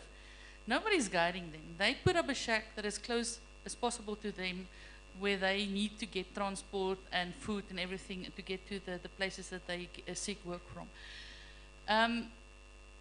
Who's going to fight for that or those people in those shacks? If the municipality comes by and say, but the developer said that they will follow the bylaws, they will follow whatever, but they never went and they checked. Because this is something that needs to be checked on a regular basis to see whether people are putting up shacks where they're not supposed to, or building where they're not supposed to be building. I'm not talking about bigger developments. I'm talking about these poor people that put up shacks and they want to be as close as possible to the nearest taxi rank or whatever they want to do. So who is going to fight for that person if the municipalities say it's not us? Taking the last one, Prof, we'll respond and then we'll see if there's more questions. Last one, Dimpo. Thank you so much, Prof. My name is Pumuzo Kangale. First, I would just like to thank you for the wonderful presentation. I think you have opened my eyes to some of the new knowledge that I've never thought about floods. I heard you mention the issue of informal settlements, although you did not really go deep into that. And you are also speaking about the legislation or the municipality having to include all this into their bylaws. So my question is, what do we do then when the citizen, they do not want to abide to such laws? What do we do? Thank you. Thank you. You can respond, Prof.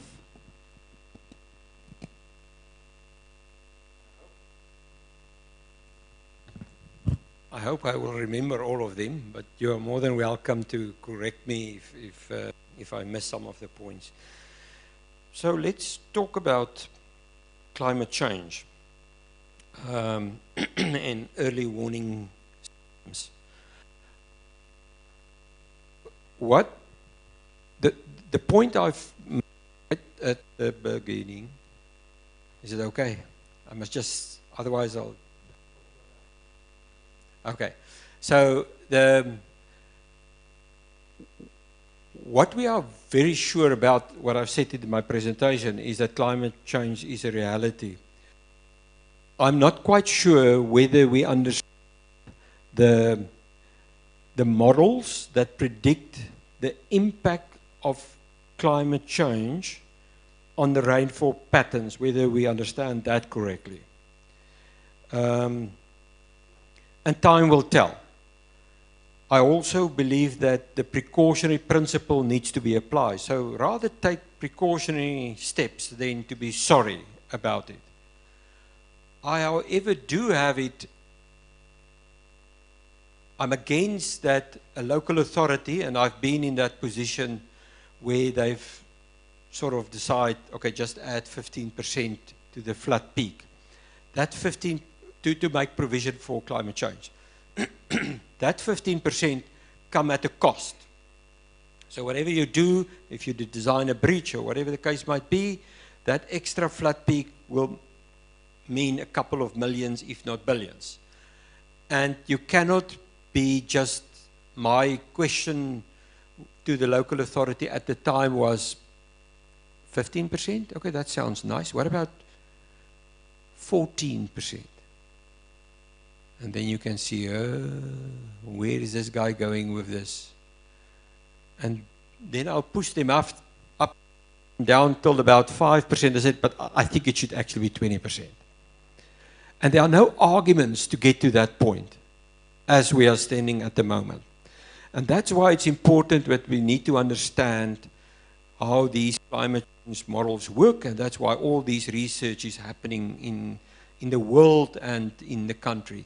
You need to not just read the headings of the newspapers. You need to understand. So there are typically 20, give or take, climate change models. And these are the models that are being, and they are complex, extremely complex.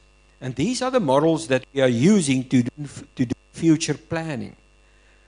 And specifically, agriculture environment is devastating results. And you can clearly see certain areas in the world that the impact of the change of to earth warming do have an impact that rainfall.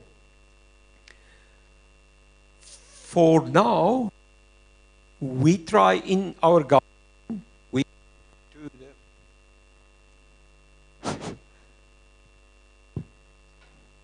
Is there a battery problem or is my battery down?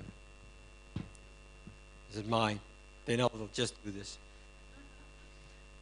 Thank you. So from the climate point of view is you need to understand that of that 20 models, there are probably 12 that tells you that for a specific region you will have a higher rainfall. And there would be 8 that tells you the opposite. But we work with the best that we do have. And that's why we then make the statement, the rain is going to be more or less, or whatever the climate change models are predicting. And that's why I've tried to make the point, and it's not me making the point, but the group that put this guideline together, that we really need to be careful in how we apply the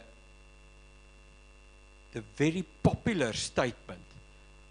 If there's another flood in KZN, it is climate change.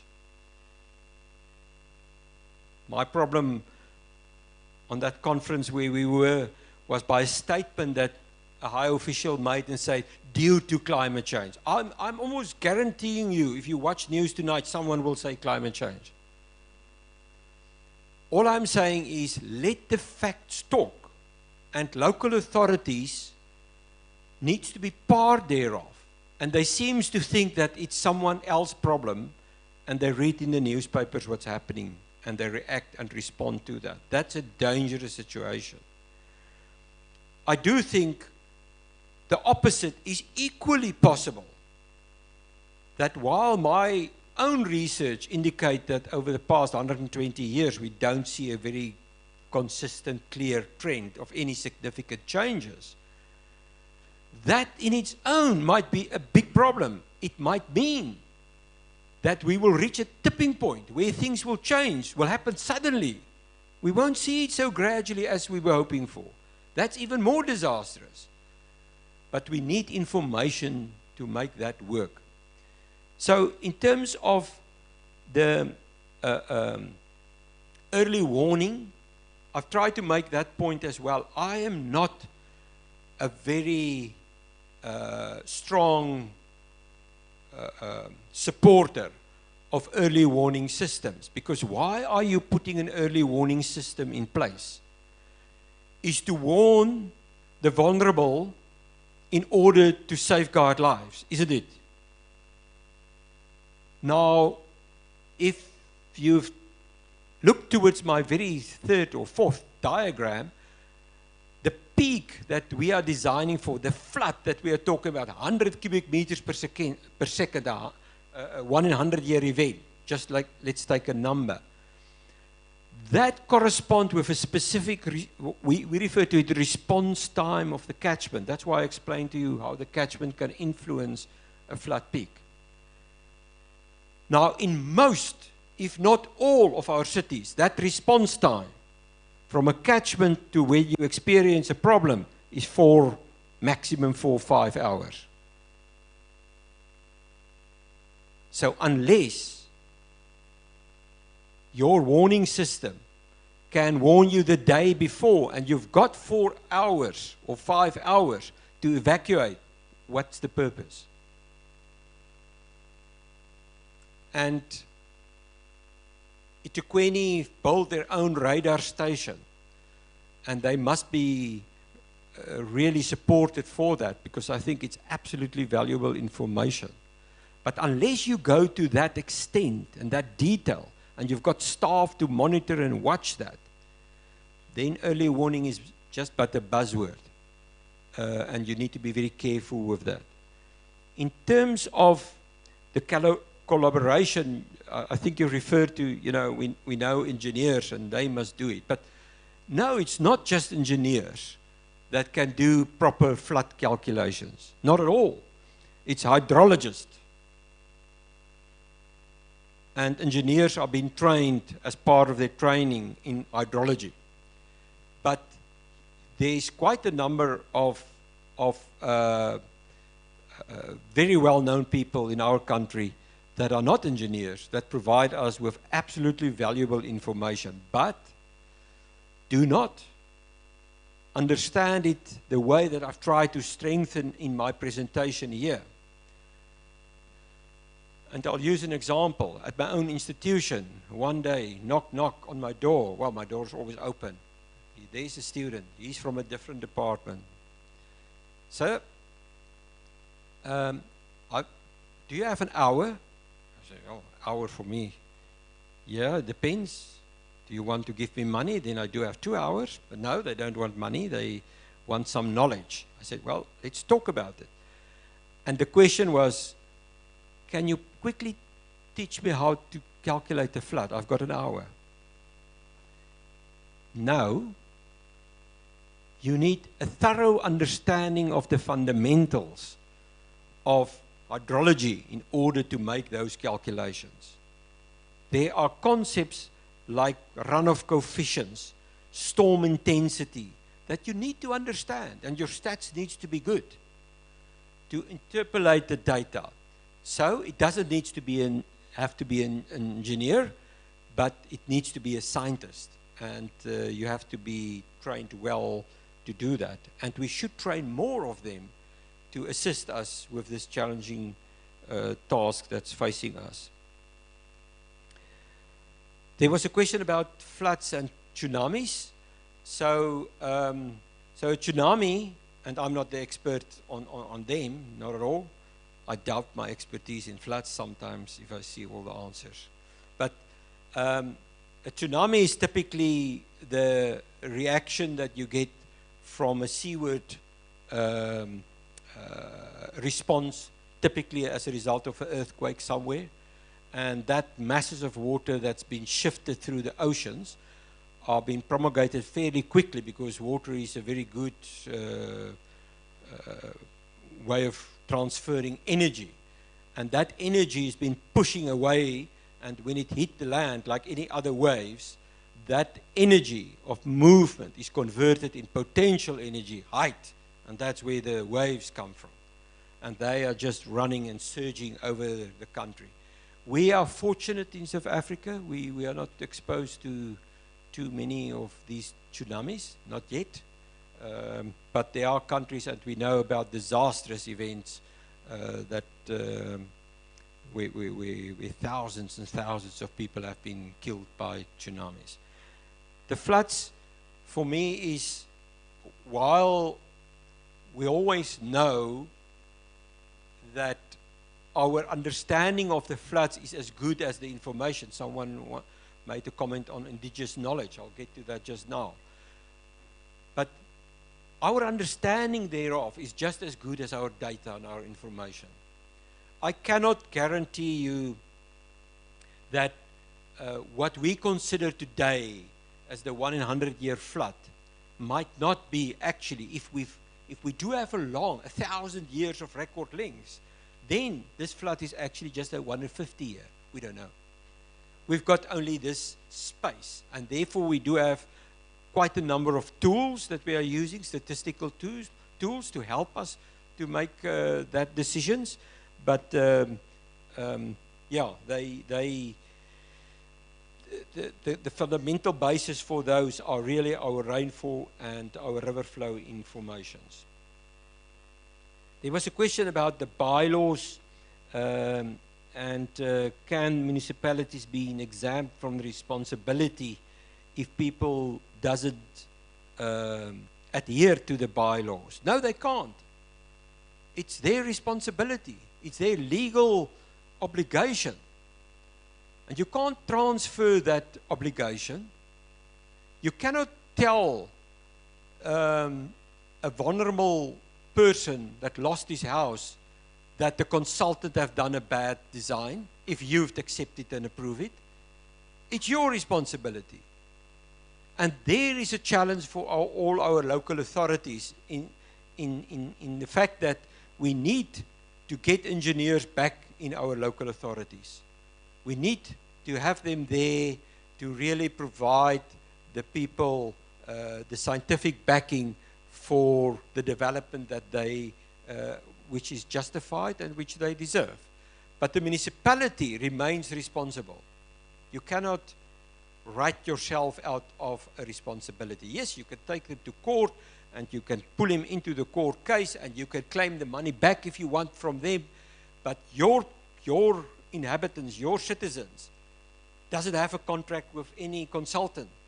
They pay tax to you. They serve and you are responsible for addressing their needs according to the Constitution and in the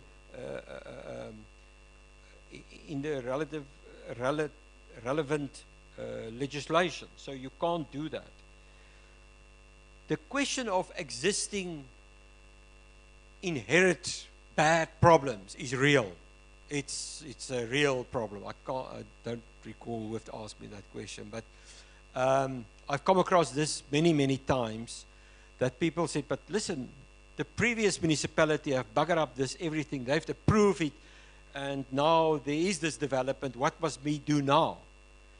You've got, the municipality do have a problem. He needs to fix it. That's what needs to be done. And I know that budget is a constraint. I know it's easy for me to talk here because we need to stretch our available funding for all of this to the utmost best that we can. But the responsibility, the legal responsibility, rests with our local authorities. And if someone has done something wrong in the past, then we must recognize it, we must take up that pieces and rectify that. It is true that citizens must have an understanding for that scenario, because we do have a budget and we can't fix all the problems in the same year. But in my opinion, no, they can't sidestep that. Indigenous knowledge, yes, I think we are all very aware that in terms of climate change and flood regimes, just to make to give an example for you, whenever I go out to a site to do an assessment of a specific flood, I will always speak to the people that live around that area. Specifically the older people. There was one gentleman, I won't name his name now, he was with the Department of Water and Sanitation, now retired. And he always fascinate me when we have these courses on flood design. And I typically do have a climate change expert also, and then this climate change expert will tell you, this was the worst rainfall event in 40 years. Then this person will say, yeah, but why did you just 40 years? There's actually 100 years of records and it's the second worst one. He had that knowledge, that history behind him. And we need to make far more use of our local people to help us guide our decisions on that. I always ask them, and the department also do that, is that they should use markers and give us indications of where and how they've experienced the flood levels and where they think should be bigger problems. There's an interesting science, and since we are busy with science, and there might be an interest here as well, that's under research, and that's the so-called paleo floods. So what we do is we look towards what happened thousands of years ago. It's unfortunately quite expensive to analyze the carbon dating process, but that can also be done. I think there's one left. Who will stand up for the poor people? You know, I'm careful to answer that because the answer is quite simple. Just vote them out. Then you get a council that can take care of you. That's your power. But I think, you know, this is why the councillor structures are there. You have to use that structure. That's the legal structure. Work through your councillor. Make sure that your project and your problem is listed we've got this massive gap in terms of what the IDP actually required from us, the Integrated Development Plan. Nothing on a budget, upgrade of wastewater treatment works, housing, nothing can appear on a budget if it didn't went through an IDP process. Now, why is that important? Each IDP process need to have public participation. If you're not there, you lose it. If you don't raise your voice at the time when you've been given the opportunity, don't blame your councillor, because he's not in each and every house. So there's a collective responsibility in the system that we try to highlight priorities that needs to be incorporated in the IDP so that it can end up in a safe environment for all of us. Thank you. Thank you, Prof. Thank you. Let me just see if we still have a last round of questions before we then wrap up the session. I think we took quite a lot, but let's not leave anyone out, please. No hands, going, gone. Okay, thank you very much, and another round of applause for Prof. Thank you very much for the Floods 101 lesson. We've really learned a lot. As you can see by the questions, we really learned and we want to know more. So thank you very much for coming to join us here and teaching us about floods. But most importantly, whose role is to do what to ensure that we are better prepared in the future and we stop losing lives. So I'm going to now call upon stage the Deputy Chairperson of the WRC Board, Dr. Harrison Pinar, and he's going to be giving us the closing remarks, and after him, he will call on stage our last and final speaker of today. Thank you. Over to you. Thank you so much.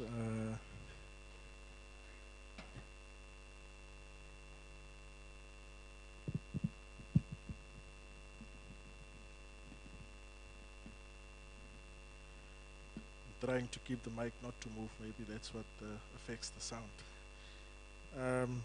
Thank you so much for these last 2 days. It's been really stimulating. We had really fruitful discussions. Maybe I should just ask that we raise our right hand. For those of us who are left-handed, you can raise your left hand, all of us. Because I'm looking around the room, it's the second day. It's still full. There's a lot of people in here. So you can pat yourself on the shoulder. You deserve that. Well done. You've been really a very good crowd for the 2 days. We've had a lot of stimulating discussions. And certainly there's a lot for the Water Research Commission to take away in terms of our stakeholders in the province. And also we had a number of pre-consultation sessions coming to this particular gathering. We do have this countrywide within the provinces. We try to make sure that we come up with tailor-made water research and development and innovation solutions. Not just our top-down priority needs as usual, but it needs to be informed bottom-up. I think in terms of what we've set for ourselves, we have achieved just that. There's been confirmation in terms of the enormous problems with regards to water and sanitation within the province, as we've seen through the various presentations that were made here. We have confirmed those particular issues. And hopefully, as a result of our 2-day deliberations here, we will be able to come up with those tailor-made solutions. I decided not to provide inputs to Prof. du Plessis' presentation because yesterday I raised the issue around data within the climate space. And again, I was reaching out to brilliant Dr. Pecha to say that let's have that strategic partnership or discussion or MOU, whatever it takes, between the Department of Water and Sanitation, between South African Weather Service, the Water Research Commission, even ARC to an extent. But I was also pleased, Prof, to learn that these deliberations are happening as we speak, because these are the things that we really need to have a good handle on in terms of data. And hopefully, with these discussions, South African Weather Service will change their course as to how they they share data apart from generating the data. But we all remain very hopeful. I want to use this opportunity also to really thank our hosts, University of Venda, for the 2 days that we've had. It's really been a good 2 days in terms of deliberating on those issues that we've set aside for ourselves. But I've just made a few pointers in terms of the way forward. Like I said, there's a number of areas that we have confirmed for ourselves where we really need to hold hands, work a little bit closer in terms of how we want to solve problems. Let's do it in a coherent, structured, integrated manner going forward. We did speak about the opportunity for laboratory tests.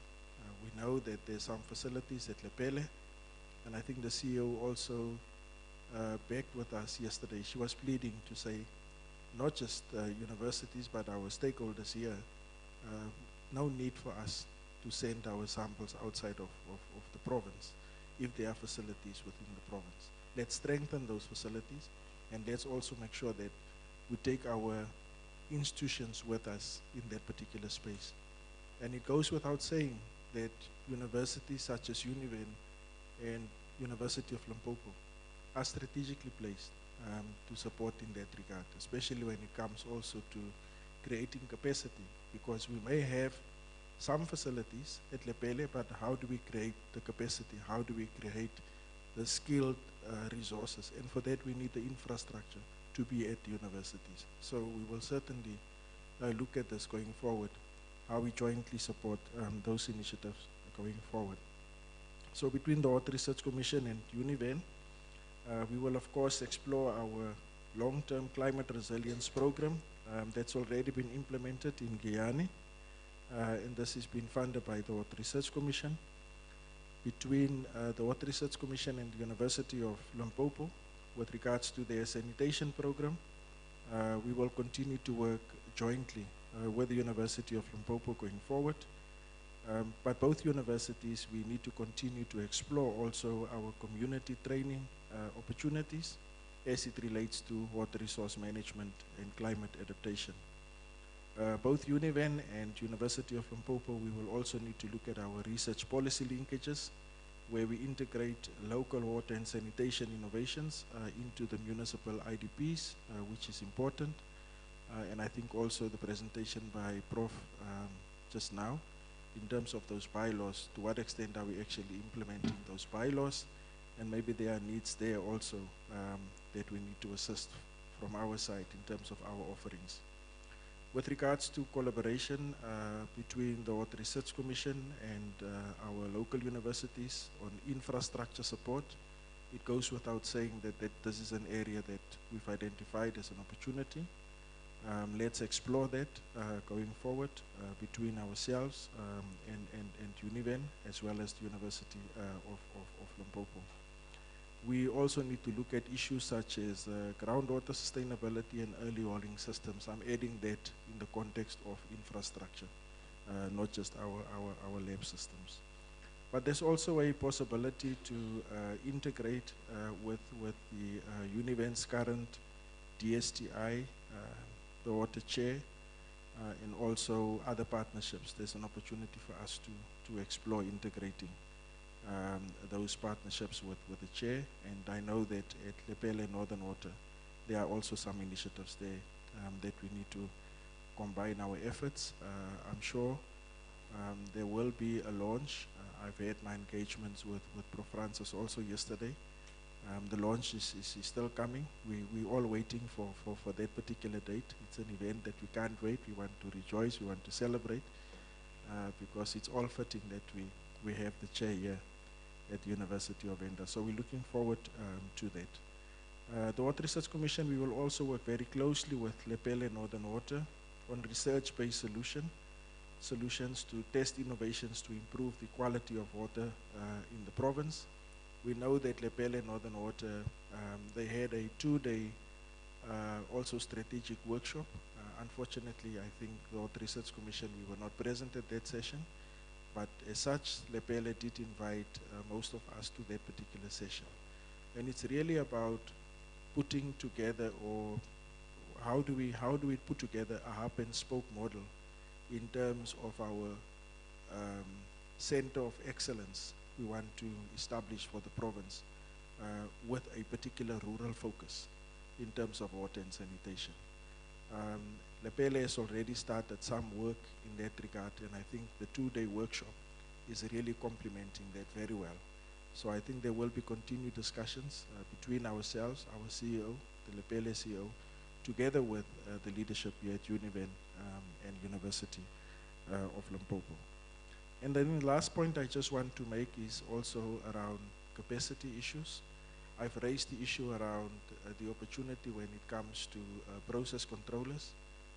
We have a structured partnership between ourselves, the Water Research Commission, and WISA on rolling out Regulation 3630.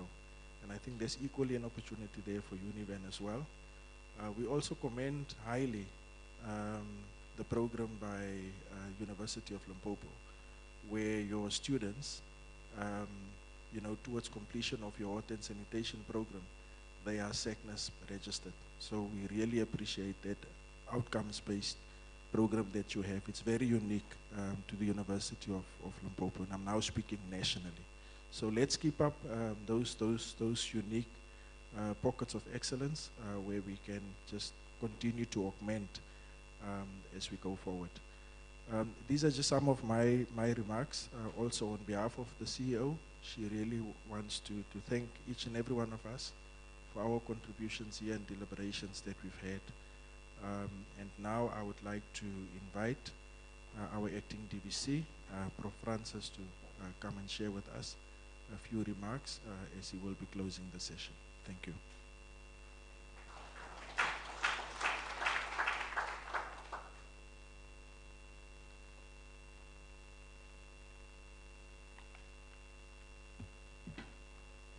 Good afternoon.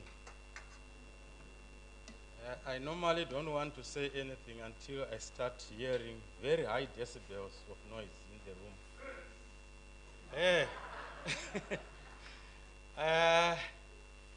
Colleagues, good afternoon. I think the first thing we need to do is to clap hands for ourselves. I thought we were going to clap in such a way that the roof will come down. Prof. Duplessis, how are you? Yeah, you know, as you were talking, I was just wondering, why are you not a politician? Because the energy, the passion, you know, about what you were saying. Yes, you might not call yourself a politician, but you are a politician in another right, not in the politician of slogans. Colleagues were here as Africans, number one, focusing on African challenges, trying to use African approaches to come up with African solutions. I think that's basically why we were here, and that's why we are so concerned. Now, I had so much in the few times I was just here. I elected to be here throughout the day so that I can, I think along the way, intelligently borrow as much as I can from what I was hearing. I'm not a water expert, I'm in rural development, but you can't talk about development without water. So I thought it would be necessary just for me to sit in here and find out what are some of the things that are happening, so that we don't look at water just from the science, you know, like you heard me yesterday when I was talking about the fact that the bulk of the funding that we've been getting was towards the Faculty of Science, Engineering and Agriculture. So I thought maybe it would be necessary for me to be here and really get a sense of what is happening. So yes, it's water, sanitation and livelihoods. I think that's what we were talking about. I also heard about the whole range of ecosystem partners in the form of NGOs, you know, private sector, universities, government at all levels, and so forth. Yeah, you know, I also heard so many concepts, people, citizens. You know, you talk about health, you're also talking about co-creation. And And then I was wondering now to say, yes, we are doing all these things. But at what point are we going to share the tools, the techniques, and the methods that we are using in the praxis of whatever we are doing now, so that at the end of the day, we actually brighten the space where we are. And this now led me to, you mentioned, Dr. Pina, you mentioned a community of practice. Now, what we are having right now is just one of those activities we can have, you know, for a community of practice. But do we want this to be just an event? And it stops here, and we wait for another roadshow. What happens in between, you know, these roadshows, so that by the time we come here, for example, why should we hear about University of Limpopo's work during a roadshow? University of Limpopo is just here next to us. Just last week, I think 2 weeks ago, we were having a meeting with our University Council, you know, Executive Committee of Council. And one of the issues that came up was, when we look at your statistics, it was after the Vice Chancellor had presented in terms of who are we collaborating with a lot. We're collaborating a lot with UCT, with Stellenbosch, University of the Western Cape. But on the whole framework in terms of publications, University of Limpopo is not there. Why? I don't have answers, but I'm just saying we are here. Why is that the case? So the issue of co-creation that we're talking about is very crucial. I also heard about indigenous knowledge systems, you know, IP, technology. You know, I also heard about the poverty of skills. But if we've got this poverty of skills, what is our intervention? How do we deal with that particular issue? I also heard about food security. Then you know, in other spheres, what I hear and which I subscribe to is food and nutrition security. You can have as much pap as you want in a child. The tummy will bulge as much, you know, the child will grow horizontally as much as possible. But the question is the child really healthy? How do you feed the brain again so that the child develops to the best potential you have? Data-driven decision making, I think, resonated a lot again. The issue of the Constitution, and I think you came in, highlighted a lot of, you know, like elements within the Constitution that we need to look at. And then also the centrality of local authority, you know, in what we do. So I was somehow random, colleagues, and I'm not going to be here to take the rest, to take all the time. I know some of you are already ready to clap hands so that I go and sit down. And unfortunately, once you clap hands, it's like you are encouraging me to continue. So I won't stop. Okay? That's fine. Thank you. Now, I want to get into a few, those were just things that I was hearing as we were seated here, and I thought I needed to highlight this. But there's one other point. I think it would be greatly amiss on, you know, for me not to highlight this, and something that is worth celebrating. Prof. Mpandela, I think, has just left. He sent us an article. He sent us I think it's your latest version of the water wheel, September, October 2025. And in there, you know, I'm going to read this word by word. So there is a space there where it says, in terms of the most water, energy, food nexus research published by institutions in the world, UKZN is topping the list. Okay? That's one thing to celebrate. The South African University topping the list on, you know, in the world with 77 publications. Now, South Africa's two other institutions are in the top 10, namely University of Johannesburg and yours truly, University of Venda.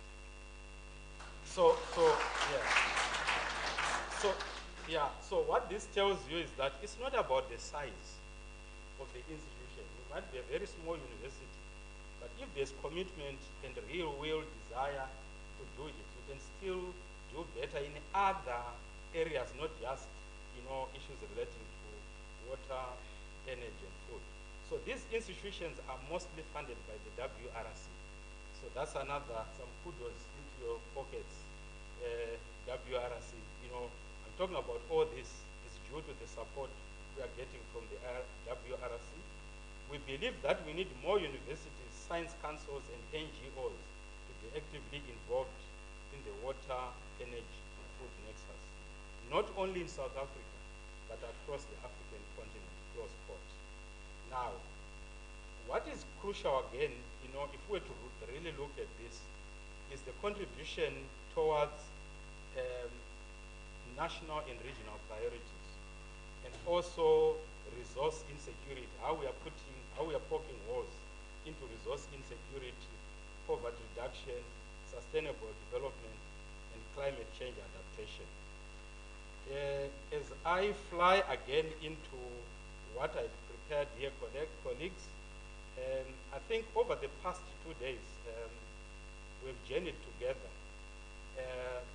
through a rich exchange of ideas, insights, and innovations.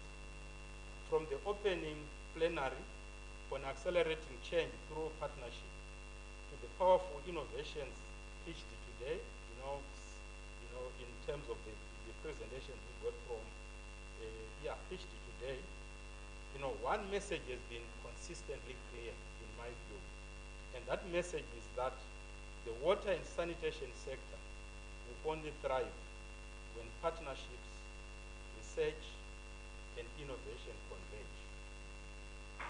We heard the voice from Chakuma. We were very excited about how you were seeing people demonstrating a lot of passion about what they do and so forth. Now, it would not be proper again. We are a university that has got African heritage and IKS as our niche area. Now, there's a lot of wisdom that our ancestors left a long time ago. All that we can do right now is regurgitate what they told us. The solutions lie in the proverbs and idioms that they left behind. We might be talking about them as contemporary issues, but in my view, they are not contemporary. They are there, but it's only that we are now seeing them as important because we had relegated them to some other spaces. So, for example, in terms of collective strength, they talk about a single tree cannot make a forest. That's powerful. Okay? Second, talks about interdependence. One hand cannot clap alone. Can you try to clap using your one hand? Not switching your fingers, but clapping using your hands. Can you produce any sound? You can't. So that is already telling you that you need all this to come together so that you produce the sound. Then it also goes on to say one voice can start a tune, but a choir makes it more powerful. And then it goes on again, alone we are mere drops, but together we are an ocean. And then great journeys are sustained not by speed, by shared strength. This is actually poetic, in terms of how it sounds. So, colleagues, during the 2 days, we have seen the breadth of expertise that is in this book. And this is, I don't know, it's just a drop in the ocean in terms of the expertise that we have. So if we have those experts as government officials, as academia, in water utilities, in NGOs, in community-based organizations, and we are all united by one common purpose, there's a one common denominator. And that one common denominator is our seemingly insatiable appetite for strengthening water and sanitation resilience in the Limpopo and beyond. So the diversity of perspectives that we have had here, in my view, have actually enriched some of our own research spaces, our own practice, and so forth. And we are actually reminded that solutions must be inclusive, they must be context-specific, and they must be collaborative. So allow me now not to continue shouting on top of my voice. Like I always say, politicians are the ones who know how to shout until they can't hear their own voices. So let me not join that bandwagon, but just to say, the question is, how will we ensure that, what we shared here really liberates communities from water insecurity, liberates them from, like the poor livelihoods that they, endure, and also that it nurtures future generations. So let me close by, repeating again what I said yesterday, that water is life, but partnerships are the lifeline. And if we nurture both wisely, our communities will not just survive, but they will thrive. So thank you so much, ladies and gentlemen. Oh, before I forgive, anyway, it's saying we need to, that will make pictures and presentations available to all the delegates before Friday this week. So that's one of the key confirmations. But before Friday this week, expect to see your face, whether it will look like a person or a cartoon or whatever. As long as it resembles, you can identify yourself. I think that's what's important. So we really are very grateful as Univen to have actually hosted this roadshow.